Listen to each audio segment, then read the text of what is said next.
Here we go.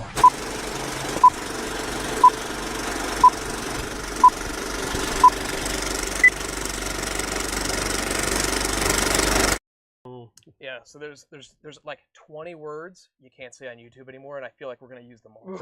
We're George Carlin in there. There's definitely one word that people have been getting in trouble for recently, due to the show we're about to talk about. Hello, everyone. We are live. Did see you come in. This is welcome. Consuming Brews and Media episode whatever. I don't have them listed or whatever. I think it's episode 69. We're very organized here. Yes. Very, very organized, as you can see from the great little bar we're in the background. You see that, guys? Oh no, you just see a green screen. Well, so I guess before we deep dive into Andor, we should just get some introductions out of the way.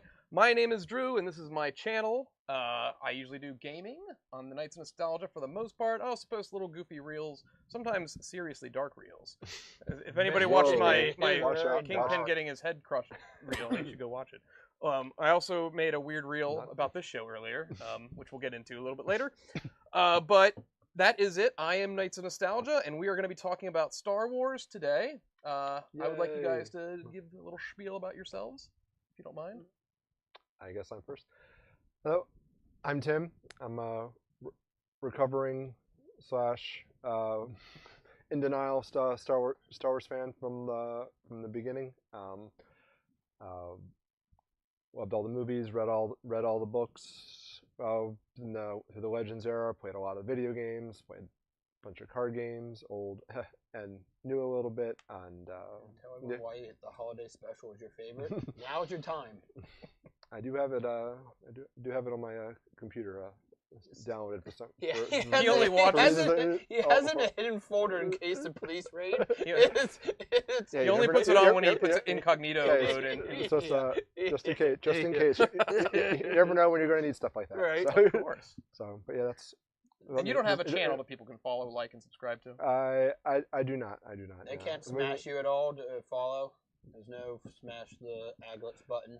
And if you had a channel, you would be Aglets, right? Probably not. I do technically have a YouTube page, I guess, but there's nothing. Find it, people. Find it now. Blow it up now.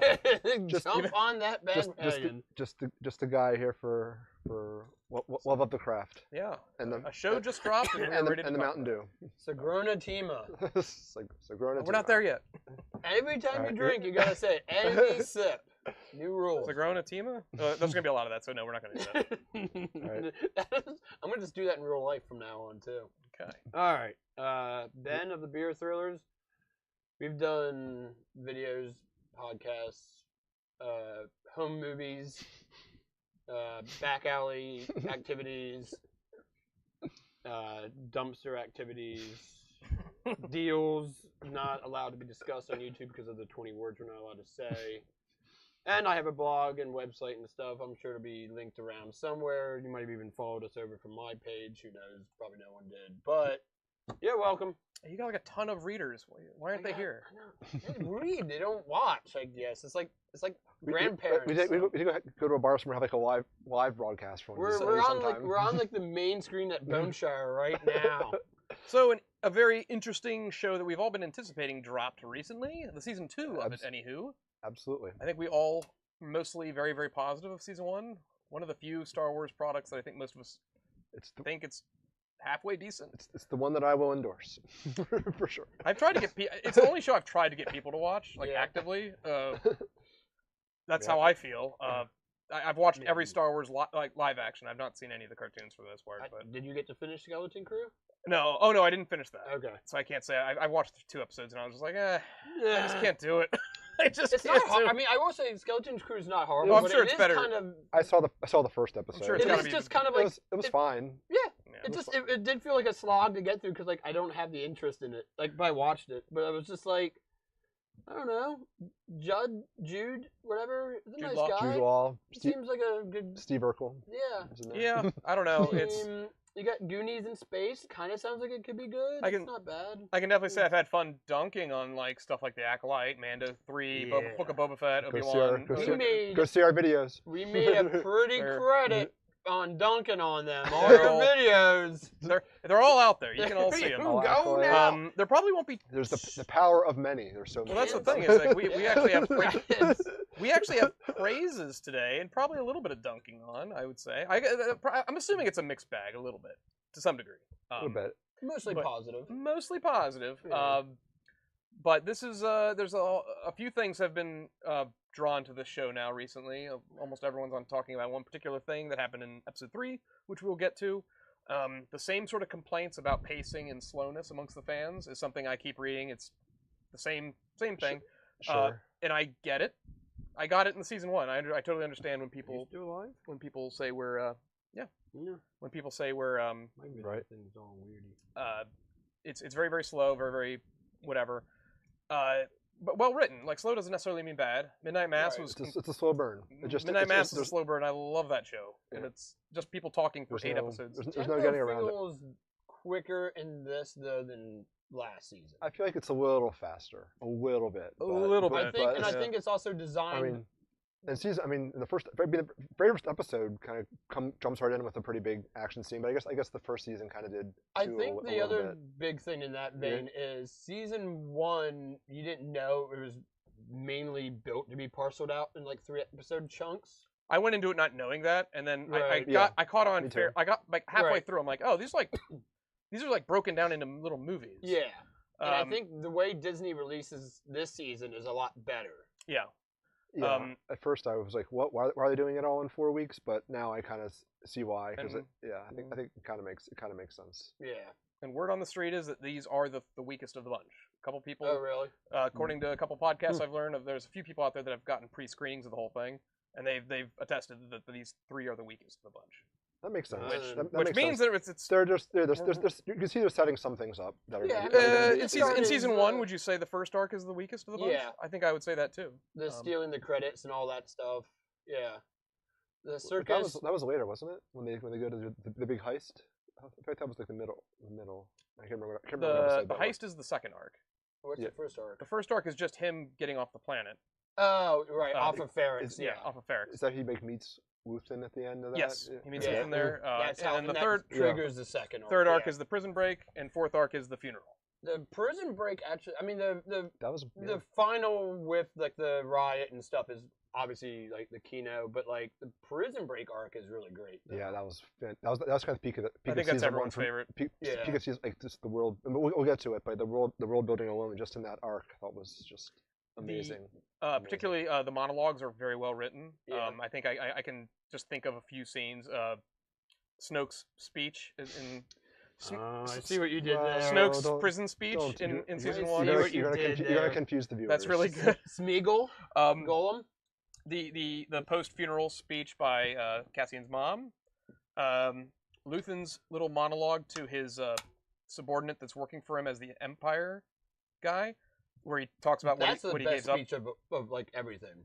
That's one of the tops. I think I prefer the prison speech to that, but But that's still also very what good. started like the running rumor theory of Luthen being a former Jedi or whatever. Yeah, even Red Letter Media Red talked Letter Media about that. talked about Yeah. that. Yeah. And I didn't even think about that until I heard them discuss it. I'm like, oh, maybe. And I was like, I well, hope maybe not- I would that hope be good not. or bad though? I hope not. But In one way, it would but- be depth to character, at least. Like, it would show how much he's lost. But on another way, it's not needed. Especially if they go down the rabbit hole of, like, he actually goes back to being the Jedi by the end of it type of a thing. I do think they're, like, being a Jedi and then being his alter ego of the Collector antique dealer, whatever. would be a little too on... Like, someone would recognize him as a former Jedi, probably. And but, we've literally, I mean, it's one of those things where if he is, does that mean he's not using the Force at all? Because we've never seen him use the Right, Force. So that right. means he's not even just using it at all. Just We've seen Jedi that have apparently lost the ability to But then, use well, the Force. Or we don't. don't. That doesn't. That's, Oh, it's not, yeah. But we don't want to go down that. we're road. not going to right. start talking about Obi-Wan. We'll be here forever. I'm thinking of another one too, but yeah. Oh yeah. Talking but yeah. about Maul. It's one of those things where if it's like, because we're in the just sort of broad analysis category right now. We're just going to talk about what we think Andor is to Star Wars as a whole.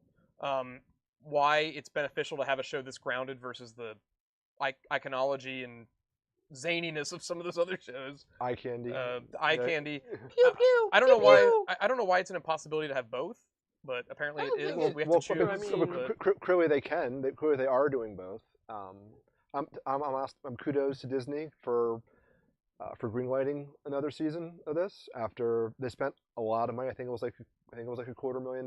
Well, we It's debated if quarter, it- quarter billion. Sorry, if- $250,000,000 on the first season. Mhm. It did not get crazy views, but yeah, it was very, very critically I acclaimed. think that's So kudos to them for. that's the anchor to Is it. it- Is Mm. Disney needed something that is a art piece. Get them some Emmys at some award shows. Right, like Mando isn't getting. I wouldn't hold my breath, but we can hope. Well, I mean, yeah, but like at the same time, like this is their. I think they thought they were getting that with Obi-Wan. I really do. I think they thought, hey, we have Ewan McGregor back, we have Hayden Christensen. This will be our Breaking Bad. You know, like this is our. They're Breaking Bad. Like this is our I art don't- piece type show, and I it don't was know if this, that's- and it was Andor. I don't know if they're that delusional, but maybe. No. I mean, maybe this is the same show that thought throwing money at the wall for Acolyte was a good idea. But like you can So- have like I could see it more with that because that was the most money they ever spent. well I just per don't see episode why on a you show, can't have a on- show on- like on that. Ahsoka that doesn't have like the same quality as like monologue and character writing that this well, does. I mean, here's the thing: you can, but look who's writing Ahsoka. That's why you can't. But why don't they get better? Because Dave Filoni isn't going to get Well, better. just- Jon who's- Favreau's not going to get who's, better. Who's chief in charge of story at Lucasfilm? And those guys have it's- nothing it's to do with this one, right? Right, none of I them don't- do. Do you I think don't that- this is do like you think- all. I think he this is like he probably has to sign off on it. Do But you think, I- do but you think other- somebody like high up was like, "Stay the hell away from this. Like, it's Yeah. our only critically liked show. Don't touch this thing." Got it. I think he probably just says, tells Gilroy, go forward, and I think- he probably lets him do it. Which, In that same vein, then, kudos to him because for of that. it being Andor and being a minor character that has no real backstory or history to it, Mhm. because that like Ahsoka or not Acolyte, but like Ahsoka, Book of Boba Fett, Obi-Wan had too much history to the characters. You couldn't maybe do all this that they want. Like Andor. Well, no, I mean think you you- can still tell a good story. Don't get me wrong, but I mean Gilroy has a lot more freedom here than you did with Obi-Wan. Obi-Wan was in a locked-in time frame. Obi-Wan, sure. With Obi-Wan, You sure. know what I mean? yes. Same as Ahsoka, really. It's kind of in a locked-in time frame to a degree. Well, It's- but it's locked in by the guy who created Ahsoka. I'm not disagreeing with that, and but wrote his everything. choice of how he wanted to do it, it locked it in.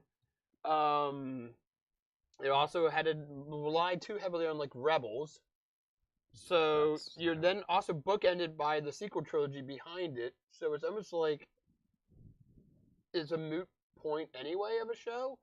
I just don't even understand that whole Mandoverse era. Like, I don't have any real interest going forward in like the Mando Grogu show or movie, Ahsoka season 2. If they did their jobs correctly, we would be anxiously awaiting the defeat of Thrawn. Because at this point, Well- we should hate him, and I'm just more confused. I'm like, Well, he's He's bringing I- coffins to the I- other. He's a Ir- genius ironically, who I- lost every battle. ironically, I hate him more than I did when I was a kid, but it's for totally the wrong reasons. Well, once again, we don't want to get derailed onto that. course. That's a whole other thing. Of course.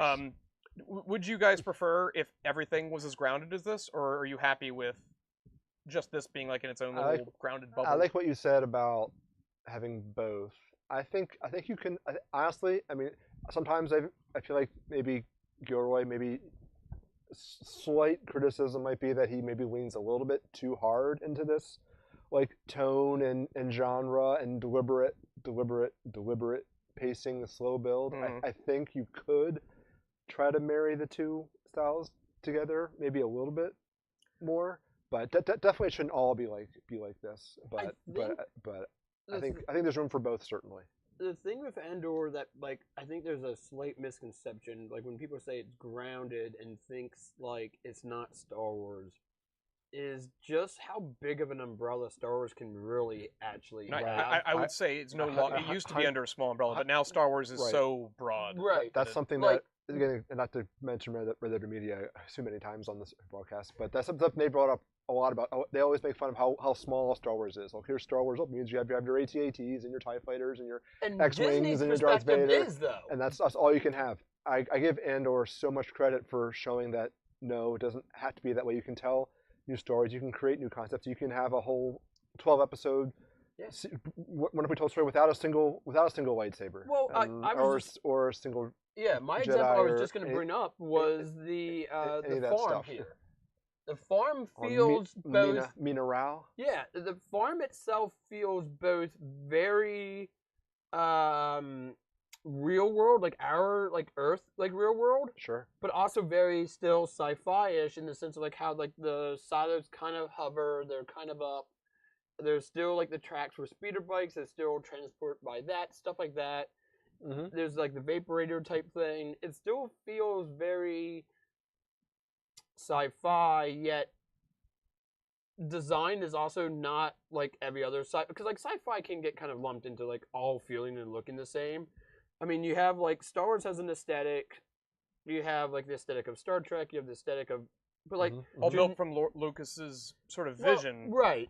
Star Wars has always had a much more lived-in, beaten-down, worldly. From 77 to 83, yes. Yes, I will. Right, I will Now, say the lived-in look in that might have also been accidentally like done just due to the times of. Maybe, but I think there are reports of Lucas telling people don't clean stuff up too much. I wanted to look. Yeah. He also didn't want to see screws and bricks. He didn't want anything earthly looking, which is like a Ralph McQuarrie thing, I think. Yeah. I think too much other sci-fi gets into like a generic like structures look similar, things just hover for the sake of hovering. Like it's nice seeing Sometimes suits just beep for no reason. Right, like Daedra and the ISB agents walk around carrying suitcases, briefcases. I like that stuff. Yeah, like it doesn't need to hover because you probably wouldn't pay to have a hovering briefcase. But if the whole episode was just people walking around with briefcases and just in big sterile offices, at some point you're like, this isn't Star Wars. What's going on? I thought about that too. Maybe I brought this up on a previous broadcast, can't remember, but it's like, could you have, it's just a hypothetical, could you have a Star Wars sitcom or show where you have people like roommates There was living in there was a place, particular like, scene in this coming up that I was like, if we added a laugh track, it would. on Coruscant. Yeah. Like, could you have friends with 6 characters, some aliens over on Coruscant? Like, I think in theory. I think that would work better as an animated thing. Live action with like alien costumes might be a bit weird. And it would just calm down too much. Like yeah. You I guess romance stuff would get weird. Well, and you couldn't do too much slapstick either because like costume issues could get in the way. And this like is that. such a breath of fresh air. Like every character seems to be have so much more gravitas and meaning and just agency in general. Like characters have agency in the show, even though you could say there's a lot of boring talky parts. But for the most part, our main cast at least all seems to be heading in a direction.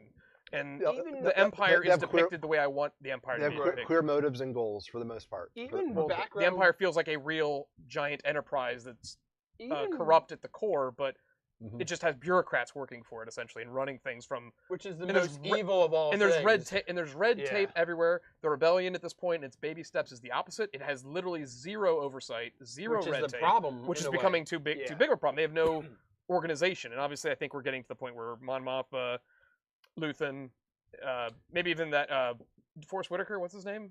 Saul Guerrero. We're gonna see a combination of people putting people into line. Going back to when you asked, Bail Organa rumored to make an appearance. Different actor at some point in the show. But going back to like how you talked about like what is the significance of like Andor to the greater Star Wars is.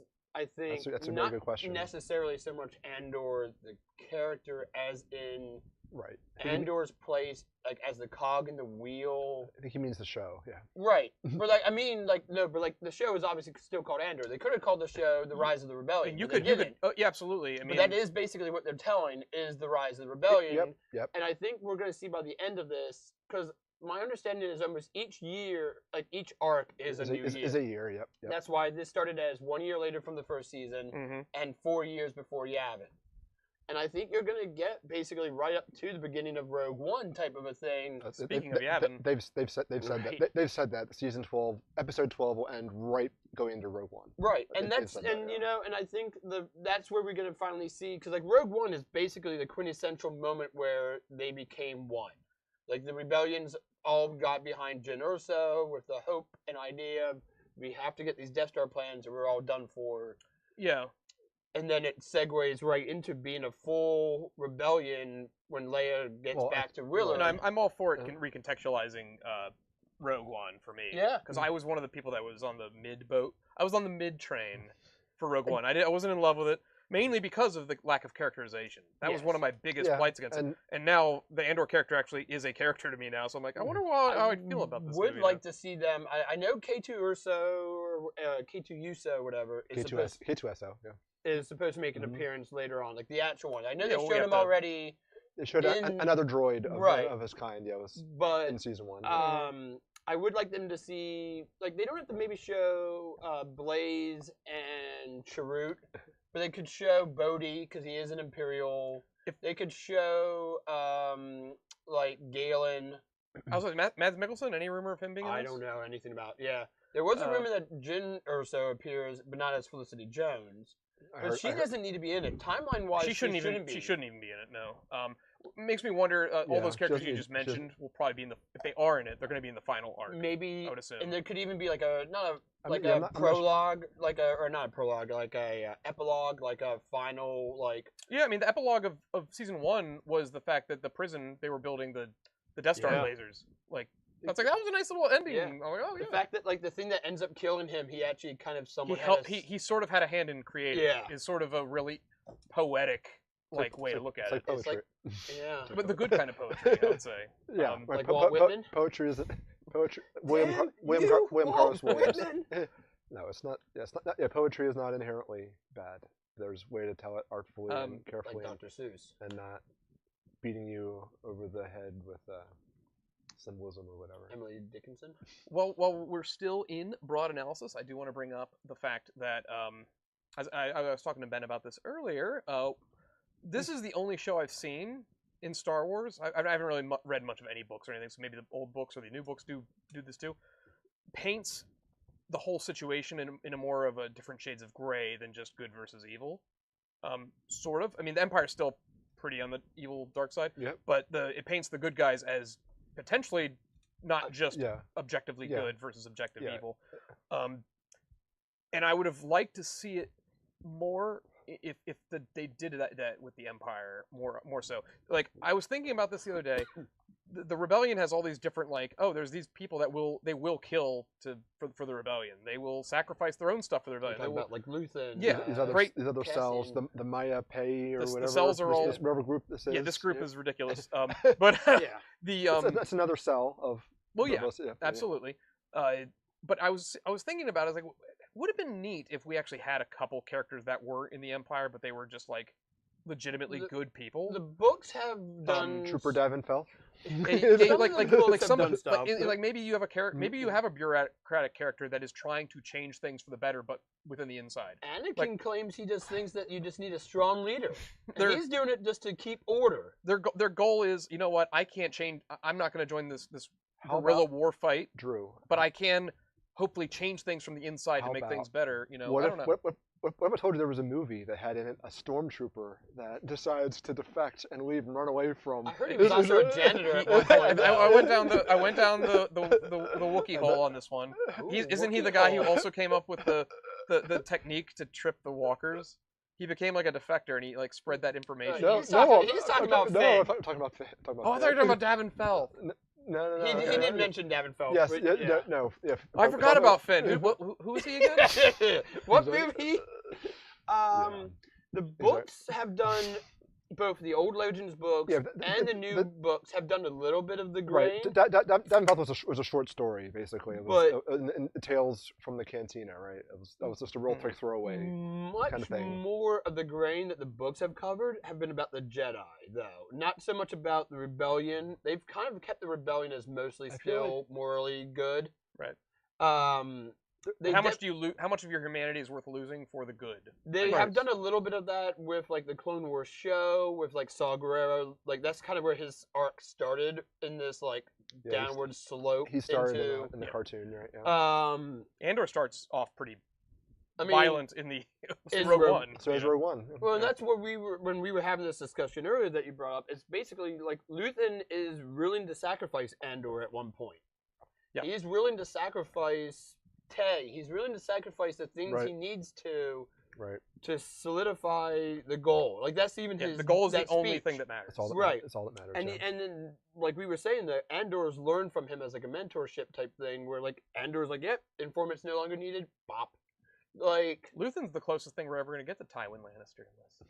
Just like he's very mind focused on his goal, and just I mean, he's willing to red wedding people if it needs to be. I feel like maybe if we gotten more out of like Tarkin, we could have gotten that with like Tarkin Oh, could have yeah, been a Tywin. I could see if Tarkin we gotten Tywin more, connection. there just isn't a lot of Tarkin, and I think no one really wants to tackle Tarkin too much because he's not. Yeah. No one's smart enough to write him in that vein. And that's why like Thrawn failed because no one knew how to write Thrawn intelligently. I know one guy that did, and he's Well, well, he's still but- he's still alive. But and he's still still writing, alive and, and st- well. and still writing books. But speaking of that, though, like how you did say, like moralizing Imperials, Timothy Zahn has done that with Thrawn. Thrawn initially in like the Heir to the Empire trilogy, Thrawn's a bad guy. Like he's a very intelligent, pragmatic, but still bad guy. Mhm. He gets kind of whitewashed into being, well, I'm only doing this because I know the Yuuzhan Vong are out there. I'm only doing this because I know the Empire can't save the galaxy, but Yeah. my version of the Well, Empire will. Zahn did a great job, at least in the old Zahn, the old Legends version of Thrawn. They did a good job of reframing him as like he criticizes Vader at one point for, you shouldn't just throw away your resources. You shouldn't just be killing people just Right. But then and then Filoni's version of Thrawn and does basically that. So and right, and he talks a lot about how the Imperials are the one legitimate government, and the rebellion is evil. Like you could tell, you can make more complicated characters like that. And another character, there's a Bothan character in the Legends books, Boris Filia, who's a very much a guy high placed in the New Republic government, who's kind of a bad guy and does a lot of morally bad stuff. but he's still too. for the good guys. Like he's Right. obviously not Empire. He's obviously not wanting the Empire, but He's ambitious and will Yeah. backstab And- and all that kind of stuff. Yeah. And one of the complaints I have with the new canon, and they kind of went into that in the old canon too near the end, is basically they just went down the rope of like that road of senators are going to end up being bad senators, that corruption will happen. And it's disappointing to see that everything like Luke, Leia, Han, Chewie, all them fought for immediately dovetails right back into corruption. Yeah. Like They didn't get a moment of peace. Right, They're like the still old in the land. Republic lasted for like 1,000 years before finally corroding to the corruption. Yeah. Why does like the immediate new successor to them, the New Republic, have to immediately be corrupt right out the It gate? just comes down to the writing. Well, They you, were just you, like, you, you need whatever. you need conflict to sell books and make Well, and I movies. do get that, but you can make Yeah. other conflict. Then I Right. feel like it's the easy, it's the like the fall guy is to be like, I don't know, everyone hates politicians, they're the bad guy, and I think it's also a sign of our times where it's easier just to say like just politicalize things and make it blue-red or centrist, statist, or whatever the terminologies were. and- Fascist. That's why that comes up a lot in Star Wars. So What is in Bloodline? They do list. I don't know if you've read Bloodline. I did. That's, I forget that that's they one book I will endorse from the new canon. have stated they gave like political party names. Do you remember them at all? I don't. But know. there's like basically two political parties, and the one is kind of pro, not empire, but like pro yeah, and fascism. Like they think like the chancellor is not powerful enough, and then the other faction more thinks, authoritarian, we'll say. Yeah. and then they think the other faction thinks like the planets themselves should have a lot more governance, like the senators should matter Yeah, more. which that's a very American story too. And Yeah. history is always. Yeah, I don't know if I like it when Star Wars starts bleeding that realism I into mean, things. And... Lucas went down that road with the prequel trilogy. Like, the fall of the Republic kind of follows some historical trends. Jar Jar Binks. Phantom Menace, Minus that all those Senate scenes. Ugh. You never realized your timeline you'd be living now was just that. Yeah. I bet you never thought you'd be on the internet discussing the R word in Star Wars. Ooh, I actually did when I was 13 years old. I had that dream once. Did I tell you about that dream? Well, before speaking of the R word, here we go. That'll be... Actually, that's not the next one. The next one... It's a category that's just R words. So our next one's going to be kind of fun. I'm going to ask you guys to just sort of go over... I'll make you go back and forth, I guess. We're going to go down some of the bigger characters of the show, specifically in Season 2. And just how you think their arcs are going. Do you think they have more to tell, et cetera, et cetera? Who they are, what their goals are, that sort of thing. Or just if you have something interesting you want to bring up about the character. So we'll start with Tim Aglitz. Tim dies in the first season. Tim is no longer with us. If it was Ben, you'd be dead. I guarantee no character named Ben ever lived. First Tim in all of Star Wars. But you've got you've got the titular one, Mr. Cassian Andor himself. How do you like him as a character? I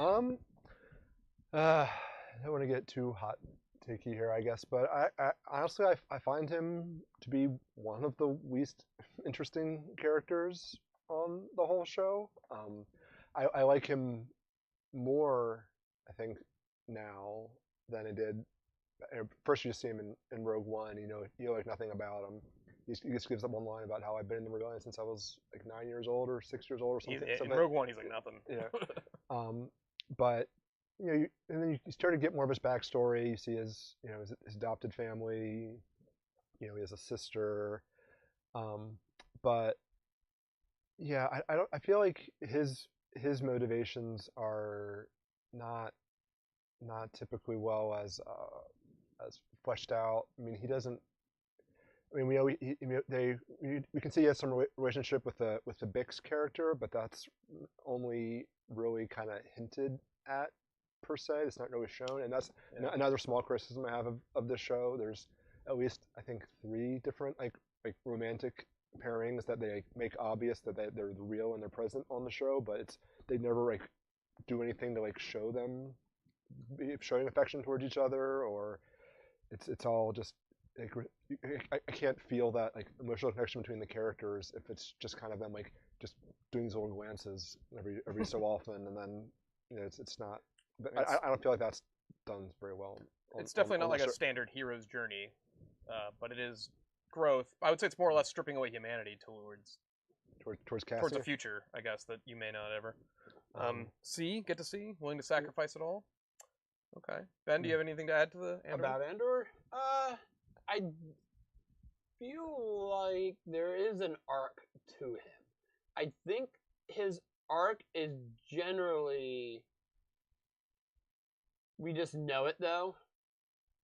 I want to say Rogue One is the end point to it, but because it is though, because he dies in it. But what we're seeing now is almost where he's at in Rogue One. Wait, he's dead? No, but I mean, his character arc isn't gonna get that much more fleshed out. It's not an evolving arc. It's more or less. I would say it was in Season 1. So far in this one, where would you say he starts from? I mean, he definitely starts.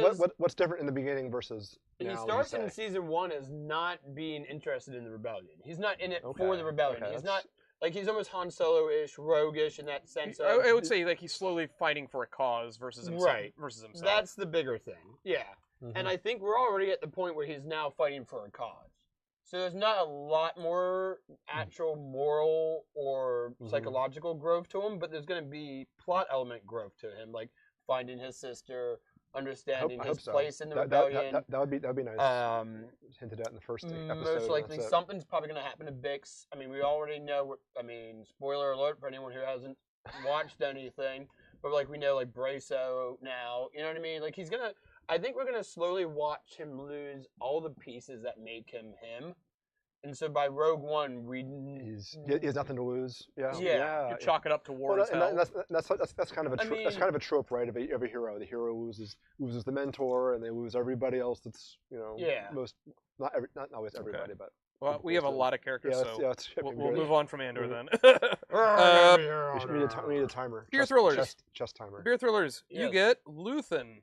Oh, thank goodness. You got a lot Easy you like character. Luthen's actually legitimately Mr. either the Skarsgård. best or the second best character in the show. Yeah, he's awesome. The second, and I say it's probably almost a close tie. It's either him or Mon Mothma, are the two best characters. I in think the I show. would agree with that. Yeah. I mean, obviously, so far in Agree. these 3 episodes, we don't get a crazy ton of Luthen. We get a little bit, which is, I mean, we don't get a crazy ton of Luthen in the first season either. It's powerful though. The stuff we do It's get like with him. he's like Hannibal Lecter. He's not in it for much, but when he's in it, you know. Right. Or I mean, Palpatine and Yeah, Yeah. Palpatine. Yeah. It's like, I mean, we've talked about like that dialogue scene of him talking to the spy that he has entrenched in season 1 is legitimately one of the best. And how they both reflect on them being trapped in their own destiny. Yeah, Yeah. and he's willing to like. You have 2 types of people as far as like books and storytelling goes. When you put them in a situation where it's the world versus something they love, right? Like the person who's willing to sacrifice their love to save the world because they know that's morally the good thing. Yeah. Let the one person die to save 5 million people, right? Like that's a utilitarian, intelligent, logical, rational thing to do. The Red Wedding from Game of Thrones. That's how Tywin justifies the Red Wedding. Right. Like It's easier to murder 300 people at dinner than let 10,000 soldiers die on the battle. It's the U.S. theory of why we nuked, Japan. It would have been better than to do a land invasion, which could have killed countless Americans and countless more Japanese. Who knows? Yep. But then you have the other aspect of it: the people who will burn a world to save their love. Yeah. Like And I agree with both in a weird way. no. The one speaks to your rationale side, and then the other speaks to that emotional, your love, your heart, whatever terminology, the heart versus the brain. Id versus ego, is that what it is?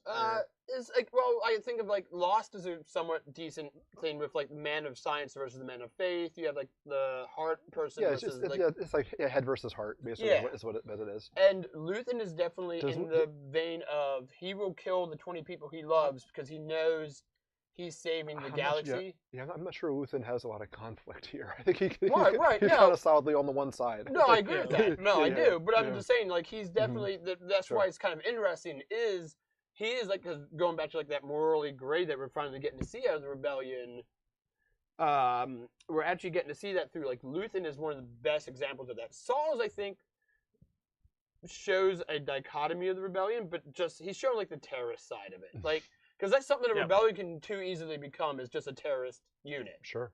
And Saul's like the extremist, like it's almost too on the nose of it all. Luthen is a much more psychologically in-depth like version of like that morally gray where like he will kill Andor because he thinks he needs to save the galaxy. Even though Andor is supposed to be his friend or student or mentor or he's another rebellion member. He'll burn, one planet down to the ground to save 20 planets type of a guy. If it makes sense. And there's something we have not seen in Star Wars about that. Like, Leia doesn't strike me as a character who would... Like, Leia would not kill Luke to save the galaxy. Luthen would kill Luke to save the galaxy. Even if he is the last Jedi, he doesn't care. That's a good question. But- I mean, maybe that's a slightly different analogy just because there's a Jedi now involved and he's like the last one, but still... I would say, do you think we're going to get... Do you think... we don't know yet. We're going to get a backstory to Luthen in this? I think we'll get Or some dive into his more history. backstory. I think there'll be a little bit more. I don't think we're I getting the think- Jedi theory. I hope. I kind of am rooting against that happening. Yeah, I kind of hope he's not. I think. What if he was the janitor that found the dead... If the they dead actually show children? him just like showing up, Yep. just like whistling like a merry tune as he comes strolling into the He's temple. got his new broom that just got rebristled. Yes, He's ready he's to all happy with his mop bucket. He's scruffy Of from course. And something. Anakin walks out of the Yeah. kids and just looks at him. He's just the janitor, so he doesn't have to kill him. He's not the Jedi. Yeah. He's like, And he's like, "Good day, Mr. Anakin. It's like, hey, How's the weather on Tatooine?" it's like the Looney Tunes. Hey, George, and they're like clocking in. Yeah. That'd be very. And then he just walks, and like there's this like blood trail coming out from under the door. Should we go to another character? Okay, well, one more thing with Luthen I want to bring up yep, was of course. just Luthen. Imagine that character, but with like Filoni dialogue. Do you think you'd still like Luthen? I don't think Filoni would have a Luthen character. I mean, No, he just wouldn't. You're wouldn't right. He just wouldn't even exist. Yeah. Wouldn't you'd have good, bad, black, white. Okay, oh, that's fair. I mean, I think the other thing in that same vein of like how you wouldn't have a Luthen character, he wouldn't. The problem is Luthen is all dialogue. Mm. Filoni doesn't make all dialogue Oh, characters, this- so you know what I mean. Luthen would be out there like fighting. He would be a Jedi. I guarantee you, if Filoni was running this, the backstory would be he was a Jedi. I will handle the next one. Genevieve O'Reilly, aka Oh, Mon I Mothma. got the. I actually like that actress quite a bit. I think she's solid. She might be my favorite performance, right next to.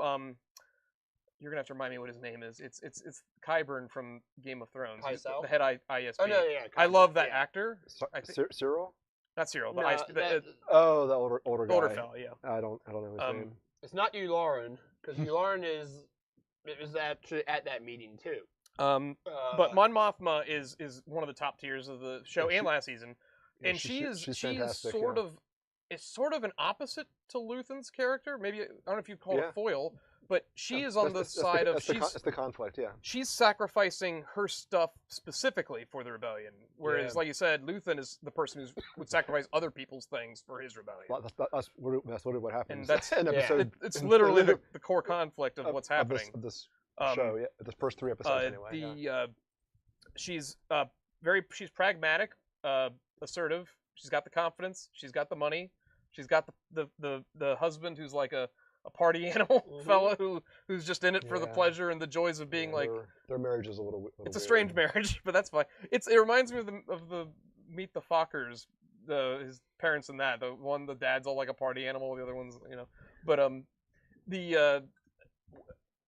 all the stuff in this season so far, just with Mon Mothma, has been great. Yeah. The daughter marriage stuff is nice. I kind of wish some of the wedding stuff was trimmed down a bit, just because it feels like it's eating up a little bit too much time. I have a question about that, but whenever you're. We'll go into plotting. But I think her alongside of and with Luthen are the top dogs of this season and last season. Yep. Posed Agreed. you this question though. And Andy Serkis. And Andy Serkis. Posed you this question earlier. Would you have imagined 40 years ago, when we watched like Return of the Jedi, as it like premiered, right? When I was a couple months old. Right. Well, but I'm like hypothetically, like anyone who was alive at that exact moment that was old enough to register thoughts in the sense that one scene character that just talks about how Bothans gave their lives and they go to Endor and they have to kill the Emperor. Yeah. 40 years later would have like major arts, would be dancing and raving and drinking up and giving like one of the best female performances in Star Wars. And not just female, but like best performances in Star Wars. I just too, don't- like in all honesty. I just don't think we need to spend so much time on it as it doesn't further No, I agree with anything. that, but- And we've already gotten enough world building from that it doesn't really add any more to it than that. I think that it is a great testament though to this show with how all of the women are in this show. Like there's not every single female character in the show has a reason to be in the show. We're gonna start talking about strong female characters now. Well, no, but like in all honesty, though, they are. It's an important statement. You can do it the right way, and you can do it the And this is the right way. The Ahsoka and the sequel The trilogy. acolyte This was is not the the right right way. way. This is I was even going there, but we don't even need to add strong. She's just a good character. Right, Yes. no, and that's Right, the thing. right. That's what I'm Right, saying is right. like they're not even 100%. necessarily strong characters. Like Daedra's not strong physically or anything. And there's in more that than sense. one strong female character. in Even this. It's good. Cyril's Yeah. mom is not a strong character. Yeah, in that I sense. didn't mean physically strong. Right, no, I know what you mean, but like Yeah. written wise, it's like even Cyril's mom is a well I written. mean, girl bossy is basically what I. but like I that's mean. the way like the acolyte took it though. Like Okay, Aglets. Yes, Your sir. character's Bix. Bix. Tell us about Bix. without using the R word. Without using the R word. you know which one. Yeah, she's a real strong character. I mean, I trying to remember. I can't remember a lot about her arc in the first season. She's mind Her, tortured. her boyfriend like flips on Andor. And then she gets mind tortured. That's Tim, right?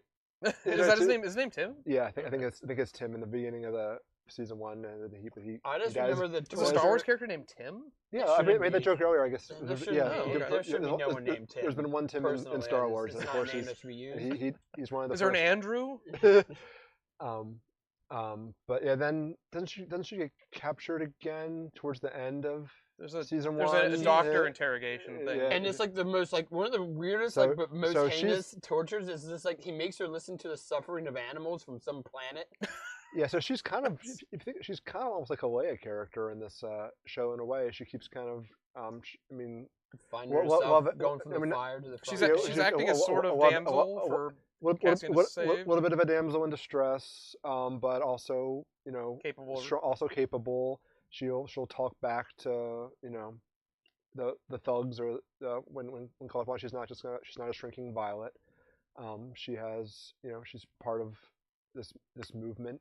She has a strong beliefs and goals, and she wants to help further the cause. I mean, in this, I guess in the first 3 episodes, at least. I mean, I guess we don't see her do a whole lot in terms of planning things. They make it clear that she's very worried about Cassian. They're definitely hinting at something further. They bring that up a lot. Again, I wish that we would see some more evidence of that throughout the show. Not just I believe in the show not tell version of storytelling. Maybe if we didn't have Andor tied to a thing for 3 episodes. Don't just tell us an item, actually show us. I'm also not quite sure if the Mina Raw stuff is them trying to exist outside of everything, they're trying to make a new life, or if it is them being something further for the rebellion. It seems like it's more the latter. They're expecting Cassian to come quickly, right? And I guess do something. But because he's caught doing this. I got a weird little funny thing. Remember how in Acolyte the word mechanic was just called mechneck? Remember, this is but yet in this show it's just called mechanic. Well, that was 100 years ago. The language has evolved. They added some more letters to the word. Yeah, okay, that's how language evolves, Drew. Okay. There's so many planets. Let me LOL at you. Let me say Avi about Ben. Here's the briefcases. Briefcases. Ben, you've got the Cereal Man.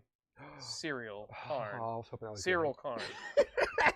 Tim is so disappointed. You wanted the card? I'll give him Dendro. No, okay.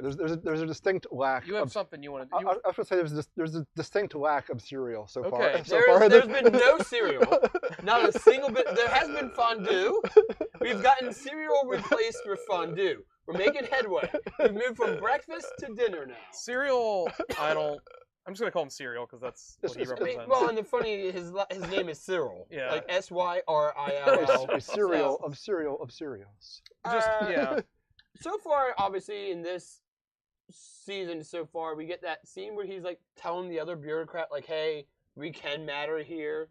Even though he hated that place in the season 1. I liked that scene actually. I mean, it's not a bad scene. It's not really the greatest, but it shows you how he's progressed in the past year. In season 1, he has a lot of ambition, but then he botches a job and he gets demoted. I actually kind of liked him. But then he gets in season 1. He gets abused by his mom. Yeah, he's got an Italian mom, obviously. That was a little. Anyone who has an Italian mom understands to some degree. He's got a weird fascination. That was more Jewish. He gets a weird. I mean, it could be a mixture. A weird fascination with Dendra, to the point where he's almost borderline stalking her. But now they're together. Yeah. And then he saves her life. He saves her life during a riot. I have questions about that too. Cut to here, they're just a couple. Again, they don't show a whole lot. And it doesn't even seem like a very loving couple either. There's almost no romance whatsoever. Neither one of those characters looked like affectionate characters. First off, but then we're going to the right here. What do you have to say about Cereal? Just him. It's okay if you don't have much because he's not much of a character. Just him alone. He's the D plot, and it does very, very little in this. Just him alone in this season. You don't have a lot. Like I said, there's that scene of him talking to the other bureaucrat, new hire, new intern, whatever. And then you get the mom scenes in episode 3. Their apartment or whatever. Yeah. And you get the little almost sitcom-y, like we said, set up to it. where like they first keep talking about like, do we have to make this appointment? Like, and you don't know who it is, and then the reveal is, oh, it's his mom, which is kind of an on the nose reveal. We all I was kind fine. of I was fine with that. no, yeah, but I'm just saying like that's how the plot plays out. I think there's gonna be more to him to the show. Obviously, I think him and Dedra's arc together has something to do, but I think she has more to like. I think she's gonna get more individual attention based on Yeah, just absolutely. 100%. Just with the scene with the, Krennic. the Gorman massacre thing that's gonna come up, and just the fact that she's an ISB agent where he's just. I think he will have maybe like. Do we know his job now? I mean, I think he's just your typical bureaucrat. He's like the I don't think HR he's guy given, in the right.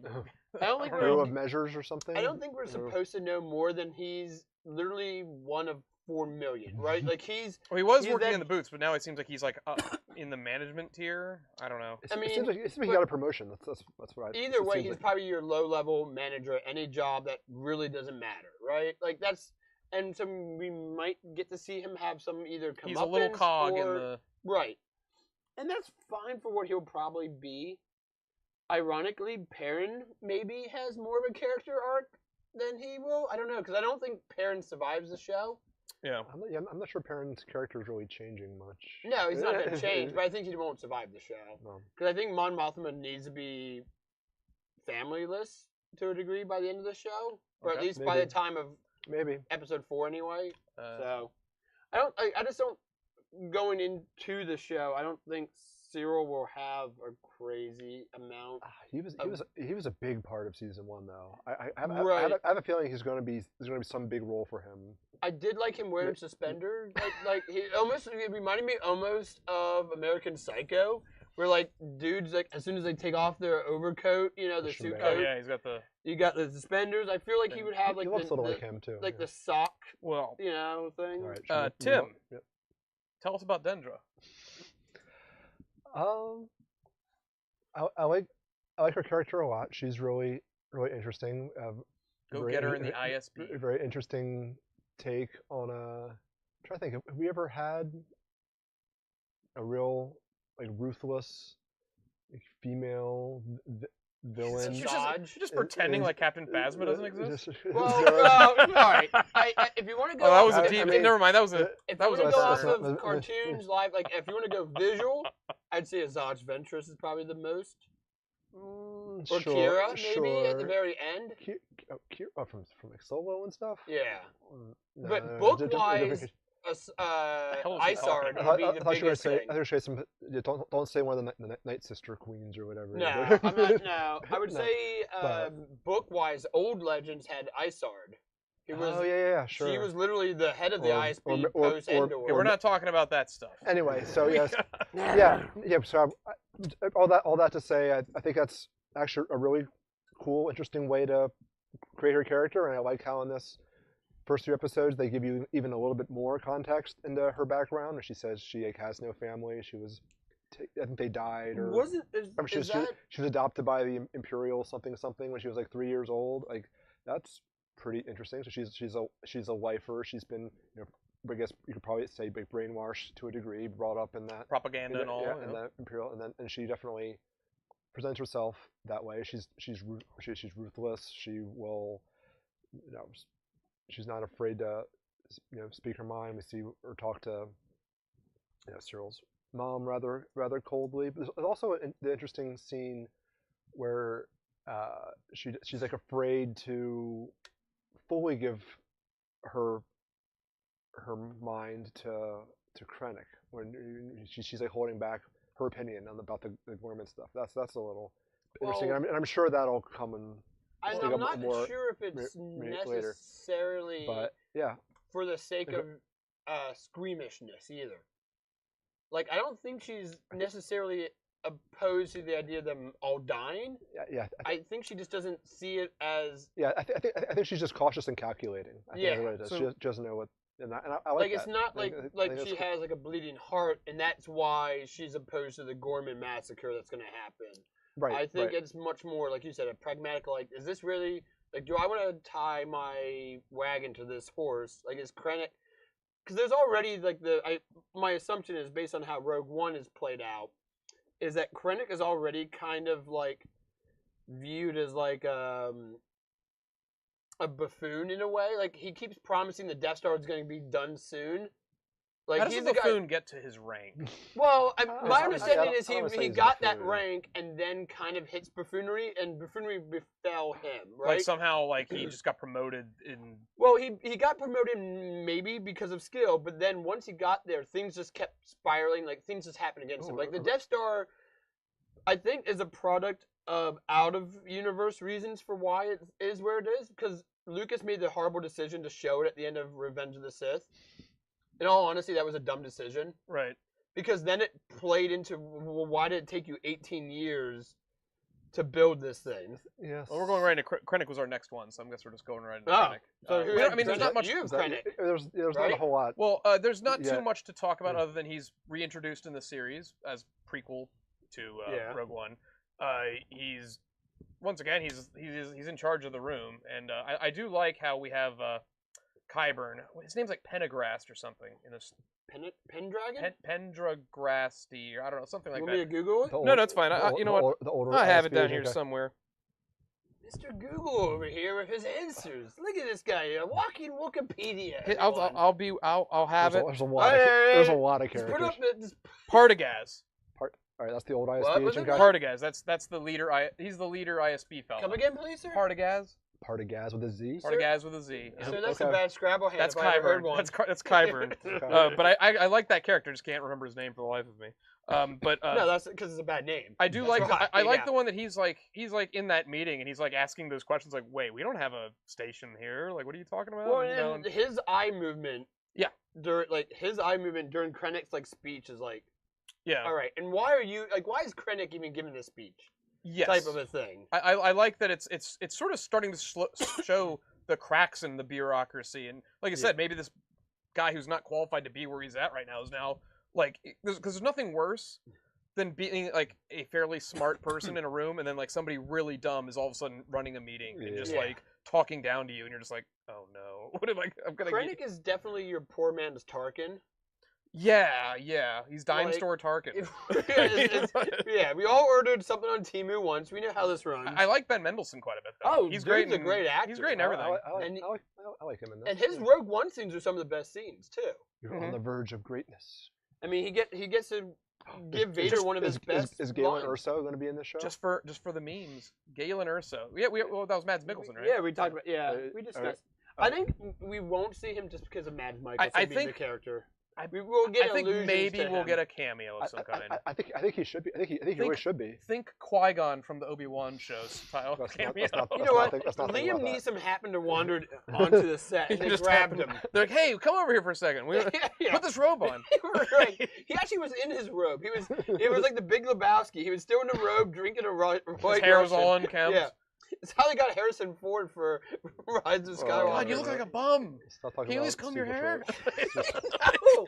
Guys, I have to be on set for Call the Wild. Okay, so the All right. last bit of characters I just want to go over, and we can all talk about these as a group. Yeah. It's the three women whose names I keep mixing up. Vel, Cinta, and Clea?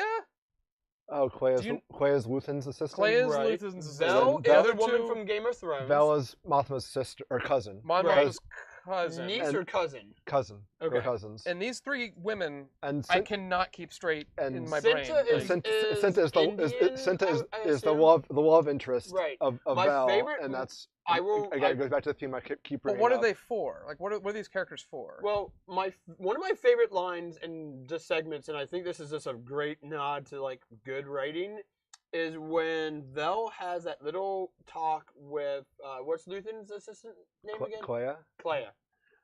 And she's like, "Well, what else are we here to look at the prospects here at the wedding?" Single women, yeah. Well, and Claire obviously like means men most likely. Like There's that's definitely the some weird assumption. tension there. Yeah. Right, but like Vel, who's obviously a lesbian, does a very visual like look over Clara and then walks away. Yeah. And it's just such a funny, like on the nose, but like also just kind of like stupidly like, oh yeah, okay, we get it.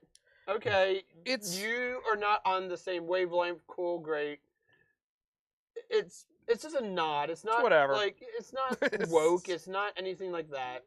Having a lesbian couple is not woke. You know what I mean? Well, it is if you just put it in the background so you can edit it out when you send it to China. But that's not how this is played out. No. well, it goes back to my theme that I've brought up a couple times now about you tell us that Vel and Cinta are a couple together, but you don't see them In like season being 1, they affectionate. have moments together. Yeah, I guess like what's And the well, most of the moments I remember when they're in the same scene is them just like glaring, they're angry at each arguing. other. Well, they're basically arguing because they. I think it's one of these cases where once again, the way the show wants to keep pointing things out is personal versus the mission. But kind once of again, these are like C characters in the grand scheme of the show. But that's Right. So, but you like- need so the way you build up like arc and the way you build up plot line and theme is your A characters should This have is the Lord of the Rings sequence. Oh yeah. the your A characters have a diametric or they're cross points. So you reinforce that by having like a couple C tier characters also opposing viewpoints, and that reinforces the viewpoints you have of your A characters. That drives home the point. Mhm. If you do it too overhanded, like by making multiple A characters the same way, or making one A group and then like 5 B Or groups, two characters' arcs being identical. Like that's too much. if people's arcs are in the same Mhm. like vein of the Right. theme, it's fine. But And- I would say Luthen and Mon Mothma, their philosophies serve the narrative very, very Mhm. well. Absolutely. I just don't get what these other C characters are doing. I Well, think thinking about it, to go back to what we talked about earlier, I think Vel is probably in the show to be another piece of Mon Mothma's family that she's probably going to have to lose or mean, sacrifice. Oh, she maybe. is That's- one of Luthen's. That's what I think. She is one of Luthen's. I think she will not. Is survive. Are they all answering to Luthen? Or- She think so. Vel is because Yeah, she's she- on the heist. She was on the heist. Which So which is was under Cinta. Luthen. And I think this is also where the tension now is in this season so far is Vel and Cinta are supposed to be together to some degree. Maybe not marriage, obviously. I think that's not quite where they're at Well, yet. even in here, there's a line where Vel hints at, if she really wanted to talk to me, Right. she knows how to find me or something. Right. So And there's then you see they're- her in the they're kind final of a- episode. they're kind of a couple in. You in see name- her in name the only, final it seems. episode taking away Tay.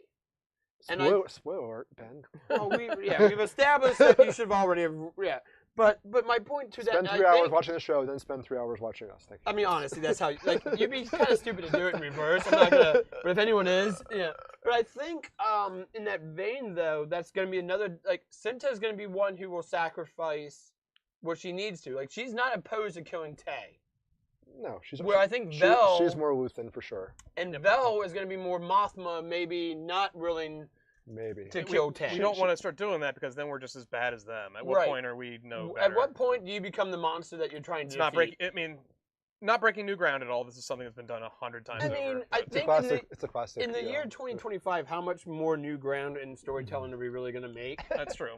I mean, in all honesty, anything we regurgitate in storytelling Well, now goes is back to the Bible or Shakespeare, all Like, those or kind of Shakespeare is a things. hack. I or will the- go to the what- grave on What that. is it? Don't they say there's only actual 10 stories out there? There's, I think, it's Or the Homer, or everything can be traced back to the original mythology stories to some degree. You know what I mean? Yeah, it's Like either Gilgamesh, revenge or Bible, hero's journey. The The Bible's one of the 8. Yeah.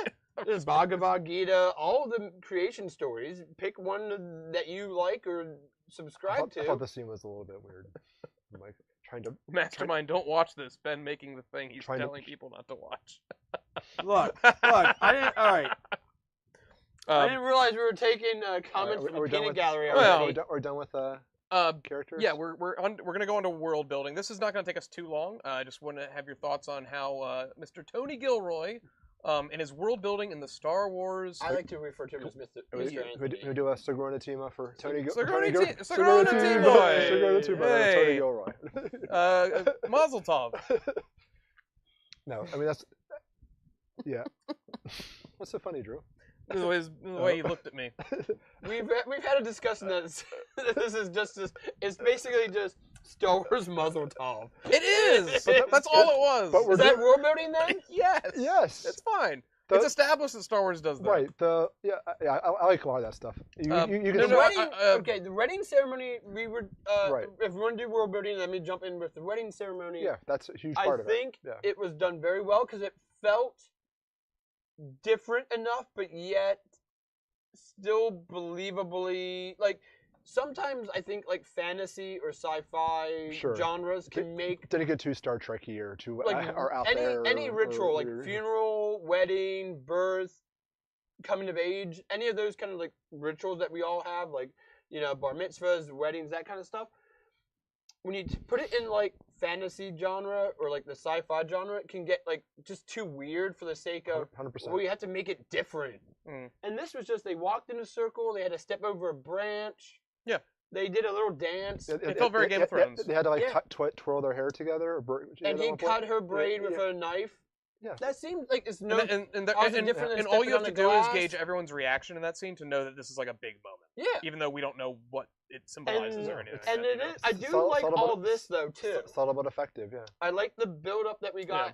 Well, like where, so all the feasting and stuff, I like it. I just think there's a little too much of it.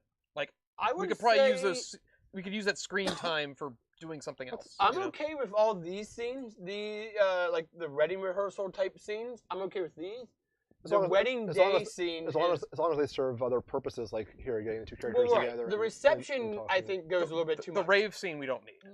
Well, we need some of it. You need Nothing- some- nothing you need some- happens there. You need some of it. It almost got like Matrix. It- What is it was Matrix character- 3, it was- Matrix 2, where they Or, dance yeah. underground? or are they? We trying are to- still here. I'm trying to Yeah, remember- is that 3 or That's- 2? I'm that's trying two. to remember. Okay. I'm trying to remember how the scenes are edited, but like, is the R word scene happening back and forth during the rave I scene? think so. So I are- think so. there maybe, are- so It's like the R climax. scene- It's like the climax. So episode maybe 3, yeah. maybe what they're saying is the top dogs are like just having the time of their life. Meanwhile, this is happening in the galaxy. And The it's not R being... scene is going on with Cassian escaping, as is going on with the rave.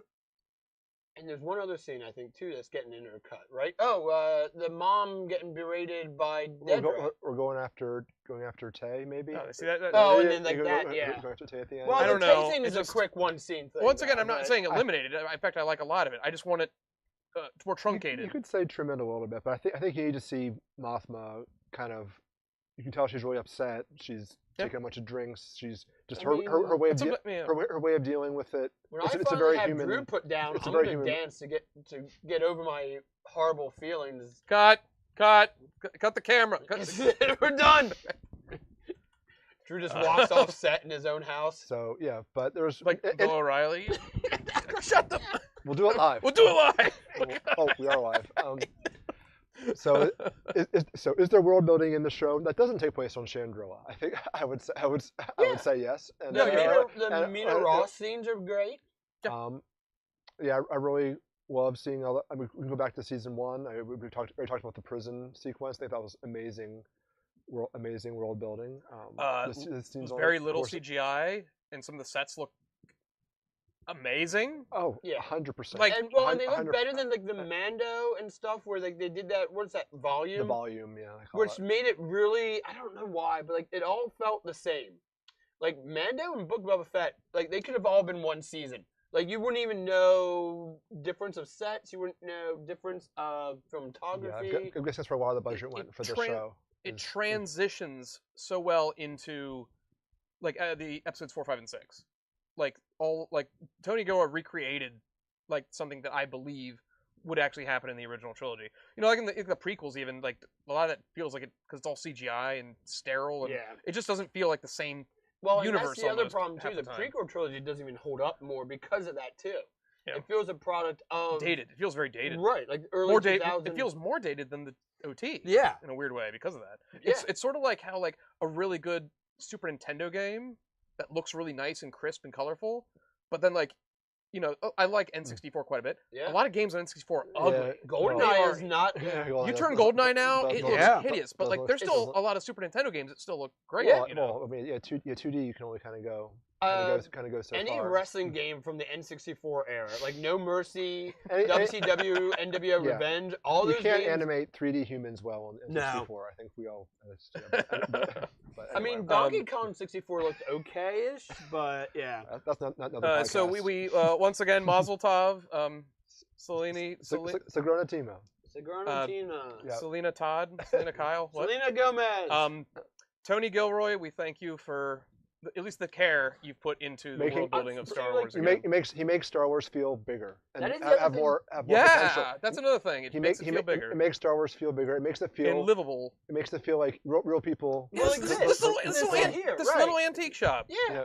That's a nice little touch. And there's apparently, Yeah. I remember from season 1, if you actually like Wikipedia What's most that of these artifacts. Is that a Plo Koon mask? Well, that's the thing. Most of these artifacts and stuff. I'm sure there's a story behind a lot of them. Yeah. Some of them have actually been shown in like the different actual scenes from the prequel trilogy and stuff.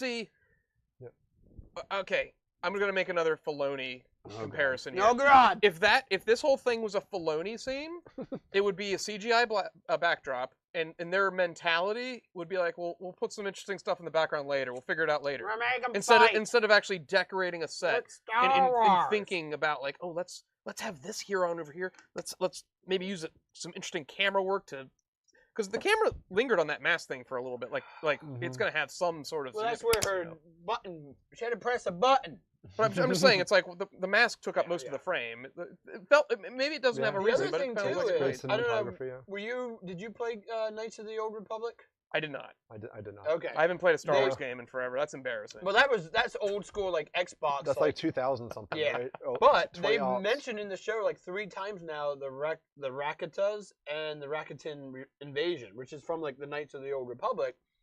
And I think Andor was like the first time it was brought into the new canon. Post Disney acquisition. Yeah. And so it's interesting that like Gilroy is it's not like when people say like, well, doesn't feel that Star Warsy. It actually is funny how much like little lore things they've dropped in the sense of like they've used words and stuff, which I mean I understand can also be easy to insert and stuff, but if used well, it does do world building. Language is a great way to do world building. Yeah. I will say fan service member berries are a very fine art. You have to get the dose just right. Rogue One was a weird, like Dr. Evazan. Rogue One kind of had both. Dr. Evazan in Rogue One was a bad example of member berries. Yes, 100%. Yeah, I don't think anybody liked that. No, especially because he was on a planet where it was about to be destroyed. So it was like, what is he doing there? Good luck getting off, sir. Hey, it's Buttface. Right. What's he doing here? That was a miss for sure. I will say also, in that vein of world building, it is interesting to see just how well and seamlessly like the show goes from like this is Chandrila now here we're watching, but like they were just on Coruscant, and then it'll jump to like Yavin 4. And then it'll jump to Mina Raw, which is a new planet that's not even been in anything else.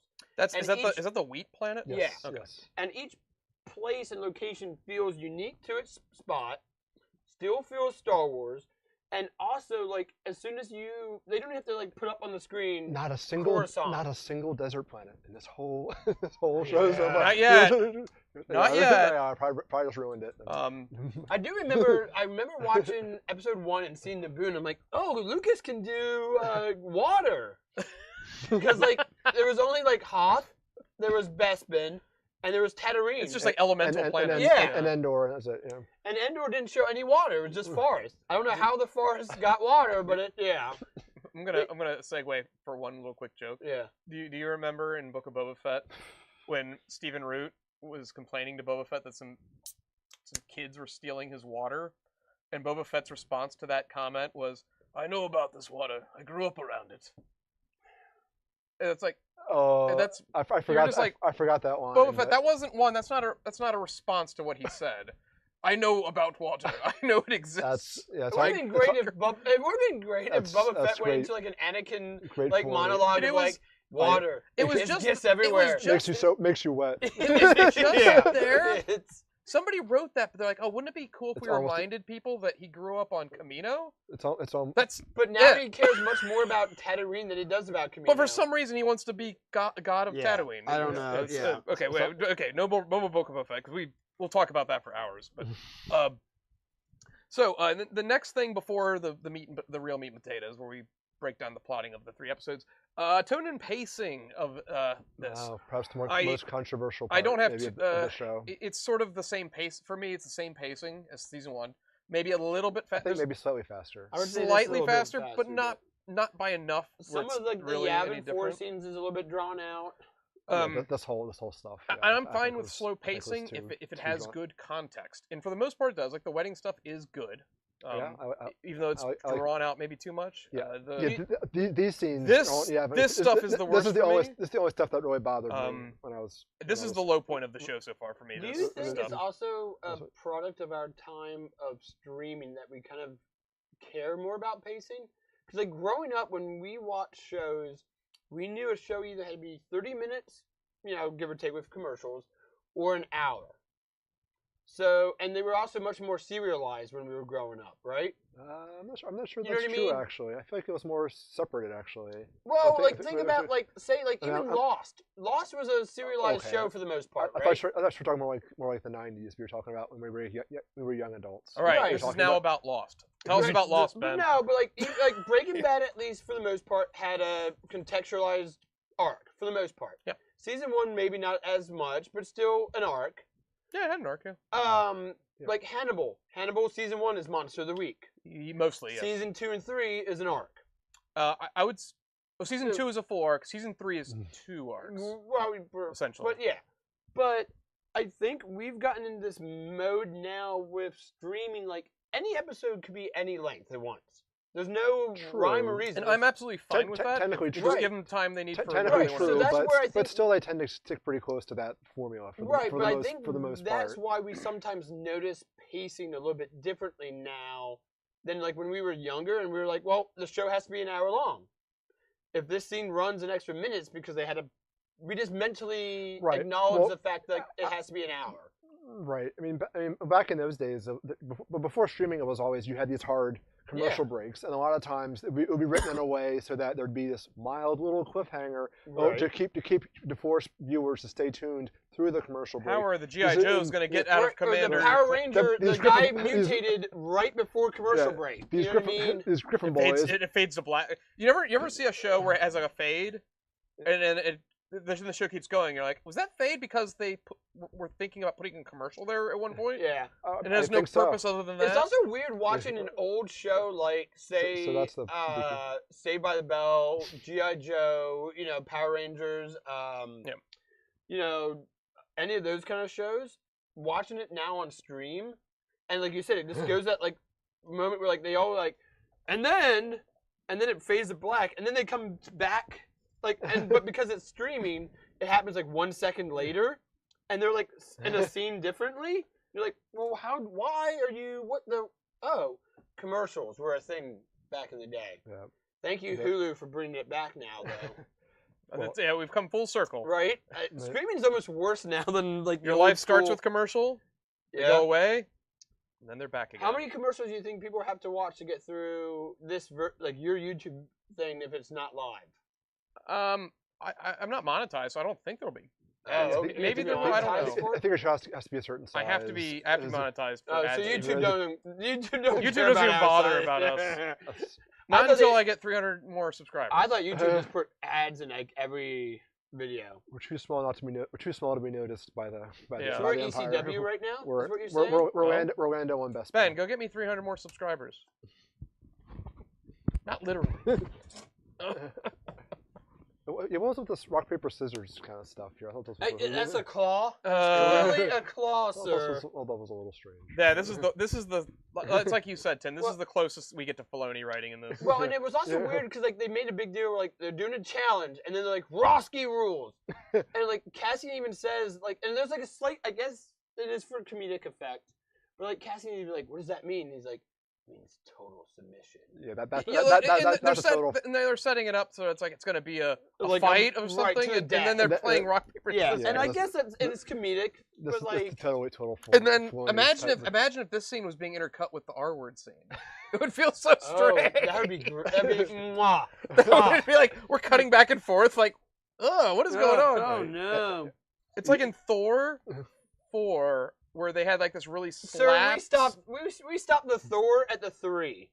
We don't do Thor 4. In like Right, Thor 4, Ragnarok is definitely the best. in for Thor sure. 4, they have that scene, that opening that's all crazy and kooky and just filled with jokes. Hard cut. Natalie Portman dying of cancer in the hospital. And he's Like, still in uniform. And he shows up. He shows up. In Nordic. oh no! Somebody needs to tell these people how to. Yeah. Can you imagine? Totally, this is pretty good outside of this little bit. You know how horrible it has to be for ERs on like Halloween night? Like you're there, like in full, like you might be dressed as Jabba the Hutt, and like you just found out your best friend's dying of something, so you come rushing to the hospital, and there you are. You didn't have time to go home and change, and you're Jabba the Hutt at the ER waiting to see your friend dying of colon cancer. You're like, All right, guys, hold on. Things. Is that? instead of all shouting. I thought I was trying to time for certain things going to happen, but So I think we're all on the guess I same was page as off. far as But, the tone and pacing, right? I think we agree maybe the pacing could be a little speedier. It could be a little. I wouldn't bit want it. faster. I don't want it. I don't think it's so bad that it ruins a show by any means. Certainly not. In fact, Certainly not. if I had to choose between slow pacing or the Filoni stuff, I would choose this every single Mhm. time. Like it's not even close, But okay. So let's Remember that scene where someone gets stabbed, run through with the lightsaber, and then the very next day they get up and they're walking around flying with no. Oh my The god. other thing too that is a nicety about Andor, I feel like that Mando, especially, I thought was guilty of it. You're not given a ton of interior exterior shots just to establish where they're at. Mm-hmm. Like he skips from being on, Cassian there at Yavin 4. There's a lot of fast cutting with it, Right. with this show, which I like. Yeah, sometimes I find it a little bit disorienting, especially towards the end of the third episode. It cuts a lot really fast. Like when Like you have especially for dancing in the rave. Mothma dancing, and then Yeah, a lot of hard But editing. I mean, like, Is it- but but- like in that but same that's- vein, that's- though, that's- Mando. That's kind of Star Warsy though. Like think about the end of episode 6 or episode 1. Like there's Well, Lucas- there's a lot episode of- 1 is that the one? Is that the famous line where he's like, "I think I've gone too far" in a few places because he's cutting back Yeah. between the Gungans to Yeah. Well, the lightsaber Lucas- fight to the space Just battle to Lucas- the. Where may I have gone I too think far with got this into one? this habit starting with. I think it's episode 6 is Well, where it's very like Right. A New Hope's you have just one thing space, happening. Right. Right. You have Empire's one space, two- one ground, one personal. Revenge. Well, Empire's 2 things. It keeps going up by 1. It goes 1, 2, 3, Yeah. 4, yeah, and then they and then cut- stop. Attack of the Clones. Okay, stop, No, stop. we We just- can't. yeah. We can't do this. No more, sir, I beg of thee, no more. The editor is just like face palming in his little like computer room. Like, I can just picture Lucas like, all right, so we're gonna have a space battle on Endor, and a Imagine, space battle over here. imagine duel trying here. to score that. I like those clips of like the editor trying to explain to Lucas why like the scene doesn't work. It's like he's like, okay, in this scene you've got like Jar Jar being Jar Jar, and then we cut to like the death of a hero, and then we cut to Jar Jar stepping in the EOP. and then we cut to like Anakin escaping from an exploding building. All right, hard fast question. Favorite Jar Jar joke? Oh, favorite Jar Jar joke? Moment, scene. Do you consider it a joke that he's the one who like promoted Palpatine? that was pretty. That's funny. pretty funny, but not because of the intention. It wasn't supposed to be funny. I don't think. that was where I was going. Like most that people are was- gonna say when he steps in the duty, I was. That was. or he gets his tongue caught in the electric My thing. tongue. My tongue. You know. Oh. Okay. Well, y'all, we are gonna be Going to the plot stuff jumping now? into the breakdown of the episodes. I will lead us in the discussion for episode 1. The Phantom Menace. Here we go. Yeah, I hope you guys took your notes because we're gonna talk about every scene in the Phantom Menace. Are we gonna EFAP this? We're gonna- Oh, if we EFAP'd an entire movie like that, it would take us like 10 hours, which is what that takes them. You want so. EFAP? I do not. I've seen clips. We're gonna have to EFAP you. I like the That stuff that I'm sounds- personally that sounds interested in, dirty. and I like the stuff they covered. We're gonna EFAP him. Okay. Wait, what? You and me tonight. We're EFAPing Tim. Electronic fapping? Yeah. What? Doesn't sound. Hardcore. Okay. It sounds like not appropriate. So, I just got it banned. That was one of the 20 words. Fapping. I think just referencing EFAT means that half the internet hates us already. And the other half loves us. But now. It's with all the great. bad stuff I've said about Filoni, I think the same people already hate me, Yeah. so it's fine. You want to talk about That's Red Letter fine. Media then, just to complete this? I feel like the Filoni fans are mid on Red Letter Media, or if they even watching. I don't know. Because Yeah. Red Letter Media's been giving Star Wars a pass lately, and it's really weird. They haven't were seen- pretty critical I haven't seen after anything episode 7. since- They were very very critical. They all loved Force Awakens. I but haven't seen after that- anything since that one video they made about Acolyte where they're like, I don't know, people are dying in Africa. And I'm like, what? Yeah. Whoa, Yeah, what? Did you see their Andor? They did Andor don't think season I saw 1. the- Their Oh, Andor, but that their would have been Andor before review, the Acolyte thing. So their yeah. Andor review wasn't as good as I wanted it to be. Like they didn't spend almost any time talking about yeah, the it was- show. It was much more talking about Star Wars and the big picture. It was just and about the talking the about the meta. Acolyte one And- though, where they just like it I was like- only like halfway through Acolyte too. They did some funny cuts between like the prequels and the Filoni stuff, and then with just two characters brooding and talking. Well, it's one of those things. Where it reminds me of like when Mike put out the Mr. Plinkett Force Awakens review. that was Half of the review is about the prequels, right. and I'm like, this isn't really a Force Before we Awakens review. jump in, I'm gonna Oh, break okay. the seal. Well, I guess we'll just talk amongst ourselves. You keep the talking. We'll keep talking about Alright. RLM until our tri-host comes back. All right, and that's why really need to get the Jews out. Oh, sorry. What? Whoa. Sorry. Palestinian, et cetera, et cetera. You can start your. Yeah, I suppose I break- could. I'm a little bit upset. I had notes to talk about the Yavinian Dudar when he shows up in the end of episode 2. You know what the Yavinian Dudar is? No. That's the creature that runs out and eats the one guy on Oh. Yavin 4. Did they make that into a card?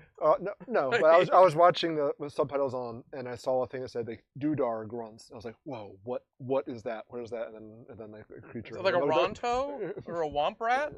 No, it's Or I guess a- about the size. But yeah, I mean, yeah, they're about the size of I don't know, pony or something, and just it comes out and eats that one guy on M4. I just want I'm actually pro the monsters eating those people because they are worthless. I just want to get Yavini and Dudar on the episode. So Which I'm interested because Ben hasn't talked about that scene because he's going to be covering episode 2, and I'm interested to seeing because he has a few. Because there's something I linked in my brain. I'm like, oh, I wonder if Ben's going to actually really like this part because there's something that I know he likes that sort of specifically about those just about that arc in those general. characters That sort of on not- the the Yavin? characters on the island or whatever. Yeah, whatever you want to call it. So a little bit of when we get into his stuff, I'm gonna probe him on that. a little not- Lord of the Flies Yeah, stuff. he's a huge Lord of the Flies fan. So I'm The other problem, I bet you. gonna be like, did you actually like That's this? that's Did you true. like Lord of the Flies? The tie's cool. Yeah, I've spent The tie Avenger. I've spent a more time than I'm a little embarrassed at how much time I've spent trying to look up what a TIE Avenger is versus a TIE Advanced. Was the tie Avenger in the card game? Yes, it was. It came out in Dagobah. Dagobah. The tie Avenger was out in Dagobah. Dagobah. The Dagobah. And it was Dagobah a six. CGI picture. It's not in the What did movie. it do? No, It nothing had, good. It did nothing. It had hyper. Nobody ever used it. It had hyperspeed. Yep, it was the first time of hyperspeed other than. Yeah, I don't think I've Vader's ever custom. remembered that card even being played. It must have sucked. It was not played much. No. Okay. It was a CGI image where it's like facing like angled upwards in a weird. But anyway, Give me something. Or nugget nectar. Yeah. all right. So after all that research, I do not know the answer. Would you like Okay. an adult beverage, Timothy? So we are now officially into the meat and potatoes of the I like meat stream. and potatoes. Yeah, I like potatoes and meat. You like gravy and meat and potatoes? So you're a shepherd's pie man, if I I remember am. I'm a correctly. big shepherd's Now, do you pie prefer fan. ground beef or lamb? Lamb. You like the lamb? I like the death of the young and the blood of the young. Oh no. Animals, that is. Okay. Can we talk about episode 1 now, guys? Are Yeah, we ready? Phantom Menace, our favorite movie. So The taxation of trade. Let me- routes. Here we go. Can you just put the crawl up suddenly? Be great. let me paint the picture. It's 4 BBY. Whatever the hell that means. You wrote this all down. Look at this shit. Don't shit. Don't look at my notes. Okay. So 4 BBY, 4 years before the Battle of Oh, Yavin. Thanks, Drew. I didn't. Yeah, we were underwear. We I were thought- I thought- using the I was just- Gregorian calendar, not the Julian I thought calendar. it was about some kind of brand of yogurt. But It's okay. so Yeah. the episode 1 year later. We're at this point we assume it is 1 year later indeed. Andor We is have to assume. Yeah. Andor is now with a woman named Nia Assume a reliable on narrator. on some sort of ship testing docking bay capabilities with a new TIE fighter, the TIE Avenger. And Avenger? Avenger. He On asks Sinar. her for like the special code and all that, and then they have a fun little monologue that's actually written pretty well, where she's discussing whether or not dying for the rebel cause is worth it or not, and he gives her like sort of a little pep talk that like it's worth it because like basically if the Empire wins, then nothing's going to be worth it in the long run. Written a little more eloquently than I put it, but either way, so they're setting up some sort of staging to steal this like prototype. I'm assuming it's like the very first one, and it seems like everything's going well.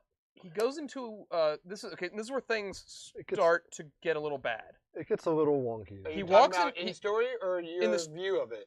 Well, I think in the story, he walks Okay. into a docking bay and it's nearly empty. There's nobody in there. Yeah, And I've I've wondered about that. Yeah. in the docking bays always seem like they're filled with people, like doing This things. is a testing facility. It's, So it's, my understanding it's is sleepy time. Everyone's asleep. Well, It's maybe, sleepy time. maybe. my I don't understanding know. is this is obviously But- not like a commercial. No one's flying. I out of assume it. it's This like- is, I assume they have shifts. Like there wouldn't just be a time where there's nobody watching this Yeah, very expensive, where are the- valuable prototype. Where are I the mean, cameras? there should be a Yeah. camera. It Yeah. should be maybe someone Well, physically there. The It should theory be is cameras.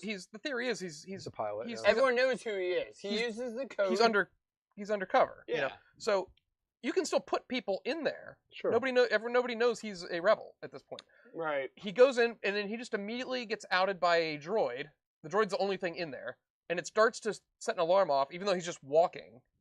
He just immediately blasts it. Yeah. Yeah. Okay, but the alarm's already going off technically, so you think that would have Mm-hmm. alerted somebody? I don't know. Droids are used nebulously. in So what's the Star point Wars, of the so- droid if you can just shoot it? Because if you are breaking in, you're gonna have a gun. Yeah. So, you go in, he goes in, and the plan is to just like open up the docking bay and fly out. But Seems like it. oh no, it turns out he has no idea how to fly the ship. and this is, I can't say for sure if they intended it to be framed for comedy, but it was. Because as soon as he was like, all right, go forward, and he just immediately rams into the back of the docking bay, I just Yeah. chuckled. I was like, oh, That's a trope that's been done so many times. And yeah, they did it in Force Awakens. This is the opening of Force Awakens. Except in that they were tethered to a thing for some reason. Yeah. I need But a they're pilot. they're flying the TIE fighter around in the docking bay, and he starts getting sort of a handle on it, even though he doesn't seem to know what he's doing. Stormtroopers just run in, start blasting at it, even though it's like flying through the docking bay, it's spinning, and Rule and number he's one, hitting blast things. it. And their first thought is, oh, let's kill this thing. And it's like, Rule number one. I don't know, wouldn't you think there's maybe somebody in there that needs help? It's Nope. just a TIE fighter flying You around. the blast that mother You start effer out shooting of it. the sky. The shooting, apparently it's fully blaster proof, which they would have known. So This TIE fighter is definitely not like a TIE fighter from A New Hope. and then guy with bazooka Like- comes out, stands out in the middle of the opening with no cover, and just slowly tries to charge his bazooka. He gets blasted out, and then that's when we get the shot where the blasters are going right through the docking bay door, and lo and behold, he just shoots his way literally out of the docking bay and flies out. I really don't like this scene. It just seems like Andor got insanely lucky, which doesn't necessarily mean it's can't happen, but it's like the very first thing he did went so horribly wrong. It's like, oh, you are so screwed, guy. They already know you're Yeah. here. You're still in the docking bay. They're gonna send people after you, which they do. The chase that comes after this, I think, is fine for the most part. It's a little bit better than this docking bay scene itself. Here's the thing I was just thinking, kind of like as you were talking about this, so this is Sinar, whatever. This is a company. It's not technically the Empire. It's a company that the a fair Empire point. uses, right? Right. Obviously, the Stormtroopers are there because it is Imperial assets. So it is, like, I was thinking about this in that vein of, would they immediately assume someone like Cassian stealing that TIE fighter is a member of one of these different rebellion splinter cells? Well, regardless Or- of who's stealing it, No. I think they would crush them quickly. Right, no, I agree with that. But, like, my point is, like, should there be more galactic wherewithal of this TIE fighter being stolen? Or is it like they just think it's just some random local stealing it type of a thing? Well, one thing that I don't know, like I would assume that something like this would have a built-in tracking way to track it. Well, like, here's the 'cause thing. it's- Here's the thing. If We don't know. really- We don't know no, why he wants maybe. it yet. Well, Either, so here's the thing too, though. If we really want to go down that rabbit hole of assuming, like, why is this not tracked? Why Star Wars can really be diagnosed with our modern technology, even though it is sci-fi way beyond our technology in a weird way. yeah. Because like Leia would never have to have physical plans, right? Like email that shit, right? Mm. The internet should exist tenfold in Star Wars. But the Empire did have the foresight to track the Millennium Falcon out of the Death Star and stage a fake attack on it. Just to... I Right, do agree with right. that. I think if we Right, that was and this is cool. also just all movie, film and stuff. I think Star Wars is a big part of where Yeah. we go with that. Is if you really think about it, like real life, like when I worked at like FedEx, and this is now 10 years ago, like over 10. This is almost like 15, 16 years ago now. When I worked there, every one of their routes, those drivers had tags on them. You know what I mean? This is like 2006, 2007. We had tags and stuff. Oh, well, on... no, I totally get what you're saying. I'm just But saying it's we a weird can't- thing they wouldn't have a way to follow this prototype. My that was my made. point Yeah. is my point Yeah, where I'm getting I'm, at I'm, is I'm okay with it, but it's a Right. it's a fair point. And even It if is they a can't, fair- even if they can't track it, the fact that he's just learning how to fly it and he can't, yeah. and he gets away, and he's bumping into things left and right, and just not seems to Right. be taking any damage. I'm It's with- I'm insane. with- I Right. think. I think Right. I'm with Tim on this one. Is I think if you get too critical of like, well, why is this not tracked? Why is this like? We get too bogged into like everything. I'm like, you can kind of look for a plot hole in any way if you want to look for the Right. plot hole. Right. I think Right. saying why is this not tracked is probably looking for a plot hole. Well, we need a little bit more context, I think, because we don't know exactly what's so special right. about it. Right. It seems to be invulnerable, as far as what I could tell. I It mean, doesn't seem to blow up. and it doesn't even have like when he's. I would say that's a showing- bigger issue than it not being when he's tracked. Is there, the fact that it seems to take unlimited damage. and it's just Well, sitting there on that's- the jungle well, that's floor, kind like of a- yabbing. Yeah. That's a thing in And- Ahsoka. There's Because- no Over and over and scratches over on and it, over again. nothing. It makes me wonder why didn't they end up mass producing these?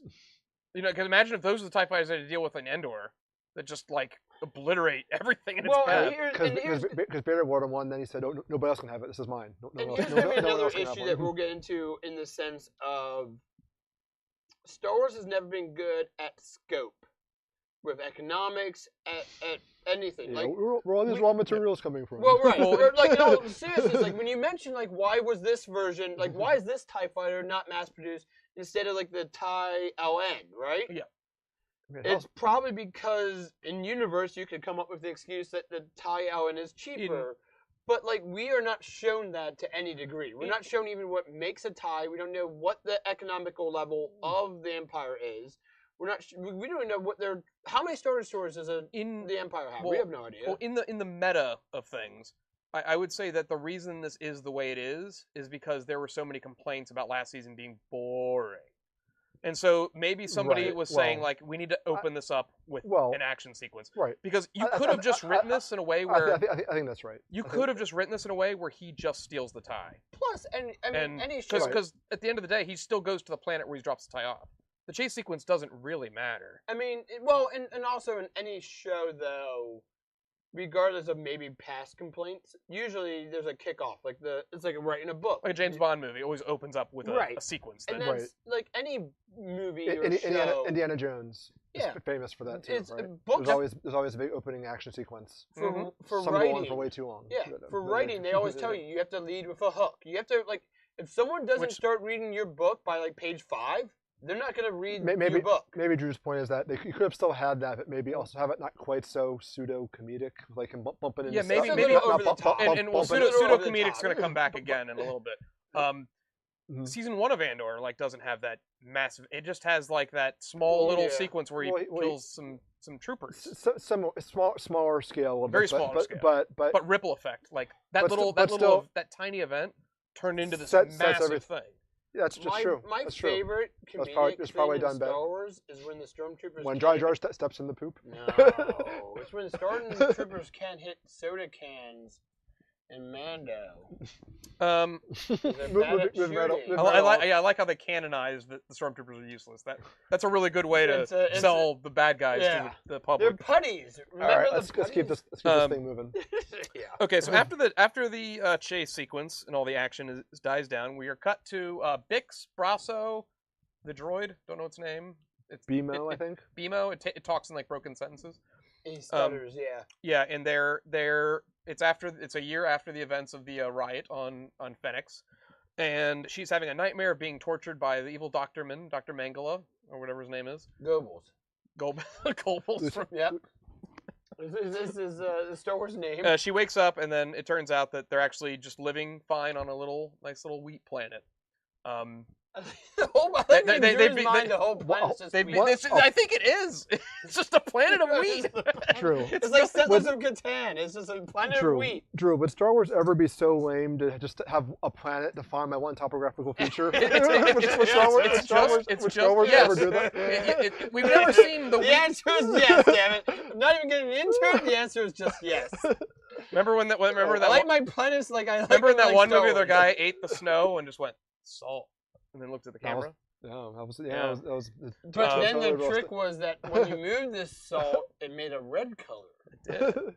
And then Luke didn't make that happen. So Bix and them are away, but Bix is still having like PTSD from her trauma. That's what we're getting, and they're now working as essentially illegal aliens for farms. Yeah, there's a little bit of kind of political undertones. There is some weird, like to some of this. You could borderline call them refugees or illegal aliens. I really don't think they were. I don't think this is going into like the political aspect of our real life too much. But in the later episodes, there is dialogue used like, "Oh, your visas have expired. We're looking for." I think it's subtle, but it could be intentional. I don't know if it's intentional. I'm with Tim on this one.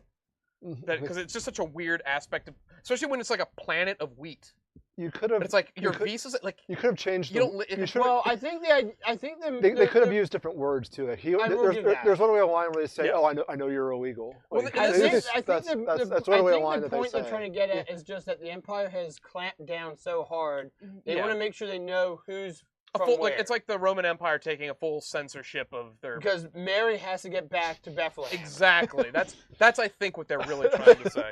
I don't think that's necessarily politicalizing for our current climate, other than maybe wordology. But either way, I'm fine with the arc of the characters like trying to restart their lives in a way where they're at least assisting.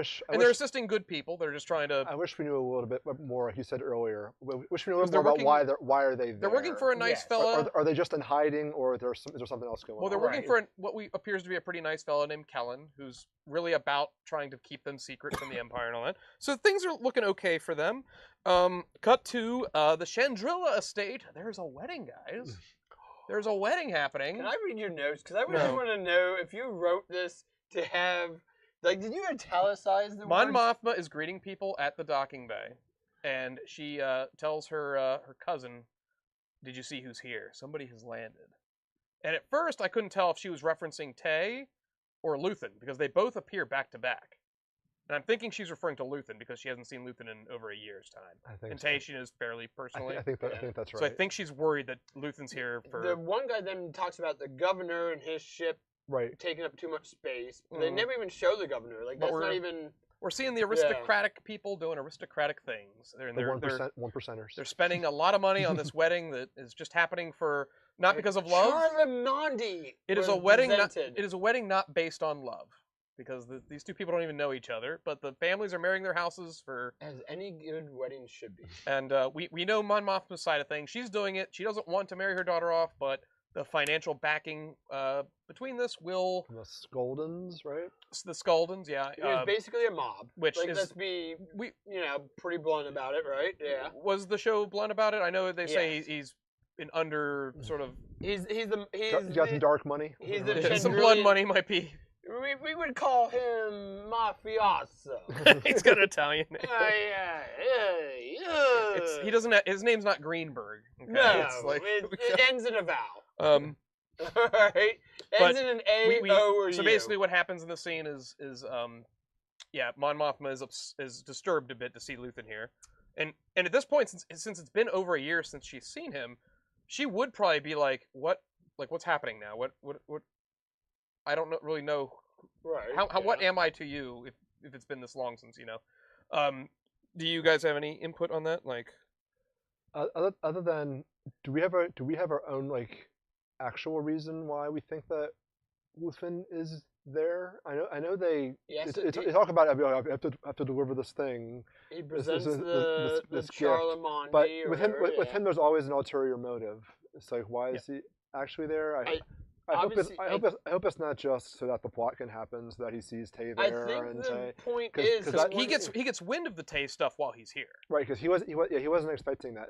You could almost say that's like a little bit Filoni-esque in that he's just there so that he sees what's going on with Tay. He gets freaked out. So then he has to make the decision. Okay, now we have to go.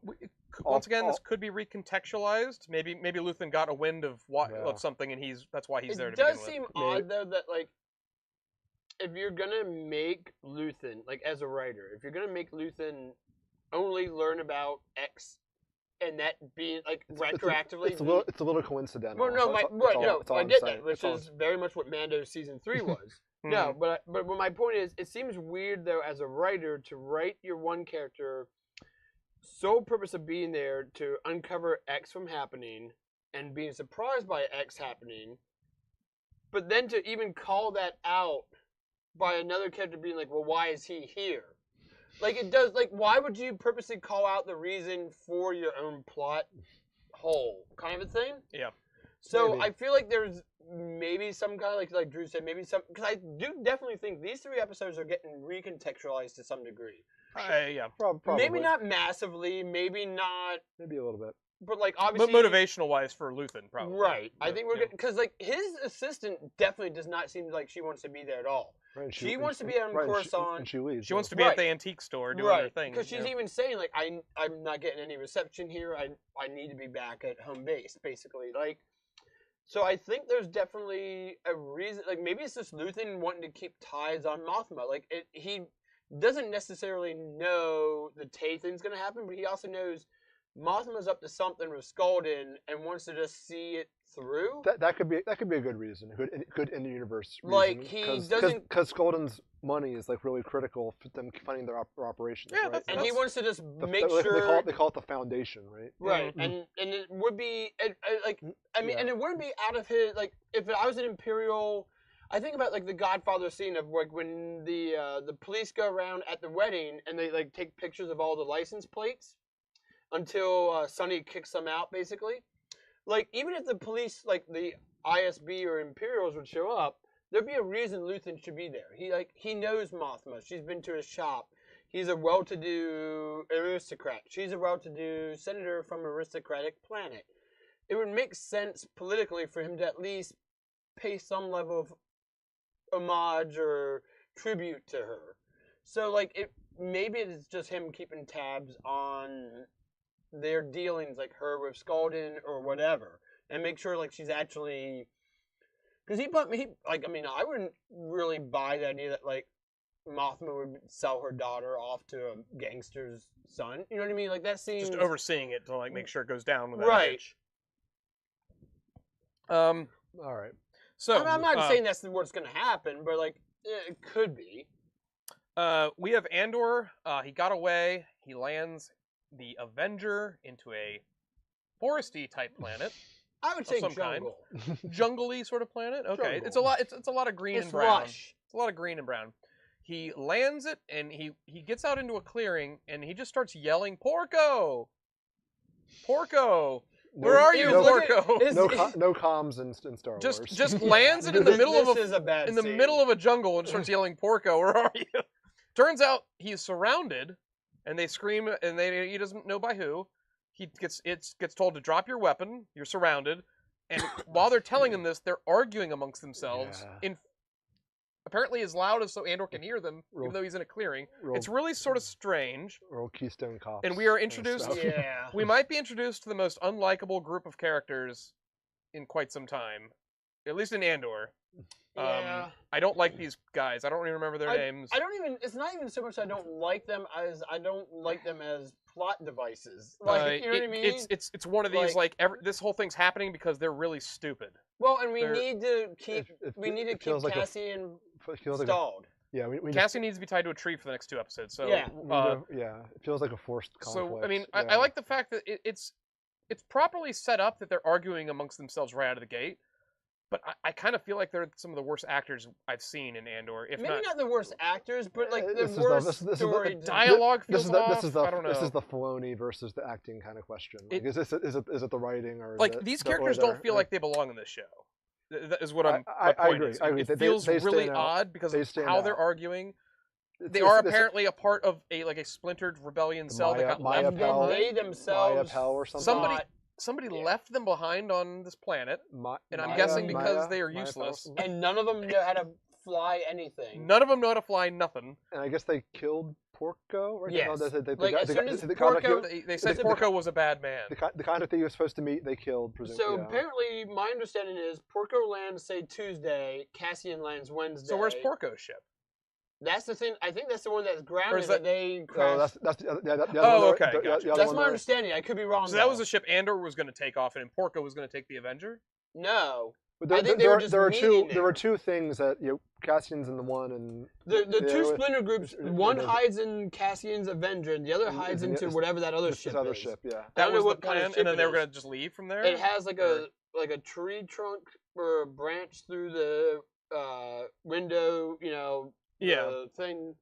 It just feels off. I think maybe you what? could do this better if the dialogue was better, or the I don't even know if it's a Motivation? dialogue issue. Honestly, I think it's just a. I think it's a plot device that Yeah. we need more context for why they're there. Why were they left there by their leader? I or think whatever. the idea It's- is we need to tie Andor up, and they would probably like internalize like writing group thinking, how do we tie Andor up? We can make and it he's being captured by what is essentially the side he's on. right, and I think In a so weird that way. makes it like to them that kind of reinforces the theme of splinter groups don't always work, right, yeah. right.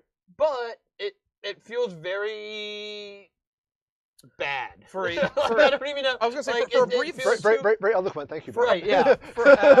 Like, you were about to really like dive into Webster's there and grab Yeah, a really no, great and then word. and it's like too on the nose, Well, like, too sledgehammer, but like also early- just not good. early Like, on, it just Early on in this whole sequence goes on till the end of the episode, so I'll just talk about how it basically just goes down that he gets captured. They just are constantly arguing amongst themselves over who's in charge. Blibbity it's- blobbity blue. It's like a bunch of kids. At one Yeah. point, it's like Lord of the Flies. I was going to bring that up. At one point, Andor looks like they're setting up that he's going to start using like psychology to Yeah. mess with them. Yeah. But then that he sort of does. a little bit, but they just end up killing each other anyway. Like, and it doesn't Well, but really he go does anywhere. do some subtle things. Like when he's like taking like the drink, he goes, you should probably start saving water. It won't rain forever. There's a tarp over there. And Yeah. that's also a subtle hint from him, like, hey, I have been here before. Like, I'm not bullshitting you guys. Yeah. Like, I am telling you the Right. truth. I But am who I there's say also, I am. I don't know if it's episode 1 or 2, but there's like a big deal about food and water. That's episode and, 2. That's because And- of the whole melon thing And then it's versus. like, why you guys have been here for a couple days? Like, you would have at least like food would have occurred to you by now that you need to start. Like, Yeah, like, it's, sort of Well, like- I think- it's actually water- it's so weird and bungled. My I only, don't know. my only take from that was they assumed they'd be off planet by then, so they didn't have the Right, rations. But you would just But, start but, looking yeah, naturally for food if you get hungry. but once you're marooned, you would go into a oh crap kind of mode, and you would start trying to. Maybe the thought was someone would come accumulate back. I don't know. So I mean, the episode basically ends with him, the two groups shooting at each other, and they basically an already splintered group splinters even further, and Andor gets pulled with one group while the other group. One group has the tie, the other group Yeah. has like a little thing that they're hiding in. some kind of freighter. Porco ship, maybe. Porco ship, presumably. Yeah. Not Jack Porkins. But- Porco. Yeah, I know. I was thinking that too. even yeah. though this is the weakest Jack stuff. Porkins is still with us for a like few you more s- years. Well, like you said, Tim, the weaker stuff is the stuff with Andor, in my personal opinion. No, But- ironically it is. Yeah. But it's not all bad news, because we do get a cut to the Malthine Divide, which opens up with a big old Empire meeting with Ben Mendelsohn leading the fray. Not the big old empire because it's like a secret cabal. Well, it's a super secret cabal. Super Yeah. secret. And off he the, even off makes the books, yeah. Ben Mendelsohn comes in guns a blazing, Yeah, he acting wise. It is such a great little oh, I remember this guy.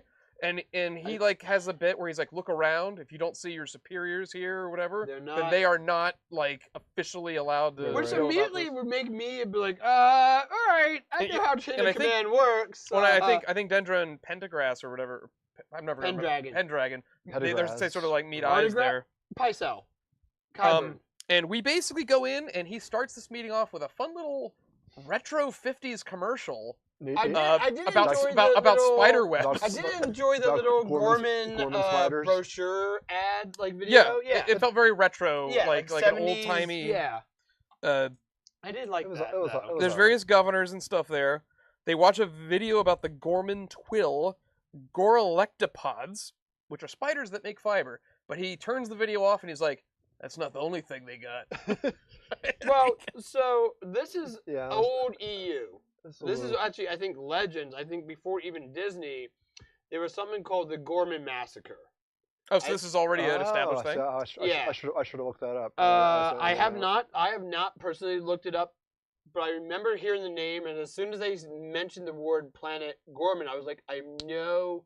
Like my brain immediately jogged this idea of Gorman Massacre, and I don't know what it is in the new canon, but if I remember correctly, in the old canon, it was a thing with like Jedi and stuff, which I think so. There It seems like that won't fit here. Right. So Well- I think it's getting slightly changed, but in the terminology was basically an entire planet got massacred.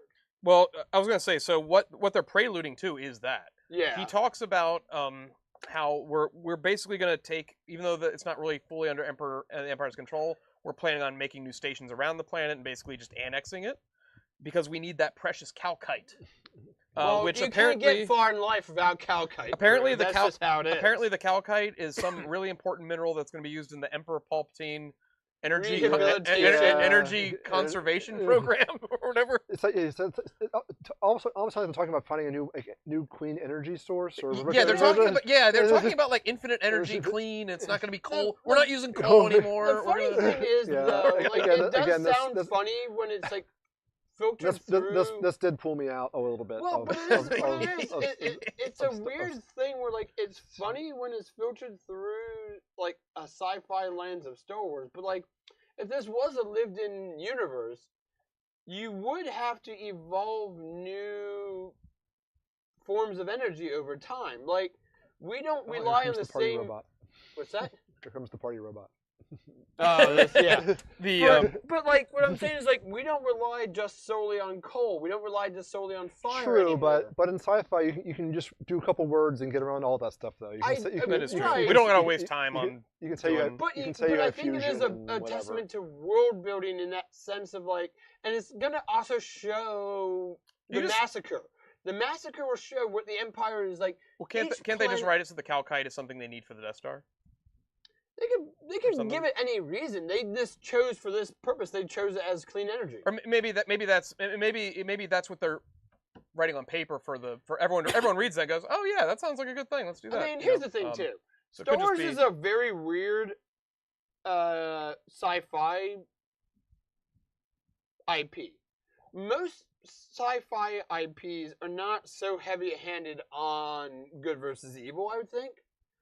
Like, even Warhammer 40k is very gothic in its themes and stuff, and its lore, but, like, aliens are bad, humans are good, but, like, the humans are really bad, too. In Star Wars, like, a government would not name their new base the Death Star. Like, can you imagine if America built a base in Canada and called it the Death America or Death Canada, and it's owned and operated by America? Like, no one would like. It's a little over the top, sure. Right, and I think like we were okay with that when Star Wars first created because we viewed it through the lens of this is just fun, pulpy, sci-fi. Yeah. Kill an afternoon watching 2 hours of A New Hope or Empire Strikes Back or Return of the Jedi. But when you create more and more and more to it, you have to build an onion to make the onion bulb have an onion to it. Where A New Hope was, it was just an onion bulb. And when you want to have a good genre. Like when you think of like Game of Thrones has an onion and you peel back the layers to it. Lord of the Rings has an onion and you peel back the layers to it and you learn more about the planet, the world building. Star Wars did it like retro. Like Star Wars had the bulb and then tried to build an onion around it. And you have to then peel it back to learn things about it. And in that sense, like you have to create terms like Stardust, which was like one of the things that like Jen Urso comes across when she's going through those archives, like things like that. Like you have to like retroactively make new factions. You have to retroactively make a canon of like the Dothmari witches and the Mando universe and this and that. And I think sometimes it comes across very helter-skelter and not well, but other times it can come across somewhat cohesive, and I think Andor is trying to make it somewhat more cohesive. In government speak, in bureaucratic speak, maybe this is just more or less Grenick trying to get something for his Death Star project, which is like his baby.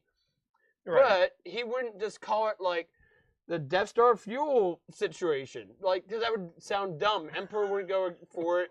Tarkin would, like, if I'm the governor or the Moff of, like, Tatooine, I'm not going to okay something that's happening on Alderaan. You know what I mean? Like, look at how America is.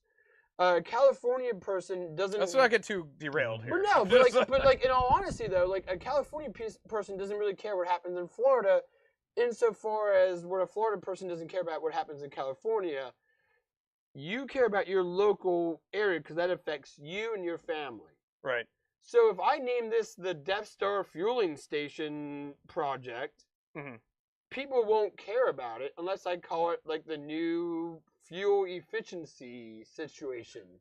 Yeah, and that sounds like it's much more galactic. I'm fine with it just like being thrown as a term. It made me chuckle when I heard it because it reminded me of the Emperor Palpatine Reconstruction Center. And I think that's just silly. We dovetail into the humor aspect of it.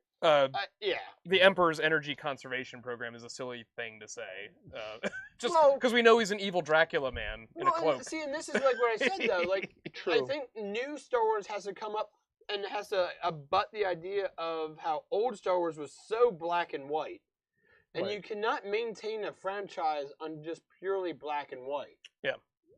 So Andor was the first show to really try to push that. There's only a gray area. There is only 2 more plot points really to this episode. During that same meeting, the Empire. This is stuff I actually do really like because they're talking about like what they're planning on doing to the planet to get the Cronkite. Walter Cronkite out of the planet. They're basically fracking the planet. Right, is what they're saying. Right. It's going to make it uninhabitable. Yeah, and so it's going to make it unstable. They're bringing up all the classics. How can we relocate the natives? One guy even like says like, can we just create like a plague? Yeah, wipe them out. COVID. There's COVID on the planet. And then Krennic personally goes to more evil. Well, Krennic personally goes to Dendra.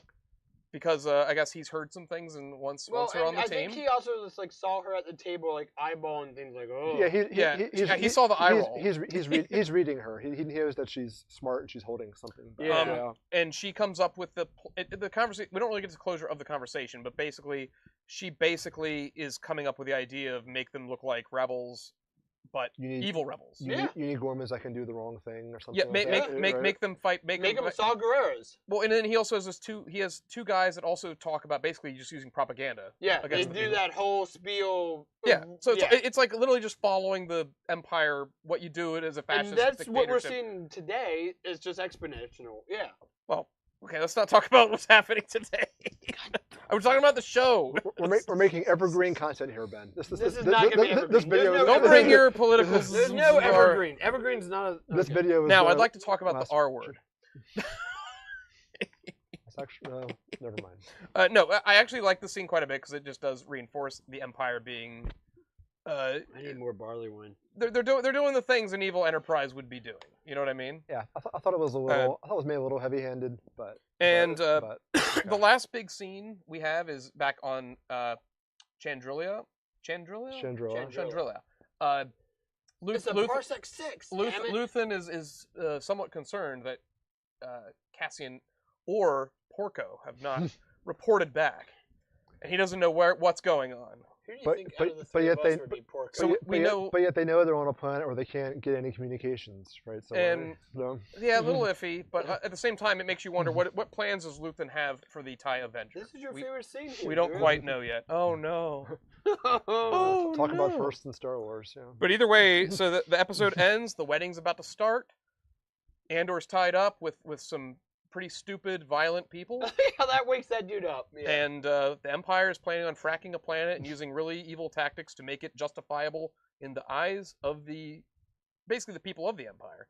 Yeah. They're trying to sell it to the people that are part. Well, people on Gorman.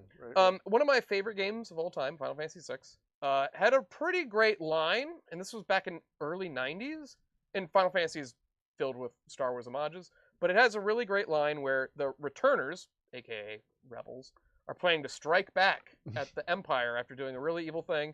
But they, during the meeting, they are very, very concerned that their attack is going to hurt like the towns and that are on the Empire continent. And the philosophy of some of the people are like, well, screw it, who cares? Like, they're part of the Empire. I don't Yeah. like. There's people that really like. I don't care about the people. And then somebody makes the statement like, the Empire is evil, but its citizens maybe not so much. You know, I always thought that was an interesting concept that was brought up way, way long ago that was never really brought into Star Wars until sort of recently. Yeah. The mean- idea that most of the citizens of the Empire are probably just average Joes just like- going to work, but I don't know how many people who are watching can look at this, but like you got like 15, 20 some Imperials on the screen right now. How many of them do you think are like legitimately evil in the sense of like what we think of as evil? well, there's right? only one legitimately evil in the scene. But, Right. No, and he is. So no, that's- And he gets his Well, that's, comeuppance. that's, Right. Well, that's a human nature kind of thing. But yeah, my what you're point talking being, about. like, some of these guys, and I think this goes back to like Hannah Arendt had one of the greatest philosophy books of modern day because she's a former European Jew who moved to America before World War II really kicked off, and she then went to the Nuremberg trials, and she said the evil of evil isn't Goebbels, isn't Hitler, it isn't the person who really comes up with the evil plan. It's the banality of evil. It's you can convince 5,000 people just to toe in line and do the evil bidding because they think it's what needs to happen. Mm. Like that stormtrooper guy that they just showed there, he might not have any idea. He just took a job. Mhm. Like Or he got recruited via propaganda. that's or what I whatever. mean. Like right, he took a job. Like someone came to his planet and said, "Join the Empire." Yeah, and he was like- probably like a 15-year-old And- scrappy kid. right? Who, And like had no prospects. He wasn't super intelligent. He wasn't going to get a job doing this or that. He had no real skills at being a mechanic or this or that. The army was for him, type of a thing. and right? presumably, maybe serving a tenure in the Empire maybe gives you some perks. I don't know if that's I'm ever. assuming. I honestly don't know if that's ever I talked doubt- about in universe. I doubt the pension's that great, but I- Well, no, like mean- maybe you have access to higher education. Yeah, in there's the a area. GI Bill or something. I don't know. Right. Is that But- something we want to dive into though in But Star Wars? going back to like Little the deep. Gorman Massacre thing, the old EU, I don't know how much the new canon has done it, but like the old EU, like every other book had one character who survived from a planet that was somehow ravished by the Empire for like either resources, people, sure. some kind of background to give that one person, like one brand new character to that book or trilogy, a horrific backstory about how the Empire fucked them over, right? You know what I mean? Oh god, I just dropped the first F-bomb of the... That's fine. It wasn't in the first few minutes. Oh, did we already... What? Oh, it was in the Are we first li- few minutes. All right, we're good. Well, I mean, Are we don't li- excessively use it, but Are we live? Okay. but we've been live for 2 hours. Oh, sweet. So episode 1. It's okay. No, we're done. I'm not. That actually, what I was gonna say, everything I said wraps up everything that happened in episode 1. I was gonna hand it over to Ben here For episode 2. for episode 2, who which took is- no notes over there apparently. No. No, It's all up here. I Okay, have... okay. Yeah. He's I've gonna never- go full autism on us. Hey, I'm on a registry now. Good note. What? Thank you, RFK. Oh no. Anyway, so episode 2 is the first lead-in scene is them crawling through not Yavin 4, maybe Yavin 4, because it's not given the designation. We're not told, but it's implied at the end of episode 2, right? Yeah. That's when he takes off. But she's crawling through, and they're like looking for Rika, I believe. And she comes across a boot that still has the foot in it. I laughed out loud at this. Yeah, and like my favorite part then is like they're like, well, why didn't you bring her back or whatever? And she's like, it was just a shoe. It was just a shoe. With a They're like, foot in it. we're like, well, didn't you look for her? I'm like, the foot was still in. Like, and her response to the guy is so great. She's like, the foot was still in it. That's when I knew. I was like, oh, this is gonna be schlock. This is gonna be bad. Yeah, I will say, not great, Bob. Not great. out of the 3 episodes, I think episode 2, and this maybe is just a trope of 3 arc episodes. Episode 2 is maybe not always the greatest because it's episode 1 leads with a banger, episode 3 ends with a banger, episode 2 is like the middling, like you have to flesh out a lot of stuff. It is. I think this might be my least favorite Andor episode of the bunch. Like, including season 1. I think Empire Strikes Back might be the lone exception. And Godfather 2. Well, might be the lone exceptions where like the middle of the trilogy is the best. That's usually true. The second one should always be the darkest too. Well, that's the thing, and this wasn't that exceptionally dark either. I think episode 3 here was definitely the darkest. Well, given Drew's favorite scene that he just talks about nonstop. I made a funny little reel where I'm laughing at it. Yeah, like he's literally just And what happens to Tay? Yeah, it's pretty dark. Yeah. There's nothing. Everything comes to a head in that episode, which is neat. The biggest thing I think I actually enjoyed about episode 2 is Perrin's speech. Oh yeah. He has a great, and it's actually just a great speech in the sense of like, if you would go to a wedding or like a graduation, it'd be actually just a good speech. Yeah, I heard that and I was like, man, like I wouldn't want to follow that speech. Right. If I had to do a speech after that, I'd be like, oh shit, I'm not gonna match that. It was just that like, maybe it's not Star Wars, maybe it's not anything, but like it just was a good speech in the sense that it was just good dialogue. He's like, trouble will find you. Yeah. You don't have to look for it. You don't have to like, and it wasn't political. It wasn't like he wasn't pro-Empire, pro-Rebel. It wasn't anything like that. He was just literally like, this is like something you could have told anyone in like 200 BC, like 500 AD now, or the future. You live your life, shit's gonna happen. Bad things will happen to you. Life will happen. Life will happen good, life will happen bad. It doesn't necessarily mean you did good or you did bad. Life just happens. You're driving down the road and a drunk driver hits you. You're driving down the road and no one hits you. There's no rhyme or reason to it. It's just life. Isn't it aggravating, though, when somebody who's obviously had a miraculously great life filled with riches and lavishness is preaching that to you? Like, hey, life! I mean, that aspect, I didn't really even view it in that. No, he's a great, I actually like that guy. He's fun. I didn't really look at it in that vein of it, though. It was a weird, I just thought the speech itself was a poignant, not Star Wars speech, but a good speech. You know what I mean? I felt like it was also maybe I was reading a little bit too much into it, but I thought maybe is this telling us a little bit about how he views his own marriage with Mon Mothma, about how it's not really all. He's throwing a little bit of shade at her, or saying it's not all sunshine and roses, but you just gotta go power through. I think there's a different aspect of that. There could be two meanings there. I think there's a little bit of a different aspect of that, because I don't think he cares that she has Tay as a lover, because he definitely seems like he has a hedonistic lifestyle, right? I don't think it's. Do we think that she actually is with him? Is that? I thought they were just childhood friends. I wasn't under the impression. We talked about that earlier. She vehemently denies it, and I don't think she's lovers with him, but he definitely knows there's more than just. I don't think she wants him to die. Right. I mean, right. I think Perrin, his relationship with Mothma was obviously just like Leda's relationship with Skolden's son, Stekken. Stekken, yeah. It's a marriage via house, like Game of Thrones style. Political arrangement, kind of thing. Right. And the kids don't want it, but. But so, he lived through it in the best circumstances he knew how, which was, and I think in Perrin's lifestyle was hedonistic. He had the money, he had the means to do whatever, and I don't think he, even if Tate was Mothma's lover, I don't think he really cared, because he's probably gotten. That's a fair. He didn't seem to be No, too bent out of he shape wasn't. about It wasn't bitter. Like when he mentioned your boyfriend, he didn't seem bitter. It wasn't like a ex-husband throwing shade at an ex-wife type thing. It wasn't a husband who knows his wife is cheating type thing. It was like your boyfriend, I had to drive him home and he said some things kind of thing. And I think it was almost like I think it was also like maybe like a wink, wink, nudge, nudge. I know you're doing something for the rebellion, but like I don't care enough to throw my life into chaos. I was gonna say we don't know exactly how much Perrin knows. Perrin. Well, I think he must.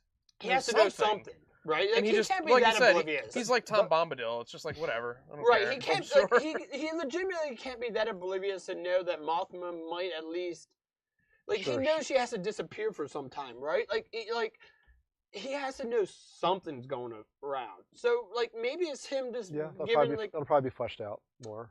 right. And I Hope- think hope like so. we're 3 episodes into a 12-episode season that will maybe also be recontextualized in books and comics and shows and Well, who knows what that's- else. Maybe that's, you that's guar- lore- That's guaranteed. Maybe you lore nerds know this. At what point is Mon Mothma actually on the lamb on the Empire?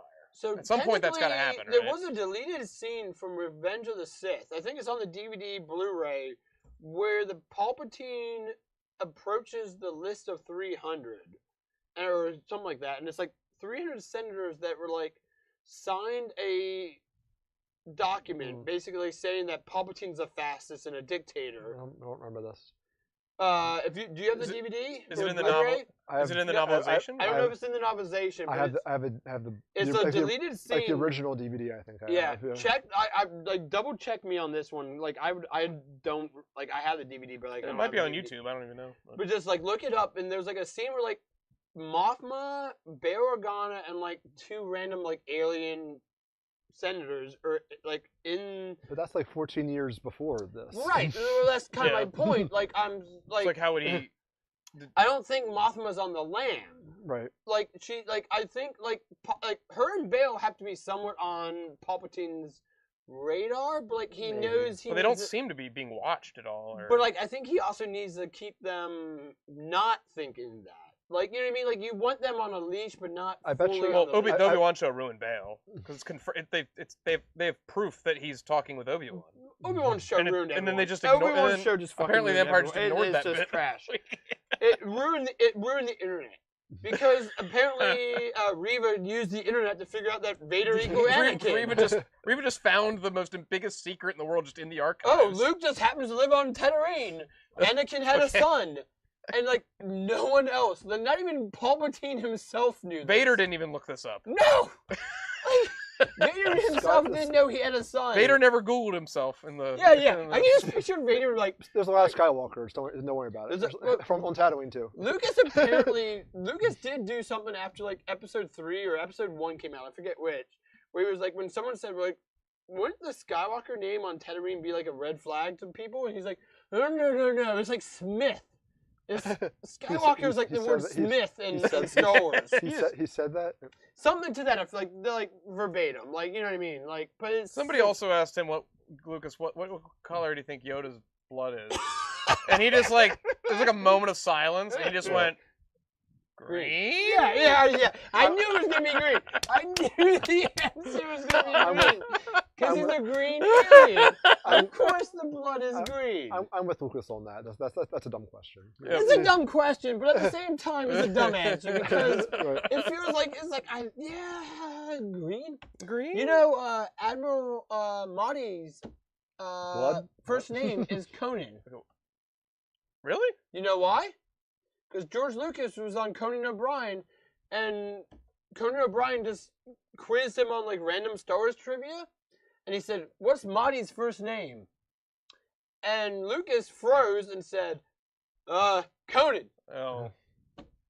And then Wikipedia and all these other It's people actually canon. made it canon. Well, I don't want to go off the rails, but I have one more thing to bring up about Lucas not knowing his own shit.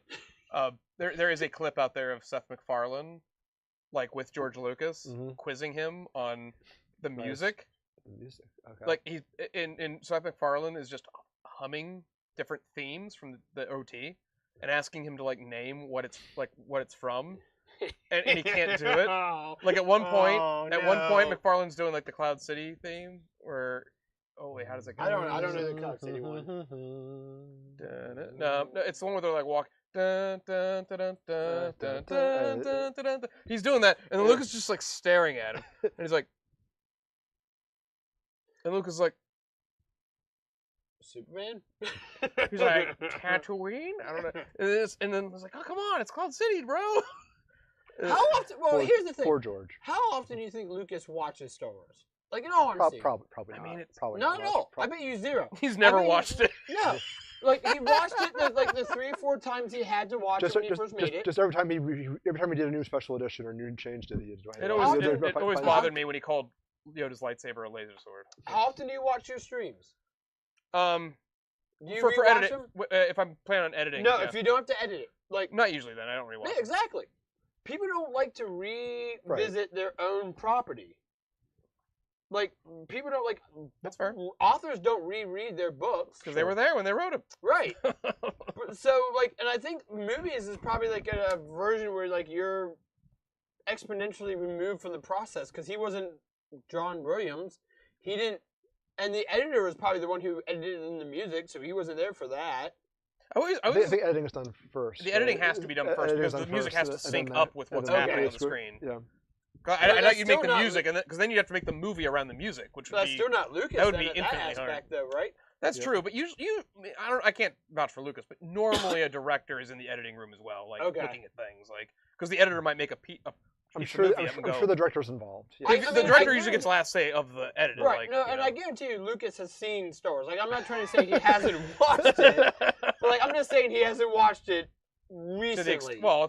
It's Star Wars at the point now where the fans know more than the creators. Of course, that happens with a lot of. That happens with any mass Marvel, Harry Potter, Marvel, Dragon Ball, Hunger Games, Dragon Ball. Maybe not Lord of the Rings, but Dragon Ball has like literally. Oh yeah, and Christopher Tolkien's not even here anymore. Oh, he died too. Well, He died Dragon too, Ball has like a literally thing with R.I.P. Akira Toriyama, but there's a famous interview where he's asked about like a character. His name is Tao Pai Pai. He's the fella that like would rip a column off of like a thing. He's like, I gotta go somewhere, so he'll pull a column off and he'll throw it into the sky and then jump on it and fly on it after throwing it. And then Akira Toriyama was asked about this character. I forget what the specific question is. And Akira Toriyama was like, "Who?" Right. It's like General Tao, and he's like, it's a fairly big character early Dragon Ball, but he gets defeated eventually. But he's in like 20 episodes, and he's in the manga, and it's like. And he's like, oh, I forget who that is. And like the guy's like, what do you mean? You forget? Like it's like okay, every Dragon Ball fan knows who Tao is, but well, so like Lucas one time was asked.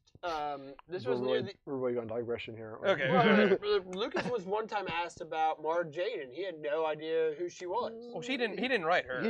But like that's. He definitely knew about her. I'm pretty sure. It's one of those weird things where like at one point he knew, one point he didn't. Actually, he casted her.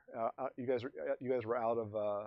No, the Shannon Baxa thing. You guys were out of Star Wars CCG at that point. That was not Lucas himself. I met Shannon McRandall at a.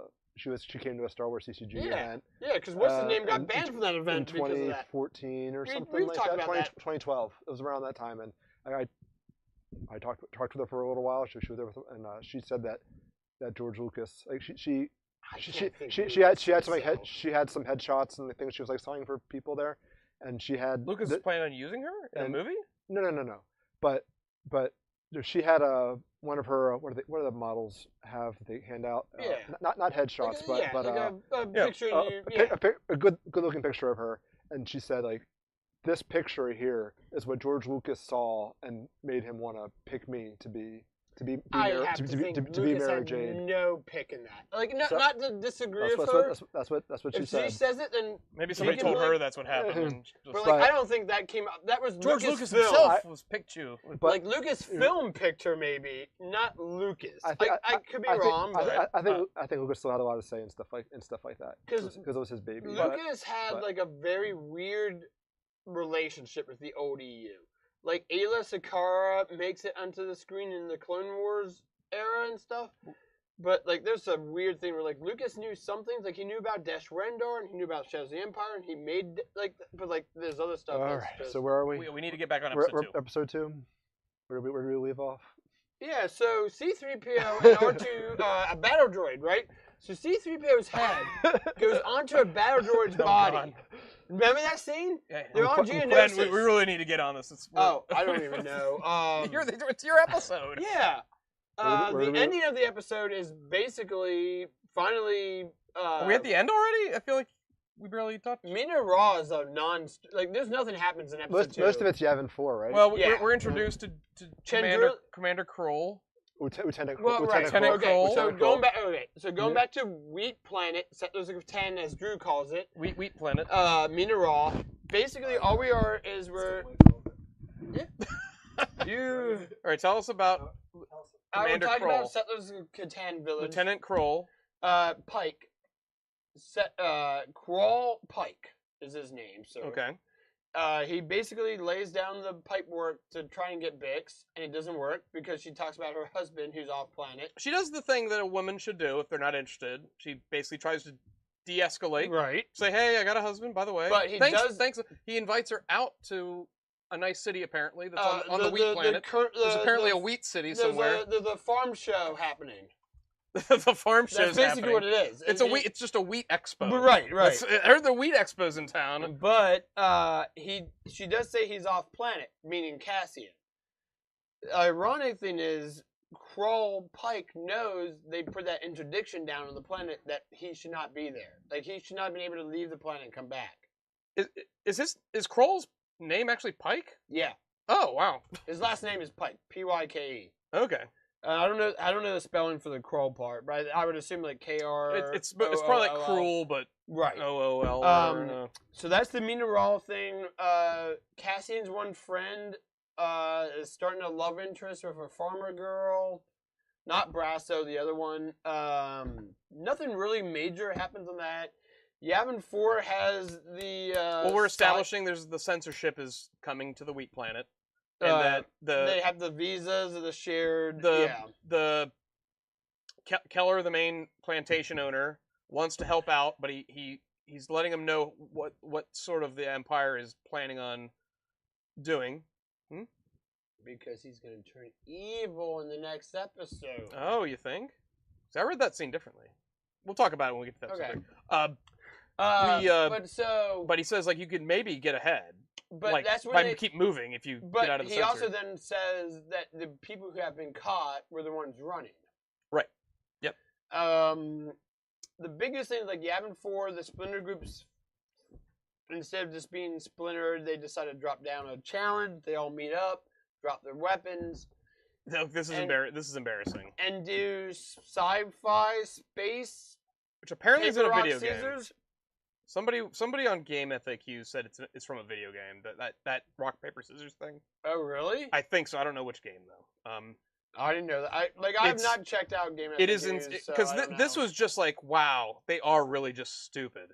I mean, like- there's a small part of me like if this wasn't Andor, I would think the humor of faking out doing a major duel and then it just turned out to be rock paper scissors would be funny. But That would be funny for like a Family Guy joke. well, like or right, Simpsons like, or something, or but- like on Acolyte or Ahsoka. An Maybe. acolyte, it would just. Because like whatever, right? I don't know if in any context you can make it work, but Andor, it feels. It and just Andor's feels asking off. Andor's asking the right questions. Like, what the hell are they doing? He's like, and the And guy it's total submission. and that's the one thing. They literally just tell one guy to stay behind with the gun Yeah. to watch I Andor. did think Andor's escape was also like he kicks a drawer open, He gets could- a gun. Well, that's what I'm saying. That drawer was just there with a gun in it the whole time. Yeah. And of course. I mean, okay, we established them; they're all idiots. So I totally believe Andor can Right. get away from them. Andor, like we've seen Andor Find do a slightly Andor better is way, though. 20 better, and Andor is Yeah. 20 times better than these guys. But he literally just walks to the ship and flies away. Like it's I'm just also sort of not like a huge fan of the animal running through. Like You know what that's called, Drew? you told me earlier. I don't remember the name. It's called a Yavinian Dudar. So why are they doing this at night when they know there's Well, evil right, creatures because they even outside? talked about that in the previous episode, where like when they talked about Sure, the girl who finds only the boot. She's like, well, and a beast got her, and they're like, there's beasts everywhere. So why would you then go out? Why would put you do your this weapons- open challenge and just do it in the outside? Right. When the... Maybe it is just to juxtapose how stupid they are, whatever. It feels like every scene is just like, look how dumb. Look, they don't like eating the melons because they taste horrible. Right. That was a scene. Why? At Like, the why is same that time, there? as the same time as on the other side of the thing was Cassian's group was like they're moldy. Oh, and they're slowly Yeah, moving. how many are what? How many They're are dry, how many slowly are mold? moving the TIE Avengers Oh, yeah. cannons at a rate That of means- 1 millimeter an hour. Few centimeters an hour. Or And they're like, something oh, Yeah. that means by midnight they'll have it pointed at us. And I'm immediately like, well, they can't kill you. Andor, you have Andor. They brought that up. They did bring that up then. They Yeah, brought I was that- like, they brought oh, that up. They brought that At up. least they established that. But they still were going to do it anyway. But though, look, we don't care. What is? Well, there's a line. They're like, "Oh, what's your plan? You gonna shoot the pilot?" Or, I was like, I was like, okay, good. That's a smart thing to do. But Yeah. you Let them what, know, the- hey guys, if you blow us up, you can't get off. Then you know. The you're- weird thing too, though, is Mhm. previously, like all of Star Wars has kind of established that like anyone can kind of be a pilot.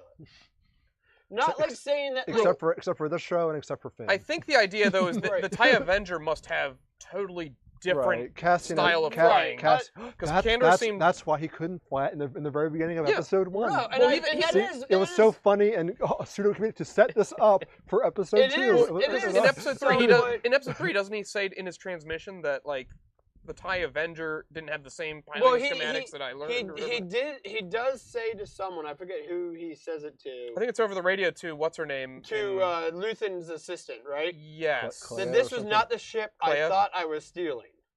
He doesn't outright call it the TIE Avenger, but he does Yeah. say this is not the TIE fighter or the ship. It clearly had different flying instructions than whatever Right. he was supposed and to have. he has yeah. to like control a ball maneuver and have his Right. arm But through. but here's the thing: so is the implication that they knew he was robbing something different? And if so, they'd want him to be able to fly it correctly. Otherwise, it's a very good chance he would have just crashed into the docking and then that'd bay, be it. and that would be over. And then he could be captured and tortured. Or Like, did which they would not? be really bad? Hit- Or hit the when other that thing happens. is they didn't know that Right. the TIE Avenger would have drastically different flight. And that's Mechanics. more likely Yeah, that would be the. how good are their spies? Yeah. I mean, in realistic aspect, like if I'm a spy and I know what like the TIE Advance looks like, Yeah, it seems to I would me- assume the TIE Avenger, which is based It on the TIE it Advance, would be like the same you're like a thing. car thief. You go to steal this car. You're working for somebody. He's like, I want you to steal this Right. car, and then you get into the car, and instead of like a steering wheel, there's just like a series of like rubber bands tied Right. together on a Well, thing, and you gotta like Assume move them around to like move the car. yeah. You know, I Yeah. don't Well, know. like, there let's were at say- least they had at least 2 people on the inside there, right? You would think there would at least someone would know Well, like, something about what the inside of the ship looked like. Let's right? just say, for uh, example, you're stealing a Ford Escape 2025, right? But you only previously have been in a Ford Escape 2024. Mm. You didn't realize from the 2024 model to the 2025 model, they retrofitted everything. They just, for whatever reason, still called it an Escape. You know what I But, mean? it's like, but you would just assume that car would still have like a steering wheel and Right. a And I guess shift that's stick what or they were whatever. trying to A go gas with pedal? for this. But There'd be like I a mean, gas pedal to move. You know, like, I don't know. That's yeah, I don't know. Once again, this could all be recontextualized later to maybe make a little more Right, sense we for are us. we it are might basing, be tough. I we But, are I'm making a not so lot of sure. assumptions on episode 3 of a 12 episode show. oh, you missed. There's one more horrible scene you missed In 2? in episode 2. On which It involves. on which planet?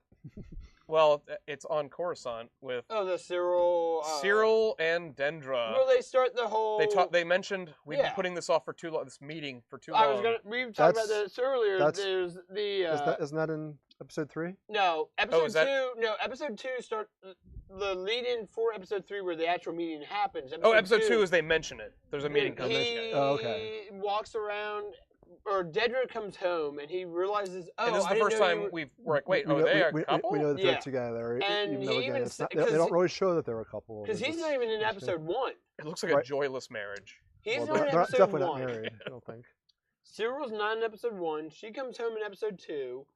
And he's like, Dedra- oh, I don't know that you were even coming home today. And she's like, yep, I'm home. Like, that, He like, should have been wearing like it's so the maid outfit, matter-of-factly. like he's the stay-at-home dad. He's that, playing like opera music, and she like immediately turns it off or whatever, or maybe it's vice versa in episode 3. I forget which. But basically, they're like, "Well, you're home now, so maybe we can have this meeting." And it's basically implied that like they're gonna have the ISB leader come home for like the old school '80s sitcom-y, like the boss comes home for dinner type thing. like it implies that we better not burn the pheasant. Right. You know, And then it turns out it's just his. it's just his mom who was insufferable in the first season. And that's Alright. There was the closing scene is him leaving Yavin 4. Like that's yeah. Well, there is some good. Or that the reveal that it is. Well, Yeah, but yeah, I mean, yeah, there, yeah. theoretically, there could be other planets that have Massassi-based type ziggurats. Around a red gas giant. There, Yeah. there actually is a bit of dialogue that I remember that I think we should just highlight for a second. Dendra is questioning whether or not she wants to be part of the Gorman project That's right. to Yeah. She said she wants out of it. to That's Qyburn. the- She doesn't want out of it, and Qyburn That's talks the her. early episode when they were like walking with the briefcases. Yeah. Yeah. They're basically discussing And he like says it's a gift. he says it's a gift, Yep. and she basically goes on. She's hunting Axis, aka, And he's like, "Oh, that's Luthen? been pointless." and she's like, you're basically embarrassing yourself. He exists. He doesn't Yeah. exist. This, that. He's a ghost. He's a phantom. We can't prove anything. And he actually drops a really badass line where he says, like, here's some advice. Arrest them first, then make them famous. Yes. Yeah. That is a fucking and, you know, baller that's line. a great line because of like That is a very good movies line. like That is a- Seven That is a very good and line. That is a very good the, line. Yeah. what's it, Zodiac? You know, movies like that. Yeah, you don't want to be chasing like this legend that you may or may not ever Yeah. get closure on. Very good line. And we know how elusive Luthen is to begin with. I Yeah. don't personally think Dendra is going to get Luthen ever. It doesn't appear to be anyway.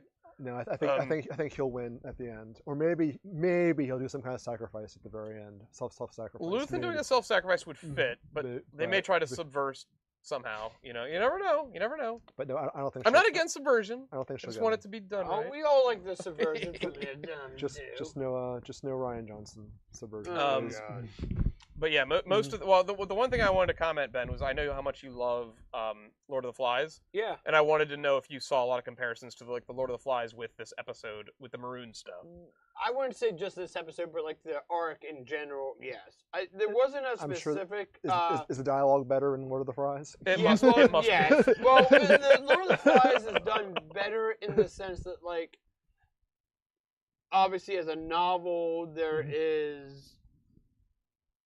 You have, like, there's no Simon. There's no man of faith. There's no man of science. There's no. I mean, Lord of the Flies is set up to be kids, and one kid becomes a prophet, one kid becomes a man of science, and then they're finally saved by the British, which is civilization saves animals. Because, you know, the British were the height of It's civilization. not quite that deep in Right. in Andor. I don't think Lord of the That's nice. Flies was necessarily the The actual goal quiz of is it. over. I really don't like looking back on the trilogy, like this trilogy of these 3 episodes. I really don't think Lord of the Flies was a No, I don't. thought I process don't in think it. so. Just a coincidental, like sort of. Yeah, Because It's not about those characters. it's more or less. No. I would say It's maybe. about Andor. I don't even remember well, their names. I would say I didn't write them more down. or less. One was Crab. I laughed. Gendis? Rika was the one girl that dies with the boot. That they find the boot. Oh, she was the heart of the show. Yeah. I laughed when I said one was Crab. I, thought that was I funny. will say, I think it was more or less the idea of man versus nature, like Robinson Crusoe. Type of a thing. a little bit.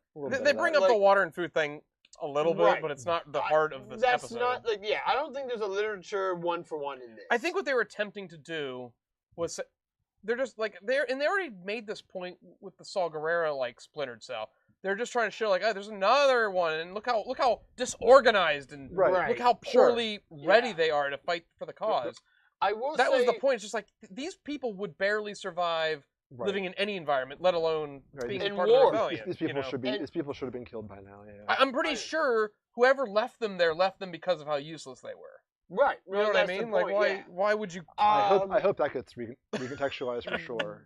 Going back to how we talked about Thrawn earlier, the original Heir to the Empire trilogy does have a decent bit with Garm Bel Iblis, where he was kind of like a splinter faction that never joined in with Okay. the major rebellion. Was he involved with the Katana fleet? He became Yeah. part of it. So Garm Bel Iblis was kind of like what Saw Gerrera is in a way now. He was more of the militaristic, like, no holds bar, you do what you gotta do to take down the Empire type thing. And Mon Mothma, the old EU, was like, you know what? That's a little too far. Like, you know what I mean? Mhm. Like, and they never fully enfolded Garm's rebellion into their rebellion. Like, Leia, Wasn't this and- was this after like Return of the Jedi and? well, it's part of the Heir to the Empire. Because they are the New Republic by that point. Yeah, it's So- 5 so- years. so- Heir to the so Empire they is don't 5 need, years you after know, Endor. So they're not really rebelling anymore at that point anyway. I think they were talking of, like, the main points was like he jumps in because he finds the Katana fleet. It's like been that. forever since I've It's read been a long that. time, yes. But he finds the Katana fleet almost like 5 minutes before the New Republic finds it, and they're like, "Oh shit, you're Garm Bel Iblis! Like, you're that legend that we all knew that fought the Empire, like, low key, like." Yeah. Right. I think there's also one more scene with. Is episode 2 is when Chief Mothma finds her daughter crying Yes. in a room by herself, and it's because it's basically like she doesn't connect at all with the kid she's marrying. Well, like, Stecken has Stecken. nothing. Like, he has Doesn't she call him like an idiot or something? Or he seems like a vapid fool, basically. Yeah. It's the Yeah, reverse of how, like, Game of Thrones. I think she calls him a child, doesn't she? Yeah. Well, he might be younger than her too. I don't Well, know. but- doesn't Mothma they or seem someone similar even in says age. something to Skulden, and he's like, "Is he prepared to handle her?" And Skulden even says, "No, my son's a pussy." Basically, have you had your flower yet? like he even basically Like just says 14 like 14 or 15 Yeah. or something. "All right, before you diatribe into yours, I'm gonna hit the weed." What? Dude, I'm a 40-year, 59-year-old man. You're younger than me. Poor- So what do you think of Rogue Poor- One now? Look at Krennic. What do He looks old. what do those red dashes mean? I know. We should have some kind of. There's like She get- pin marks in them. You see that? That benefits of HDTV. What does that mean? I've never noticed that I before. think his official rank is like director. I know on the. Yeah, he's you know, he's I know in the in the Star Wars CCG world, his director Orson Krennic. So I think that, but I'm not sure there's any real consistency between all the different insignias, the red and the blue, and there's also some yellow. I think sometimes on the yellow squares. I think. well, yeah. Tarkin had what, a row of blue and a row of red. Yeah. Well, he's a Grand Moff. He's the highest. So what does the blue mean? Because I think sometimes I see marks of blue, and Yeah. sometimes there's just red. Sometimes Yeah, Mahdi has something. Tag has something. Like they're all different. Mads Mikkelsen is a different ranks. Mads Mikkelsen's a good actor, but a lot of times he's in projects that are like below his like abilities as an actor. He's fantastic in this. Absolutely fantastic. But how much screen time does he have? I feel like it's not a lot. Not a lot. Not a lot. Not a lot. So. Ben Mendelsohn looks good in this too. He looks like weary. Everything looks dirty. That's good. Yeah, they did a good job of making it feel like Star Wars, like original trilogy Star, which it should, right? It takes place days before the OT kicks off. But yeah, it seems like they made a conscious choice to go a little lighter on the CGI than who did in 1, 2, and 3. I do wonder if once Andor is all done, if I'm gonna actually go back to Rogue One like fully and like really enjoy it and go, wow, this is actually way more better now that I know all this stuff. I wonder how many characters they're going to really connect with. Obviously Cassian, obviously K2SO. maybe body. Maybe. Look, Wait, who's but- the big guy and the little Asian fella who's like Baze, it's blindfolded? Baze and Chirrut's blind, I think. Baze Chirrut- and blind. Yeah. Chirrut, Imwe, and Baze Malbus. Yeah. I don't think they really should be in Andor, really. You don't think that they'll pop in and I kind of don't think so. like is the final arc going to end up leading Andor into the assassination of Galen? Like, do you think that's where it's going? If it's gonna like, are we leading directly in, or is it just going to end with him being told? Well, the first scene we see here of He's gonna of kill the Cassian, informant. he's killing that informant on another planet. I can't remember what planet that The was. ring planet like thing, yeah. So it's going to lead up to that. Well, now that our benefactors, I mean, what? Factors. Uh, A word from our sponsors.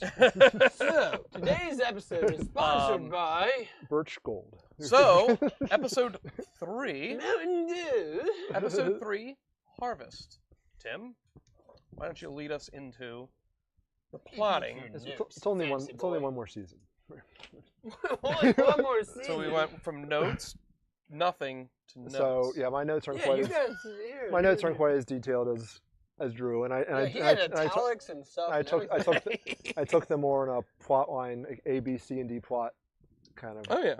Which plot, 'cause one's the I- Poochie plot? So, I did write that the opening shot is a very well done shot of seeing Cassian inside the TIE Avenger. The camera kind of starts out and kind of zooms in on the front of just the TIE, kind of just sitting out in space. I think it's not moving, and I think It's like and I what's the second Infinity War? Where It's they're like like out in space. just drifting. right, Yeah. right. And That's what the episode should be called, Drifting. I think that's when he's trying to reach out to Mina Rao, I think. I think he's trying to get a hold of But Luthen's assistant. Right, isn't right, right. He talks with Clea. He gets in hold with Yeah. get hold of, and they have a conversation, and then it's the little bit of a classic trope about well you can't go back home. You can't go to Mina Rao. Well, why can't I? Well, because there's something bad going on there. Like what? Don't well, do we don't it! know. That's Just where don't my do it. friends are. Don't What are you do it. talking about? Yo, Luke leaving whatever- Dagobah. whatever type you- Do thing. not. do. You cannot go. We don't know. So obviously we know that that's where So- he's. Does the Wait. TIE Avenger have hyperspeed? Yes. Okay. We know this. So it's on the Star Wars CCG card. I just thought all these planets were next to each Drew, other. can you put up the TIE Avenger Star Wars? That should be on the thumbnail. The TIE Yeah. Does Why TIE is it- Avenger have hyperspeed? The ring Oh, of look! the ring of Ring of the ring of Kefrine. Kefrine. That's where he's going to end up. That was at the the end that of, was the keyword he had to use. at the Oh, end. that was the code. Yeah. Yeah. Oh shit. I didn't realize. So password was that. so he'll end up here at the end of episode 12. Yeah, this is a grimy place. Yeah. Wretched hive. Blah blah blah. A wretched hive of scum and villainy, no more than you will But- ever find in Drew's basement. But the main parts of episode 3 are all around what I call the B and the C plot lines on Mina Rao and Chandrilla. That's where we kind of spend. Well, what is the A and plot there's one- line? Oh, I put a Cassian as the A plot line because Okay. up to 'Cause that he's point, titular? up to that point, he was getting most of the screen time. I thought his plot line was getting most of the attention. But anyway, so we get on back to Mina Rao. We see all of our illegal aliens. I mean, our friends who are harvesting wheat, I guess, for Yeah, like for- don't for- bother them. They're for- just harvesting They're wheat. just harvesting some wheat. They want to build but they're a also, settlement on settlers. Of Just imagine like the And South there's- Park. They're taking our and- fucking and there's a lot of talk about how the auditors are coming. They're going from station to station. Right. Sometimes they're picking up people. Sometimes they're not. We want to try full to censorship. where we want to try to get ahead of them. Oh, but don't run because if you run, that's when they get you. And we there's know a lot- an evil man named Kroll has asked Binks out that was to the go that was to that was in the the farm last show. that was to in go the- to the Wheat City. that was in the last episode. Yeah. that was last episode. But it's an But- establishment. right. Yeah. Right. There's Sure, establish this thing. There's It's pretty cool like that. set up payoff, right? Yeah, there was definitely some of that in this show. So that's going on. Then they make the decision. Okay, well they're coming tomorrow or whatever. Everything has to be imminent threat. Get the tension going, ticking clock, all that stuff. So then they decide, okay, we have to get out of here. we gotta move. Oh, Jeddah. I was thinking about that name. I couldn't think of it before. Yeah, Jeddah. That's the planet. Yeah, I don't think we're gonna see this. We won't see Jedi in the Andor. show. But so I bet that's where Chirrut and well, actually Blaze. Saul is here, right? So maybe we will. Maybe we'll take it back. Yeah, Saul Guerrero is here. Saul's here, so maybe there will Yeah, be a he's way. having a good time. Don't derail. Don't So derail. moving on. This is then contrasted back with this is going on parallel with the C for Chandrila, the Chandrila plot line of getting ready. Like the wedding is like about to start. I think at this point, Chandrila. Are we on all the same page about the Shangelo stuff being the best stuff of the show so far? I think so. The best stuff, but maybe the most drawn out. I would agree. There's some. I'm fine saying that. I'm saying both those things are true. Yeah, I mean because Yavin 4 stuff is definitely the weakest. I would say. And what else? Okay, is maybe there? the Yavin 4 is also the most drawn out though too.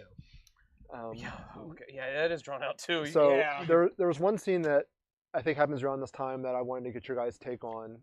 I think it's like when she's about to like walk down the aisle or whatever, right before the wedding. Yeah. Where she's talking to Leda. Yeah.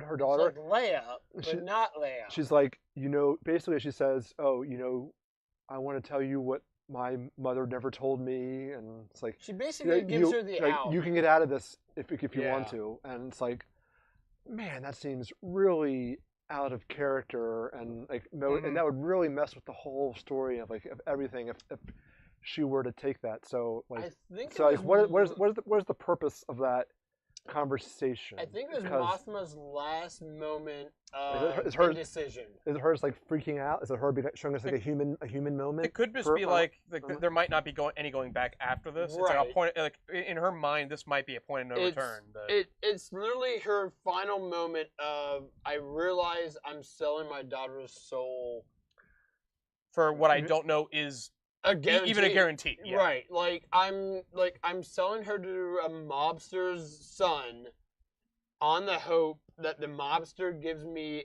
X amount of money to finance a rebellion that has a 1 in a billion chance of actually succeeding, and this is because Mothma doesn't even know about Luke or Leia. I don't even know if you can quantify what the actual odds. Right. even Like are, I mean, in all honesty, yeah. Like it's. It's such an undetermined mess. But I think in the same sense that like Mothma is that weird vein of like if I don't do this, what's her life going to be like anyway? So maybe I'm better off. You know what I mean? Like it just seems like if Leda, I feel like they say Leda in the show. I thought it was Leda, but I feel it like might be the way Han is said in in movies where like some of the characters call him Han and then some call him Han. There's still a chance to say Han. Well, I was gonna say I think it's a conversation that Luthen has with Saul, where he doesn't Saul ask Luther specifically like, I don't know who you are, like what are you, Luthen? I think it's from season 1, right? There's a great scene with Luthen and Saul in season 1. And he basically has him. Every Luthen monologue is good, but he's basically like, I'm afraid of what will happen if the Empire gets to a point where they're literally unstoppable. Yeah. Like where we because like we're still in this phase where we might be able to stop them. They're on the upcoming. They're on the upcoming. We might be able to do something now. Once they get to the if it top, gets to a certain point, you're SOL. then we're totally screwed. But Here's the running like the theory of any dictator or totalitarian or authoritarian or autocratic state is once we hit the pinnacle, the plateau, we're set, we're locked in. Once that is what becomes like 1984. 1,000 years of darkness. Yeah, the status quo. If everyone understands that the boot is on the back of their neck, no one will rise up. Yeah. Even if all it takes is 100 people to rise up to remove the boot is all that it takes. But if they've had 100 years before that of knowing the boot is on the back of their neck, those 100 people won't do it. Mm-hmm. That's how slavery worked in America. And like if the slaves all rebelled at the same time to some degree, you could. You know what I mean? There was slave uprising. There were slave could rebellions, make a for sure. counter argument to the prison arc in Andor. Yeah. As a microcosm for like even though like they even though the viewers and the prisoners at that point perceive this to be like an almost inescapable situation. Yeah.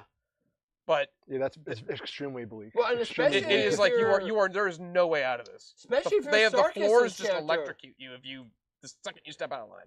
I think the final moment of that arc then is driven home by the idea of when like Circus gets to the edge of the platform and he We're like about to jump realizes he's like, I can't swim. That's sad. He literally did everything to release everyone, knowing that like He still can't escape. yeah. It's and it's not just like, oh, why can't you doggy paddle? It's like miles of swimming. Oh yeah, Yeah, yeah, yeah. I- He's Yeah, I thought it was very low chance anything would be able to. Mm. make But it- they make it even that say like far. even when like Andor reaches it, and I think they even mentioned only a few Right. made Actually it, did, right? yeah. Like and he's like found by I like think- two random I people think or whatever. I think you only It's- see him with one other guy make it actually. I think. But And they're, like, I wait, found out by, of all like, that prison break, only 2 people survived. maybe I think that's all you see. I could be wrong. I could be Yeah. wrong. That would be That's- depressing. but- that only 2 made it out of that whole. life shit. is depressing, Drew, and we all grow up and then get out of it. Life is pain. All right. So Okay. where were we? Okay. So yeah, I was talking about that dialogue about getting out of the wedding because it seems like my point with bringing that up was like if Weta took her up on that offer, like everything would have fallen apart, and it seems like I would have been It's one extremely of those, Really- right? It is. but- Like what would have Luthen have done? I don't. Like that makes you actually It's wonder one what of would those Luthen things have where done. like That it's would've- shown in shows, but like you know the outcome is the outcome. Like, Sure. Your life doesn't work that way, but like You almost, television does. you almost just- yeah. yeah, but you almost feel like if you put yourself in Lita's head at that point, you feel like maybe Does she- Lita she- know she- everything? She probably Yeah. would. She probably would have taken that Lita, offer. I don't think understands it other than obligations of a daughter. But That's my like. So have Lita you, doesn't like, understand that like how much the rebellion is on the. I don't think. for I those. don't think Probably Lita not. has Probably not. any idea that Mothma is of the rebellion. Do you like? I don't. Well, that's the thing. The show hasn't really told us too much, other than like, is she really keeping the secret from I everybody? think it is. I think she is. If it's from parent, then I'm sure it's from her daughter too. You would think. Because Yeah. why wouldn't the daughter say something to the dad, right? Right, right. Like, Well, you I know was what just I like, mean? the daughter, like the daughter choosing to go along with the marriage, knowing that that's what's on the line, would be some strong characterization from her if she knew what it meant. But it does feel like that is also somewhat of the cultural norm. Because Yes. Mothma talks about like she did it with Perrin, They talk about it as Her- tradition. You're right, Yeah. her, Yeah. I think mother too. I think she Yeah. says. Yeah. and yeah, like yeah, and Perrin does so- cry so- about it. So she, but she goes would through so, with it. so she would have been raised with the expectation of probably having an arranged Yeah. marriage. So that's a good point too. Okay. Yeah.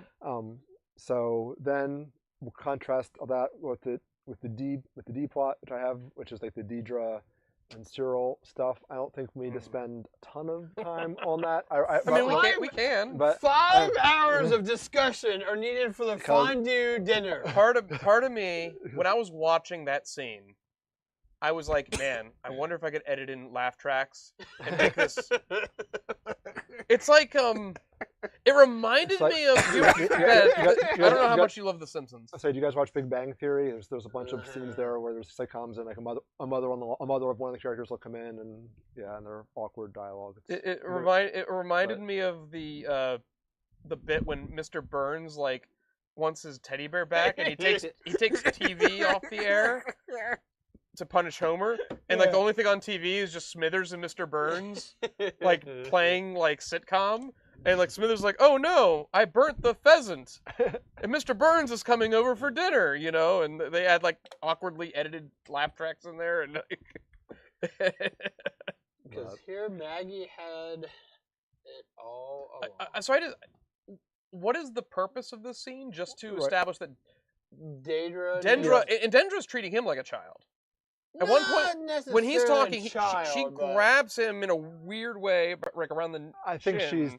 she kind of is in control of And that. she- I she's don't clearly think it's the a dom. childlike way, but it's That- definitely a dominant way. She's definitely the dom. I don't think it's childlike to Cyril. I think that Daedra is just the alpha male. And Okay. well, I mean, no misgendering. No, I'm not. Like I'm using terminology. she's the alpha of the, You could say the alpha, wedding yeah, or right. whatever. No, it's still the or- same terminology. It's- Alpha in the relationship, sure. No, yeah. Like she's the one who's working and he's already at home. like relaxing and doing it. I guess he Well, does work. He has a job too. Yeah, we did see that. I think the theory is too. Dedra has like a game plan that Cyril doesn't, and I don't think Cyril even knew her game plan ahead of time. Dedra has more agency to her character than.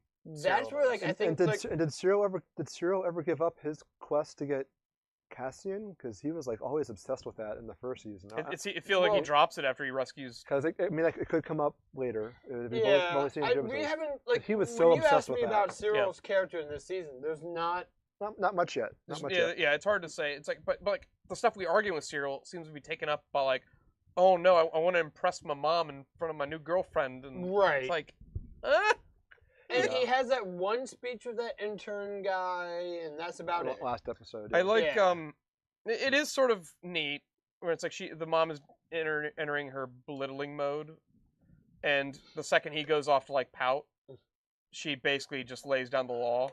That was a good scene. I really like that for Deidre's character. I also take that as a way of both Deidre. It's like a dog marking its territory type thing. Like, it is exerting its dominance, but it's also Deidre, like, she's marking her territory on Cyril. Like, she actually cares about Cyril. And the mom to an extent. Seems like it, yeah. She's like saying, like, I will allow you to see your son when it fits my schedule. But, like, that's also showing how much as long as you don't create, like, drama for us or tension or anxiety or something like that. But, like, that shows that she actually cares about Cyril. Yeah. Like, because, like, a woman who doesn't even care about another man wouldn't even, like, care that his mom is a bitch. She's not a fan of the way that the mom treats Cyril. Right. But she also doesn't treat Cyril with very much respect either, at least. But I think that's a case of she understands her relationship with him. That's why Cyril likes her. I think that's that psychology. He's a mama's boy. Well, in a weird not way. even just a mama's boy. He's a dominated mama's boy. There's two types. I'm gonna make an analogy to Stephen King. Anyone ever read It? That's a lot of creepy clowns scare me. It's a lot of pages. No, they're one of the characters is named Eddie Kasprak, I think, and he's the asthma kid in the beginning. And he's like the kid with. I'm not a big Stephen King Okay, well that's right. But like he grows up and he basically like even though he was like his mama, the mom always treated him like shit and all that. But he grew up and ended up marrying somebody just like the mom. That's a common sort of that's a trope in a lot building of thing. Movies, which is I think clearly it's like he wants the woman in his life to be in control. Right, that's attractive to him. Yeah, for some reason. It's psychological. Yeah, it's imprinted. Yeah. Are we still talking about Star Wars? For some reason, that was like 3 seconds. So I didn't go on a 20-minute monologue about World War I or whatever it is you did. Where's War 3? We're not there. We're not there yet. War 4. The one fought with sticks. Yeah. So that is War 4. Yeah. So who is the quote for that one? I think it's Einstein, right? Said that I don't know World War III or World War 4 would be fought with sticks and stones because of how World War 3 would be so bad. It's cute, but I don't think I buy it. But that's all right. So we'll be dead by the end of World War 3. That's what you're saying. So I didn't want to spend a lot more time on that plot line. We talked about most of what happens already. There's one big plot line we haven't talked about. About where they. So I'm sorry, Tim.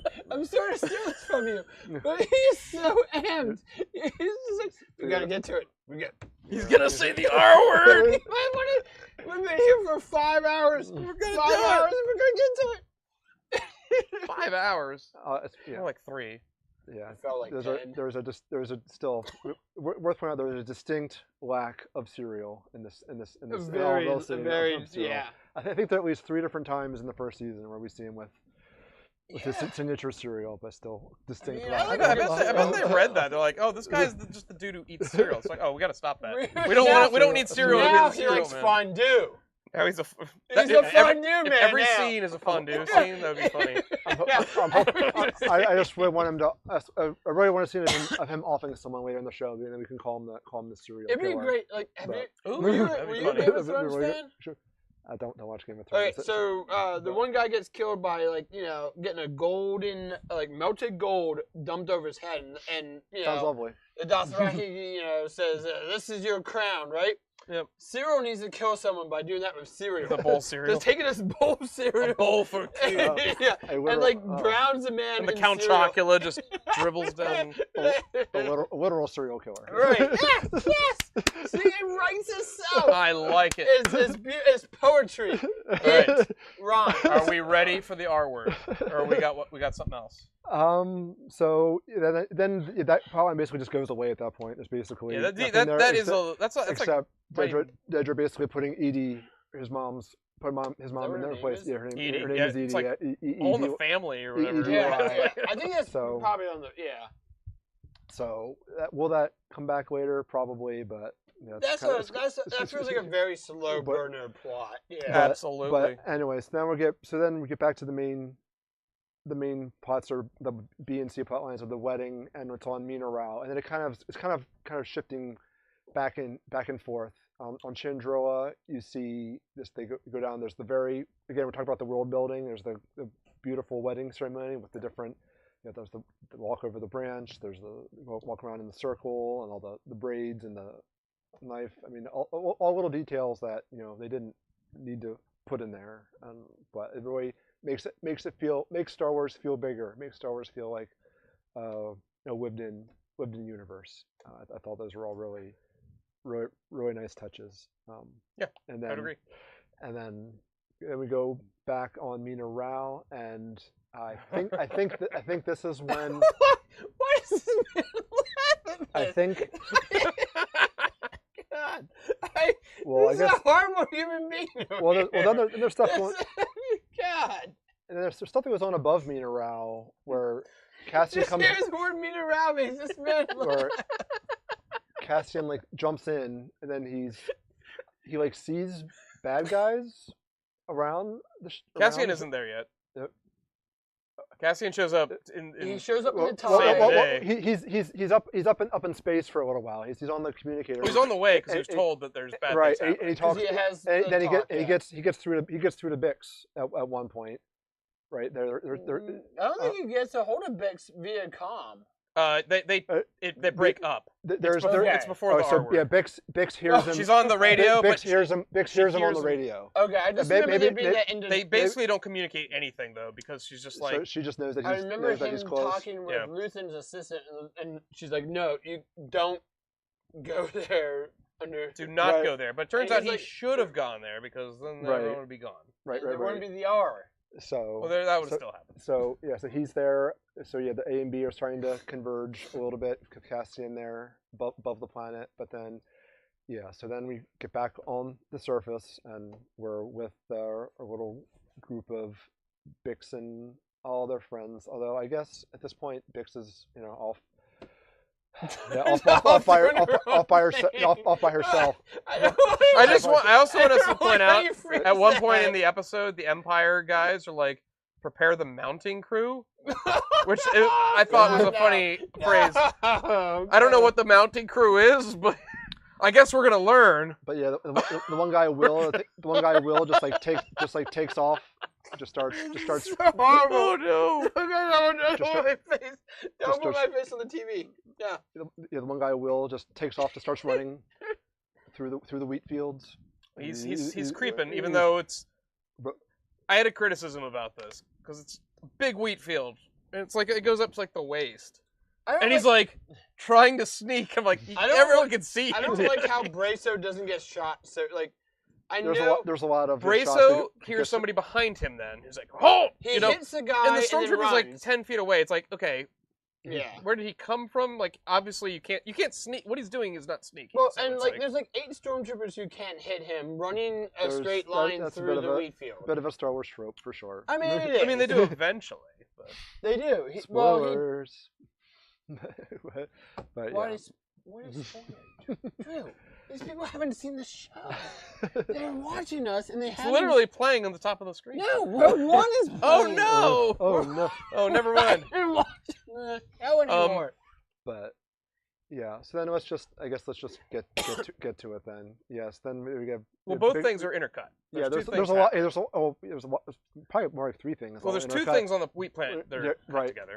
Yeah, the Brasso, I guess that's when they're kind of confronted by all the troopers there, and they're with Kellen. There's a silo section, and then like then the there's- tool shed section. Is that yeah. where? Is that there's actually the really cool character scene where is this where Brasso like starts getting real angry and screaming Yes, and I want to Yeah. talk about Ben about this because he and- translated it differently. at Kellen? Where Yeah. there's a couple of different ways to take it. Is he being heroic and self-sacrificing and trying to save That's what I was Kellen? thinking. That's kind of my interpretation.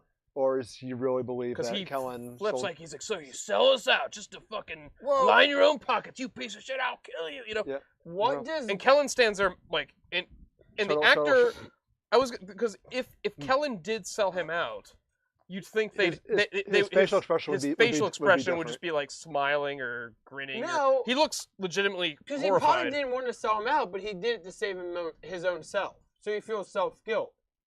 You- So- I guess you could say Because here's that. the thing: when Brasso says that to him, Brasso isn't really saving him because if he did sell him out, the stormtroopers know he sold him out either way, right?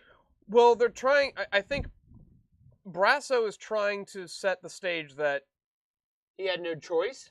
he is doing his part, like for the Empire, and right, that Brasso, right. That Kellen is a loyal stooge of the Kellen Empire. is a stooge, Right. and that That's he, what he they're actually trying to set isn't. up. Isn't going out of his way to help the rebellion or Right. their plight.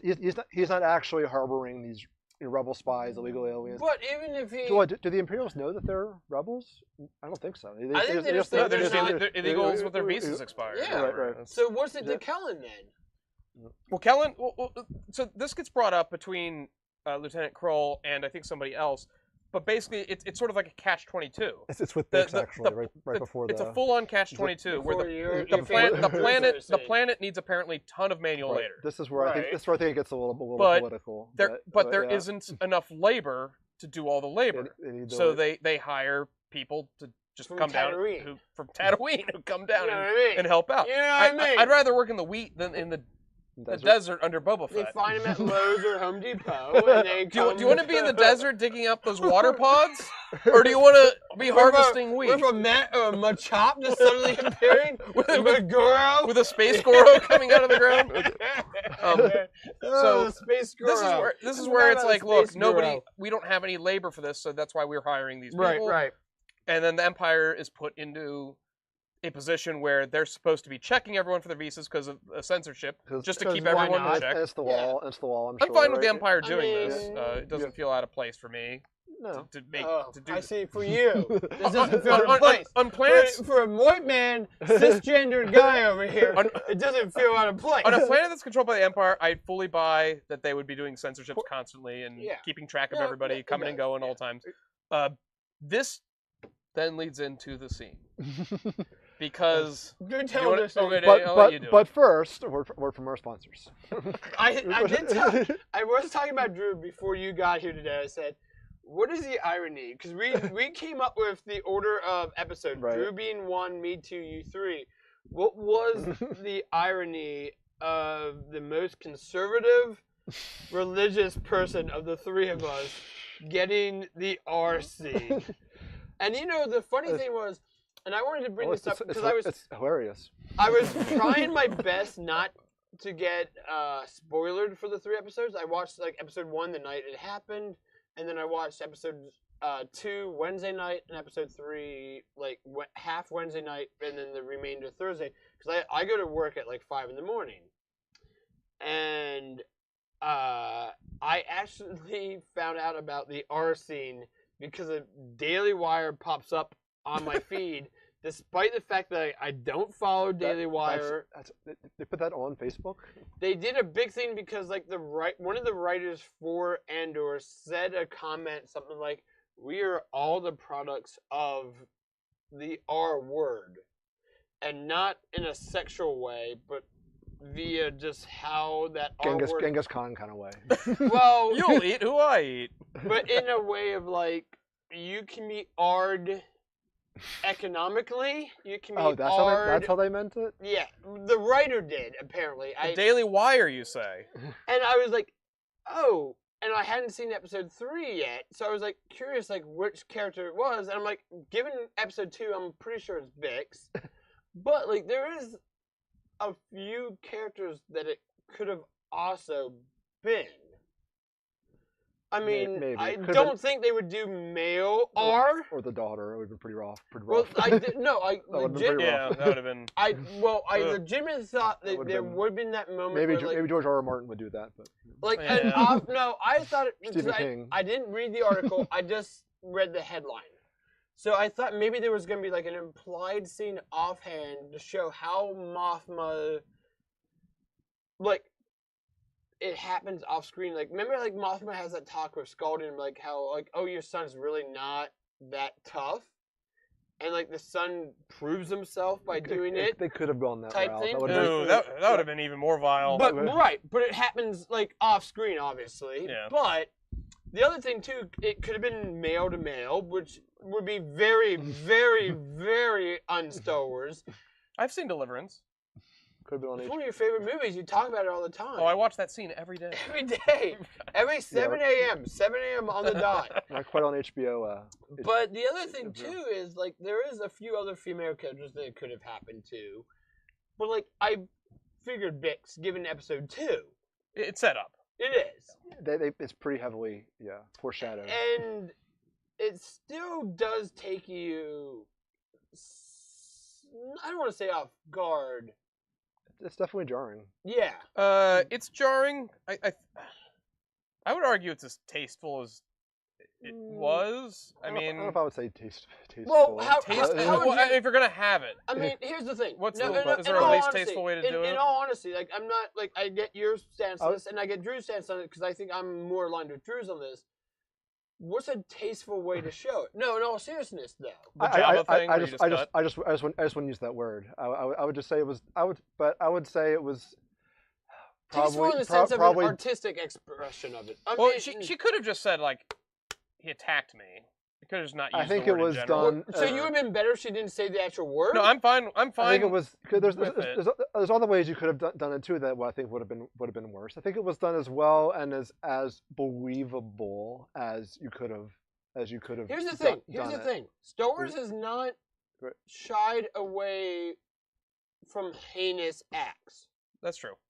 Let's not sugarcoat this. Like Sure. the R word is a very heinous act. I'm Yes. not disagreeing with this. No, It's a hard word. And Right. so much to the point that YouTube might flag you for Right. using it. but like what Vader does when he becomes Vader, he's still Anakin's body at this point. But killing, and he even does this as a good guy character when he kills the Tuskens, because he even says, "I killed them, the women and the children." That's a heinous act. That's in the I don't- same. That's Let's in the same not realm. sugarcoat this. Yeah. He killed children and women for no reason. He was mad. That's not a reason. It's Right. a It's a bad reason. implied that It's a the bad Tuskens reason. did something with Shmi. It's a. I think it's kind of. I think implied. that, don't like, know. no, in all honesty, going back to the R word, I think it was implied even when I was a kid. Like, I would have I been mean, like Leia and 15. Jabba's weird. That's a Like, weird. I That's was a even, weird I would thing. have been like That's- 15 or so for Attack of the Clones, and I think it was implied that Shmi was Ard by the Tuskens. I don't know if that's ever. I heard that. There that might be too, an but- implication there. It's obviously they never show it. I mean, the theory always is. And to be fair, that it doesn't happen here either. It She just- was not treated well by the Tuskens. Right. It's So he's not wrong killing the people doing it to her. Perhaps, But killing yes. the children is Right, obviously right, a right. step above. Like, Right. if you murdered someone, I wouldn't kill your son because you murdered my father, right? the- Like, that's a step too far. in our scene that we're talking about, the man attempting to does get comeuppance. He's not Right. just. Absolutely. So it's a very weird way that, like, the And scene she does. is not... She does the whole no means no thing Mm. that happens, and he's just like. Well, first it's attempted quid pro quo. Right. It's like It's like, look, I know I you're. mean- He basically says, I already looked you up. I know you're not. I know you're illegal. Yeah. Yeah. I can just ignore this because I'm so lonely. It's the Harvey Weinstein approach. It is a very Harvey Weinstein thing. Yeah, my shoulders. He's hurt like, or something. yeah, he does. It's really Yeah, creepy. He's yeah. like, oh, I'm only here for 2 more days and I'm so sore. Oh, I bet Yeah. you've got strong hands. And it's like, is that what you want? You want strong hands? Don't you want the small petite hands? I don't know. It's weird. I think, like, tasteful is probably not the right word because we're talking about a subject with the R word, right? Tasteful Yeah, R yeah. word. No, Yeah, but like, yeah, yeah, I just- because, like, I just- you I just- balked I meant how at they I just- handled I it, not just- the that. actual Right, act no, itself. exactly. of But course. like, Tim balked at that. I just wouldn't use that word, but yeah. I but- think though, here's the thing: I don't like when people use the terminology for writing as this is an unnecessary thing to write about. I didn't say that either. No, I know you did. I well- know you did. But people have said it for this scene and just for scenes in general of this caliber, right? I don't think any scene, anything, whatever. You pick your heresy, you pick your R word, you pick your murder, you pick your whatever. Any scene should be depicted in literature in some fashion. Oh, assuming it tonally matches the product, I would say. Right. You wouldn't want to put R word in Toy Story. My point is everything. Is it gratuitous or not? Right? My point is everything should be written about because the way literature is. Oh, you're making a different point. No, well, yes. The way we write and the way we need to contextualize everything as human beings is everything needs to be written about. Everything. I mean, every nuance, every little word, everything. That's a point I can agree with. Yeah. But the challenge, the counter argument doesn't need to be in Star Wars. Doesn't need to be in this particular. So here's the thing: when I was getting to the terminology that I used with the word tasteful, is I think Andor handles it well. Yeah, I'm more okay with that word. Yeah, sure. Handling it well. Yeah. Okay. Sure. It's done in a style that is consistent to where we are okay with the depiction of possible activities. I think because nothing is done that obviously goes beyond R rating, like we're not seeing anything actually happen. There's just it's still basically PG-13 rated, right? TV-14 on Disney. She's not whatever. a damsel in distress in the sense that she just rolls over and takes it. Right. She fights back. She's a very adamant no. She doesn't lead him on or anything. It's straight up like, you're creeping me out, bro. And it's not even that like she recognizes that she's leading him on. She's even fighting back. Like she realizes by saying no, she's almost damning herself. Like if she kills him, she knows she's kind of effed, right? Oh yeah, or even says no, she might be effed. Like killing him is like, I was on the thing like when she first hits him. I was like, well, now you have to kill him. Yeah. Because it's definitely like you've now burnt a bridge that's impossible to cross back. And he's not going to react well to that. Yes. And she's that strong enough, and I think that's he has a gun. He has a gun, right? Well, he has a gun, and he forgets to use it for a while. But he did get smacked in the head with the thing. And he does clearly show like he acts. It almost looks like he got brain damage afterwards. Like he's like, like in all seriousness, like I've had 16 concussions, and I'm not saying this like. I mean, she hits him hard with the wrench and I'm not saying temple. this just like jokingly manner. Like I've had 16 concussions. You ever get hit in the head with something like a friggin' hammer, tool, wrench, whatever to the head? Your fucking brain is spinning. He does just sort of walk out and die then, right? Yeah. Like his brain just is scrambled. He just kind of drops dead. Yeah, but my point in all the aspect of the R scene is, she is a strong woman. This isn't like she's just like, have your way. Like for a hot second, I was actually like, when it was playing out, like before she started fighting back and all that, I was like, I wonder if they're gonna put her in like this position where she considers doing this to just save her and her friends. I'm glad they didn't go that route. That would have been even darker. I'm glad they like didn't. That would have been. You know what? That would have been. Because I was like, I wonder if she's looking at this as like, oh, this is the last. They already got us. This is the only way that. I can't believe I'm gonna do this. That would have been horrible. Have you guys seen 24? The original. The show. Oh no, not 24. Yeah. Jack Bauer, all that stuff. I never was. Does that happen? There's a scene in the first season, where it's kind of like that. It's pretty dark, where Jack Bauer's wife and daughter get abducted, kidnapped, whatever, by the bad guys, and one of the bad guys is like really into the daughter is Alicia Cuthbert is I mean, and he wants to have his way with her, and the mom is like, no, don't take her, take me instead. And it's pretty bad, pretty rough. I mean, it's off screen, but right. But that's pretty dark. Like, I mean, I know like we're balking at the word tasteful on this, but like I think it is very adamant to point out, like, this is new territory for Star Wars, right? Like, this is definitely... It is. It won't be on Clone Wars or Rebels anytime soon. Right. It's to the detriment of the show itself, though, that this is literally taken over the discussion of the show itself. But like, is this something that like Star Wars should never have said? Like, in all honesty, like, should Star Wars have never even approached the subject of SA? Yeah, I believe Tony Gilroy did comment on it being like he wanted this specifically as an element to be just representative of the fact that this sort of thing happens in every like sort of big fascist dictatorship, like sort of in a microcosmic. So here's the thing. But I would argue that sexual assault happens in every single. Well, let's look at every single facet, no matter what, not just fascism. With my philosophical mindset, John Locke uses the R word for discussions of taking things that are not yours. Like John Locke would use he would claim a thief is a R per, right? There are other uses of that word, sure. So. What they're also describing, what they're going to do to the Gorman planet, right, is the R word. They're going to R the word out of the Gorman planet for all the minerals. Well, if you're using the word in that context, it's and that's different. What John Locke, a philosopher in the 17th, 18th century, used it as, right? Okay. And I think Tony Gilroy is trying to bring it down from like the planetary perspective to the human perspective. Like we've seen 10 aliens maybe at most in the first 3 episodes. How many aliens have there been? Not too many. Yeah. This is a very human aspect of Star Wars. Not many at all. Very, very, very character driven. I think less than 10. Yeah.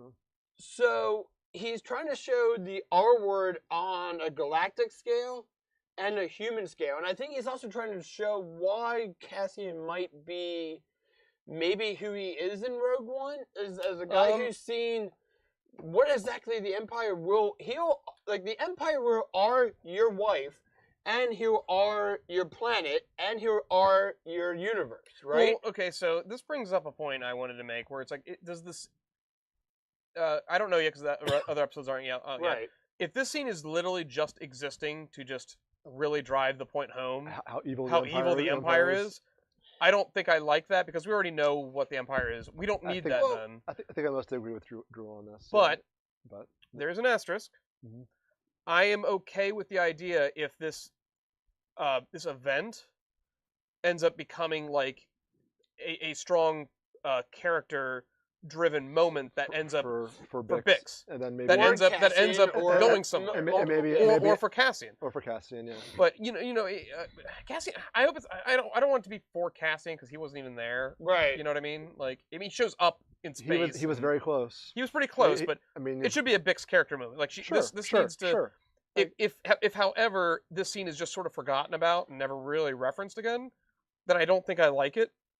Because its only purpose is that not referenced. I don't know, because obviously we haven't gotten past episode 3, but I don't think it will be not referenced. I think it'll be light-handedly referenced, because I don't think they're going to want to dwell on it just because of the subject matter. I guess my point is if it's something that we could just remove entirely, and the overall story doesn't change, then we don't really need it. I think to me, it feels a little gratuitous. Here's the thing. A little unnecessary. Okay. Did you think the Anakin maybe killing the youngling scene was gratuitous? No, actually, no. You're like Star Wars theory. No. And I always say this in all seriousness. I think that's important for his character. Yeah, that is that is a character moment. That is okay. That's what. But so why is killing 20 younglings, 20 kids under the age of 10? A character moment, but R is not a character moment. We don't know yet. We don't know. From my point, to make sense, we need to know more. We know Vader's character. We don't know Bix's character. Yeah. But here's the thing, Bix's character doesn't really have anything to do with what part that. of Vader's character? Because previously to that moment of the killing the youngling scene, we know a lot about Vader. We do. We have 4, 5, and 6. We know he committed genocide of some kind. We have 4, 5, and 6 movies. Like, he blows up a planet in 4. Well, not him personally, but But he's there. part And of it. he does not stop it. The guy holding his leash doesn't. the guy holding his daughter next to He him. But he doesn't know attacks that. planets. He basically manipulates, and that's not even counting what the books and comics and all the other stuff has done with his character, right? Okay. So we're okay with the fact that like Vader is okay, like, and you're calling it a character moment for him, killing 20 people.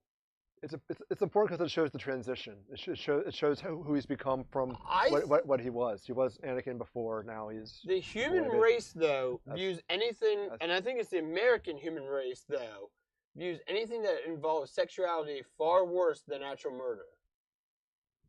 If I argued you right now, people would hate that more than if I murdered you right now.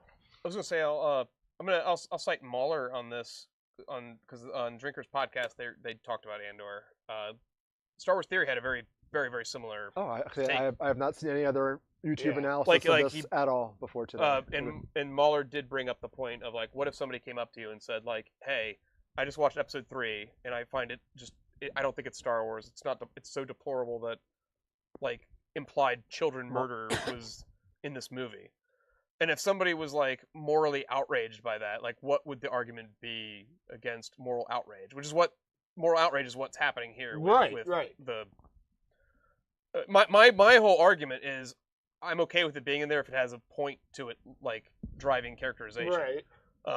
If it's just there to add to the evils of the Empire, it's like we don't need it then. It's superfluous. We're basically on the same page.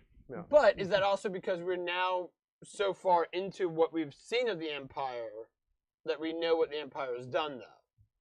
I think there's also something to say about we now know every aspect of what the Empire does. I think the thing is, I legitimately think it's a psychological thing where if you talk to people who will talk about murder, I think your point is correct. I think the point you're making is about view sex, the R word sex, worse than the M about word. sex versus murder stuff. This Yeah, I think your point is correct. This is purely hypothetical, but I also want to put a pin in this because I brought it up earlier. This would have been a great opportunity to bring up somebody who works for the Empire that finds this sort of behavior deplorable, and Like, maybe stand up well, for her. The guy, That maybe is the guy outside. I thought maybe he was going to do that, but he already was dead by that point. but he didn't. He was just like, "Gotta get out." He didn't really do anything. He didn't do anything until The guy Kroll wakes was up. tragically dead. He yeah. wakes up in the speeder, and he's and Kroll is like dying as he wakes up. There would like you would have to add more scenes. That would have been interesting. You'd have to add more scenes where maybe like initially when he starts confronting Bix, maybe we get some characterization from like his armed guard like rolling their eyes like this happens all the time and it's gross or whatever. I think there's a weird juxtaposition. Or maybe you have one of the guards actually save her. Well, here's the thing. Like I think this is a weird. That would have been interesting. That's Well, an this is- interesting idea. Like this guy's had enough and he's seen this happen too many times. Well, this here's guy, the thing, though. This guy kills And I think this is Kroll where to save we're- her. Yeah. and then he's part of their cause. He's like, I guess I'm not the Empire. no more. Here's where that's we're at actually in a very interesting idea. Here's where we're at in the 2020s, and not just 2025, but 2020s. Where are we then? Well, my point being, if you have the guy save her because he's all, and like you want to make your Empire gray, right? And I get it, I do. Like this is not my point on this. You're taking the agency away from Bix, and you're not letting her save herself, and now it becomes she had to be saved by another man. Do you think people would read it that way though? I think the I think they would. I think the progressives definitely would. I think no, and I think you're getting two dichotomies You can on this. still have You're her gonna stand get- her ground and say no and fight back, but if you have her being saved by another man, you're gonna have, like Tim said, you're gonna have a group of people who go, "Oh, It's just the patriarchy. You have to say it. she had to be no," and I mean, and you're not wrong. I don't doubt that there would be a minority. I don't even think it's a screaming minority. that. I don't think it's a minority. A vocal, I don't know. Maybe. I think it's I a don't know. 50-50. I think it's a like maybe it's a vote. 40-60. It's a very loud minority. People post on social media. Yeah. It would. I mean, I don't know. I think if that was done well, it would be praised. It would be like, Well, oh well. I that's- mean, we're not. Once again, though, you'd have to Alright, set up a All right, character. I'll blow you guys' minds. Okay. What if there's another A a female- woman that works for the Empire? Oh, yeah, and I was woman going to bring that up. That's There you the go. only way you could really. that way you It's like, silence Harvey Weinstein's secretary. You silence the. You- You silence. You silence You the. have to, yeah. But even still, people would be upset that Bix didn't have the agency to defend herself. But they'd be minuscule. You can number still of have people. her have the scene where she smacks him. I and don't all disagree. that, I actually like that better. Yeah. It's a cool, and then interesting it would idea, just paint the Empire better. It's like, oh, they're not all evil pricks that want to R-word you. I think There's actually a guy who he's part of the guy guard. or girl. Guy or girl. Like, 'cause, I mean, maybe this guy joined the military. He's like, I wanted to like see planets, and I joined the military to see planets, not watch my commanding officer R-word people left and right. Like, I think this is enough. I definitely think Star Wars is a weird property to suddenly introduce the R word. Agreed. It does feel so late to the party that it's like right when you're like almost 50 years in. Yeah. Right. I don't think it's not a discussion point to have though, because I think it's one of those weird things where we should be having some kind of discussion. Because like in theory, the Empire probably was doing a lot of R. I don't necessarily disagree. Metaphorically and physically. I don't necessarily disagree. Like the way like I said, like John Locke. Even about, Palpatine was slamming ass. He fucked the Senate. In some of the old books, right? He had concubines. Tolkien talked about R a few times in the Silmarillion. I just finished it the other day. I'm just saying he had concubines, and I know in some of the old. Oh, you're talking about Palpatine too, yeah. Are we done with R yet, or does anybody? I think I'm definitely done with it. He's like, you know what? On that note, we're done. I got out the stuff I wanted to say about the. I thought it'd been interesting if you rewrote it with a good Imperial stopping it, like just to drive the point. Like I said, a lightly darker shade of gray in the Empire with darker shades of gray in the Rebellion. I think that would be a nice conflicting contrast that we would see. How much? Okay, I think there's a lot more room, not in discussion of the R word, but in discussion of black versus white and gray. I think there's a lot more wiggle room to discuss gray with the Rebellion than there's gray with the Empire. Well, that's what Rogue One and the show is kind of doing. Right. There isn't really much at all. You don't think it's possible to have a story where somebody is like a citizen of the Empire that's trying to make things better? The best gray you can do, like that's the best gray you can do with the Empire. But they haven't done that yet. We haven't seen that. But my point is, the only good gray you can really do with the Empire is the guy's he joined the wrong cause for the right reasons. Right. He didn't know any better, or he was just misunderstood what he was signing up for. There's a couple ways you do it. You either do it like All Quiet on the Western Front, World War I movie from German soldiers' POV. And they they get fully recruited because they just hear like a passionate speech about serving the cause and all that. World War I Germany. I don't even know much about World War I, but the opening scene where they sign up and they're like 15 or 16, they get their uniforms, and there's already like a name badge on them. Yeah, and the guy's like, "Oh, I think you gave me somebody else's uniform." And the guy's like, "Oh yeah, here, let me get you a new one."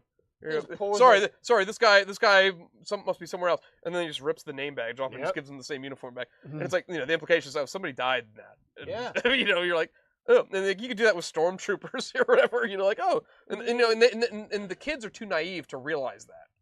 That's the whole. That's the point. They're like, oh yeah, and they don't even realize like, oh yeah, you're just wearing some dead guy's uniform already, and And then immediately in the trenches, they realize, oh, we've made a horrible mistake. This life sucks. I just think there's a lot more gray you can do with the rebel cause than there is gray with the Empire cause.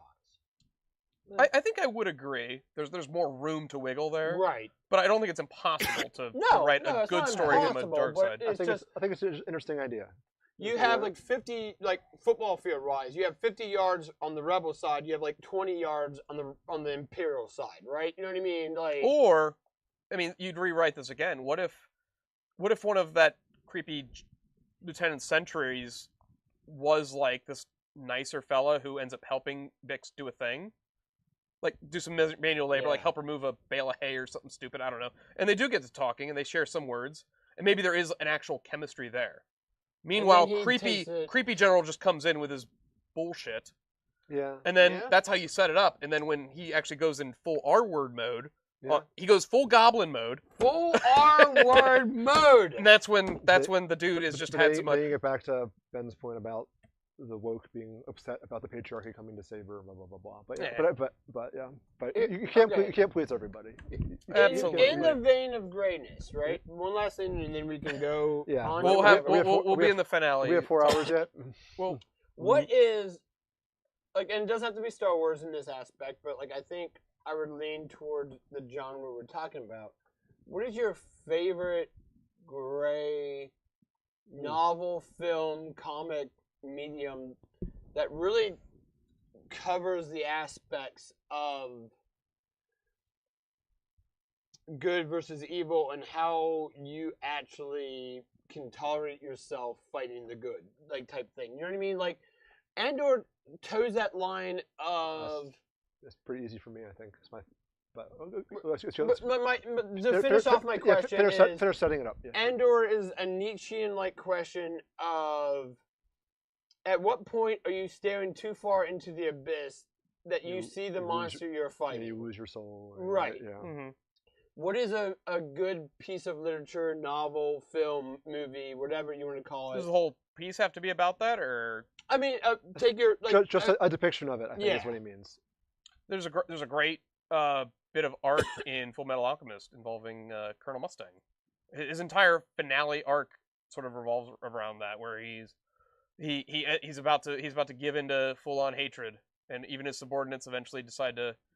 Or he tells one of his subordinates, if he ever falls off the beaten trail for the goal of justice and Right. truth and all that, to shoot him. And at one point, he's gonna like give into rage he's and like hatred. right on that edge. He's basically about to murder the man who murdered his best friend.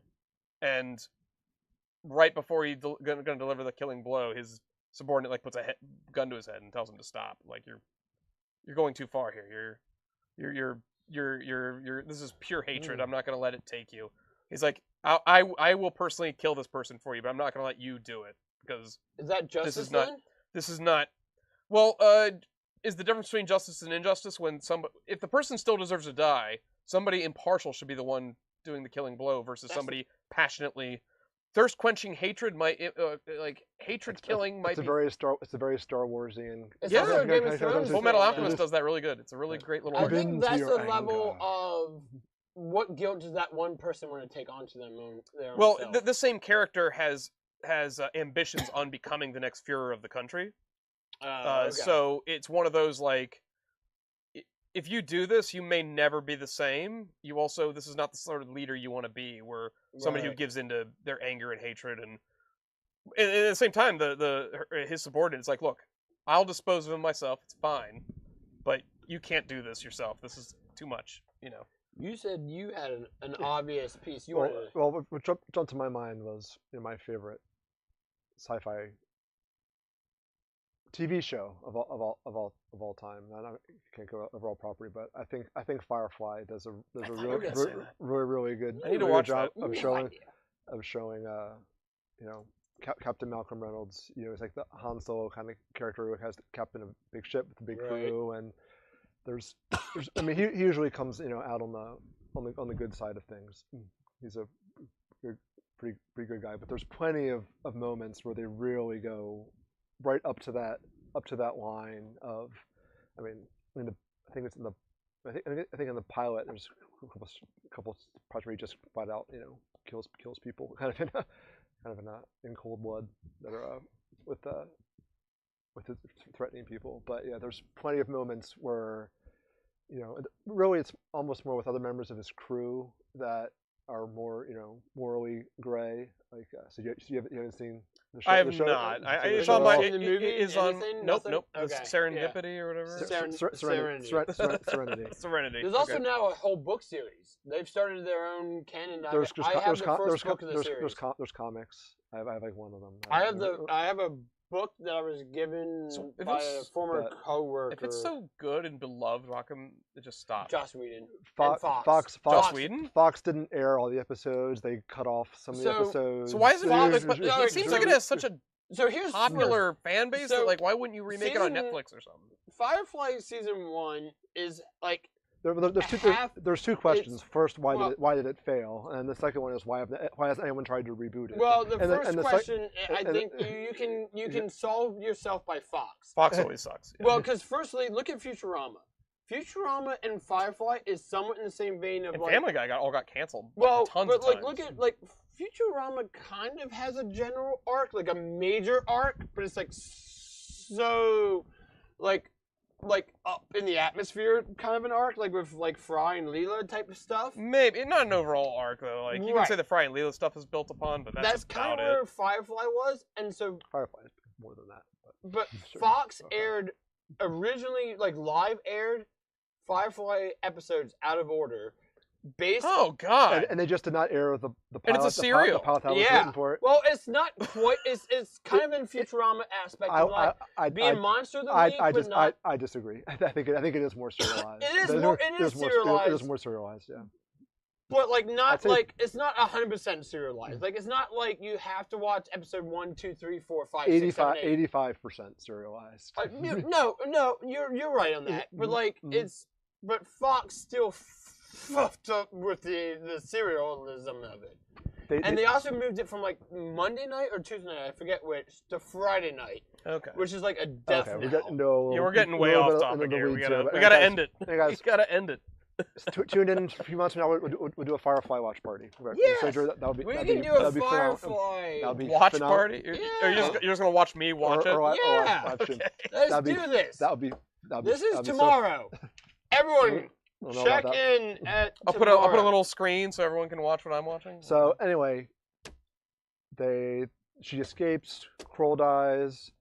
I forget. Does everyone converge on that spot at that point? Because there's the one guy is still there, and he. Cassian then Cassian's- shows up. Cassian Oh, that's is right. the- Cassian then comes into the atmosphere and They're starts. sending in the mounting squad. Starts blasting. You love that terminology. The mounting squad is coming. Brett- Andor comes into the atmosphere. Well, and Bresso and all of Bresso. them don't know that it's actually Cassian because he's yeah, on the TIE Empire's fighter. confused too. They're like, why does that tie not? They even say something like, "Who called in the ties?" Yeah, Something which like that. is a neat little like somebody actually referenced the fact like what's going on? Why is that there yet? Like, I did want to bring this up earlier. I don't like the locking system on the ship. on the TIE Avenger. TIE Avenger. It immediately, when he comes in on Mina Rao, it immediately puts up the stormtroopers as red locks. Oh, it's like video gamey logic. It's a yeah. little video. And I get it. It's a show. It's whatever. But like at the same time, like a TIE fighter shouldn't put stormtroopers. Especially an advanced TIE fighter. Right. Those, It should be like those are my troopers. They should not be red locks. Like right out the gate. I do want to just say it's sort of awesome seeing just how powerful air support is via ground. Well, And this like is- you that like was- one that was TIE cool. fighter just obliterates. I mean, like, So I had this we see that complaint. in the movies too, though, especially I the had this. later movies. I Yeah. honestly had this There's kind of some- complaint way back when I read the book Ruins of Tantarine, which is an old EU book I about don't think I read that one. the galaxies. It was kind of Galaxy like Quest. What? it was kind of like Wars. It was like the Star Wars version of World of Warcraft. It was called Galaxies, right? This is like 2000. Okay, yeah, that was a PC game. And they Came out when I made was in college. Yeah, and they like made a 02, book. 02, 03. Yeah, something like that. And they made a book based on it called The Ruins of Tantarine, right? I didn't know that. And the problem I had with all of that stuff is everyone is locked in as either good guys, bad guys, and ships just know who everyone is immediately. it's video game logic. It's like, Right. well, this is And it was so title locked in that aspect where like if Luke jumped, because I think there's a scene where like Luke jumps into a TIE fighter and as soon as he takes up, like the stormtroopers light up as targets. I'm like, It's that been a book. shouldn't That's happen. weird. I think we're, A TIE fighter should think we're never a little, target stormtroopers as I immediate think we're a targets. little off track here. I did like how the depiction of the lasers hitting the ground and like the dirt flying up. I thought that was sort of cool. There's a lot something of you don't good normally see. graphics. Yeah, great. Yeah. I mean, One of great, the things great cinematography, great special effects. That's all. Nothing bad to say about the acting outside of those well, stupid people. one of the things I wanted to bring up, though, one of the things we talked about with the first season, low key, because you brought it up to me, was how great the score is. And I thought in these 3 episodes, the music was absolutely phenomenal. It was like it's not John Williams. I'm not expecting Duel of Fates. I'm not expecting the Imperial March, but like it low key sets the stage for so much. I saw a post, people talking on the internet about how when they're going jump back to Chandrilla, when they're doing the wedding and it gets to become party robot shows up and it becomes a big rager, and they start saying, was it Vemos? They keep the subtitles kept showing that over and over again. Apparently, according to people online, that song is actually used in other parts of season 1. So it's like a popular song in universe. Like I think in the club or whatever in the beginning of season 1. Apparently. It's like Wrecking Ball. When he's at that like strip club trying to find his sister. Yeah, that's someone said that was kind of. I mean, sure. That's kind of. But like legitimately, that's like just a nice little touch of world building and. That's a pop culture aspect of it, but like even like the Stormtrooper type stuff on Mineral. The stuff where, like, when he's taking the TIE Fighter, the score for it, the music is great. Like, I agree with that. It's not John Williams, but, like, I'm not expecting John Williams 24/7. The soundtrack was fitting. Yeah. It was very, very fitting. It wasn't distractingly bad. It definitely enhances. Mm-hmm. So, that's it for where we're at in the episode. The entire arc is... Andor is reunited with his buds. Yep. They're all cool now. They're all on the. Well, I think the Empire's on the downstream. It's just 3 of them, right? It's him. Oh, Brasso's dead. Took a shot. So Bix and that Wassian? Will, the other guy. Yeah. So Bix has had a pretty bad day. Lost Brasso and.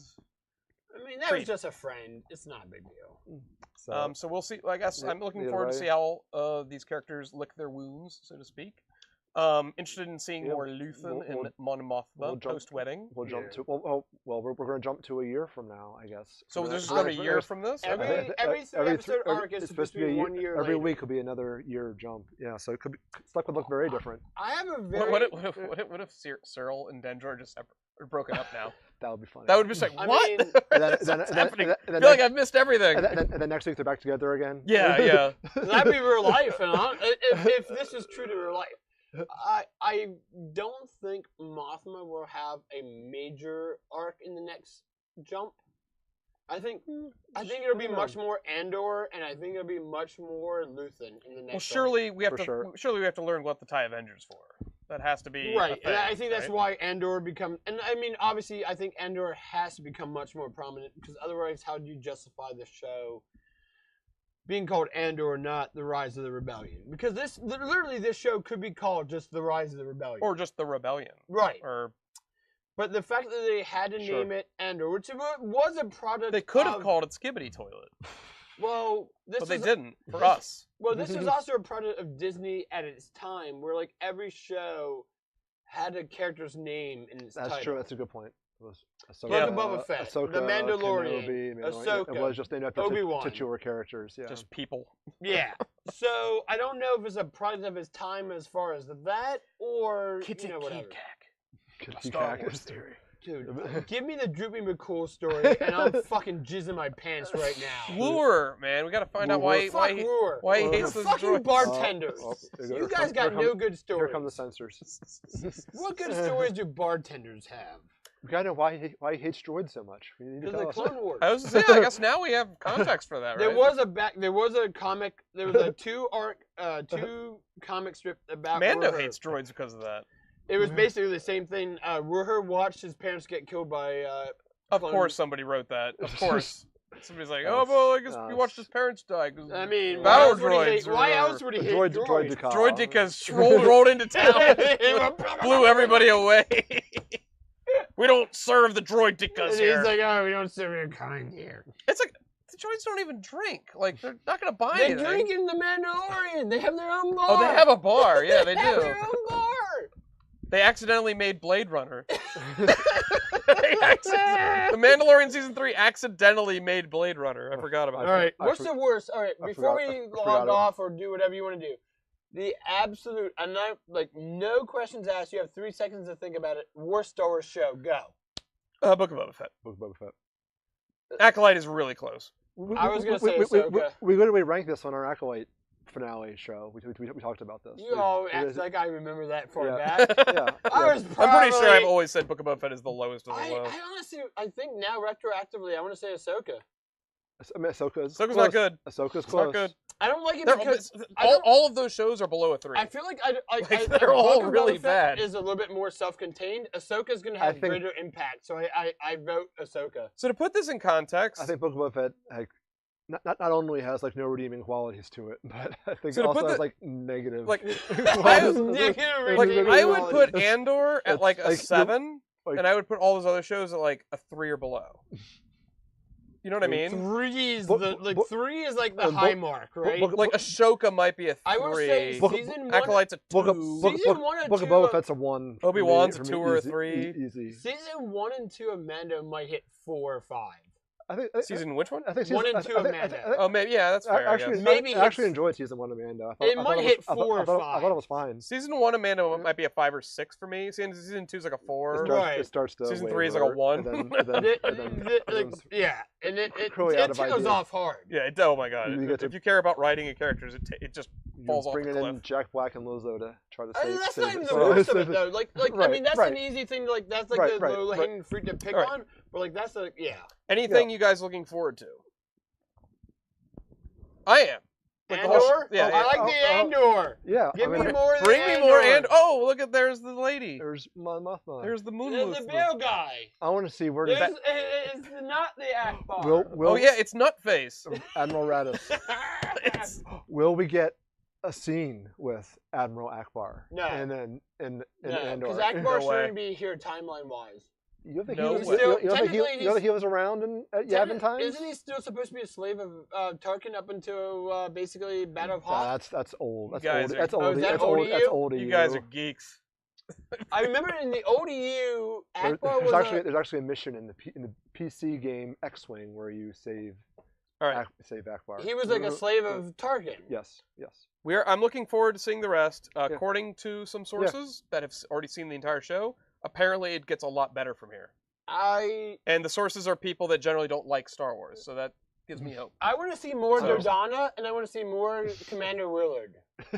Commander Willard, He was a CCG card too. Colonel. He's not a CCG. Remember he was Colonel in the you- movie. Remember Colonel Euphorin? Come- Yularen? Yeah, he's Yularen? in ISB. He was. They mentioned him in episode 1. He's in the Or- show. or in Andor, he's yeah. he's in Andor. He's in Andor season 1. Yeah. Yeah. I was like, He's- wait, he's an ISB agent in the. He's actually a major thing. character You- in you the guys Clone just- Wars show. You guys are just talking about Memberberry stuff, but yeah, I mean, I want to see.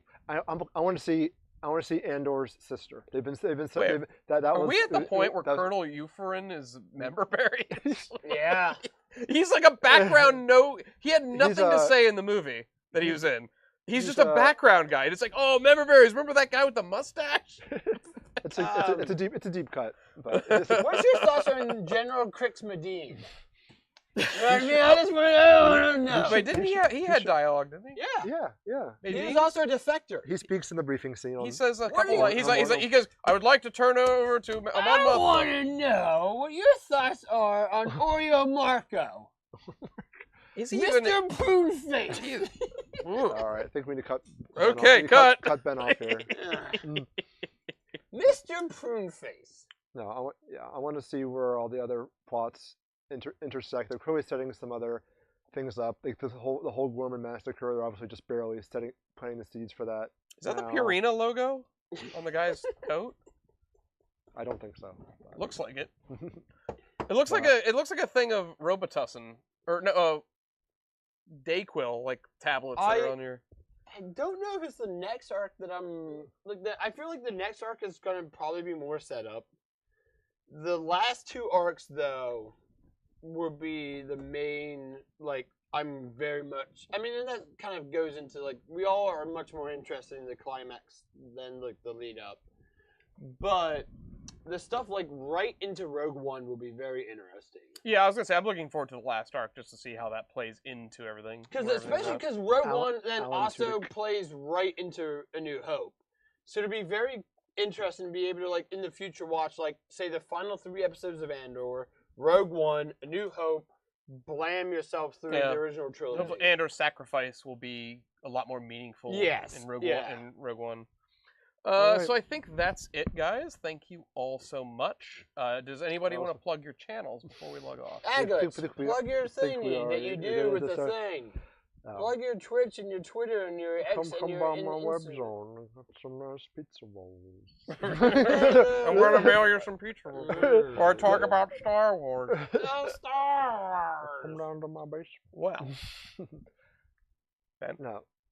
Yeah, I- plug your thing. you got a I have thing. a thing you can all, I don't know, if anyone, yeah, you can, my thing. People hear your... They're going to be here. Okay. They'll get here. All right. Well, then I'm He's a Knights of popular Nostalgia. guy.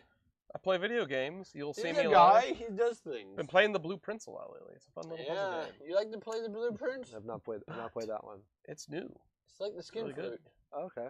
What? That's it, everyone. You're gonna- Jumped on Andor that way Seasons too easy. 2, episodes 1 through 3 is covered officially. We're done. We'll It'll never be back. Thank you so and much. As the movie is over, no one will Right. ever watch it again.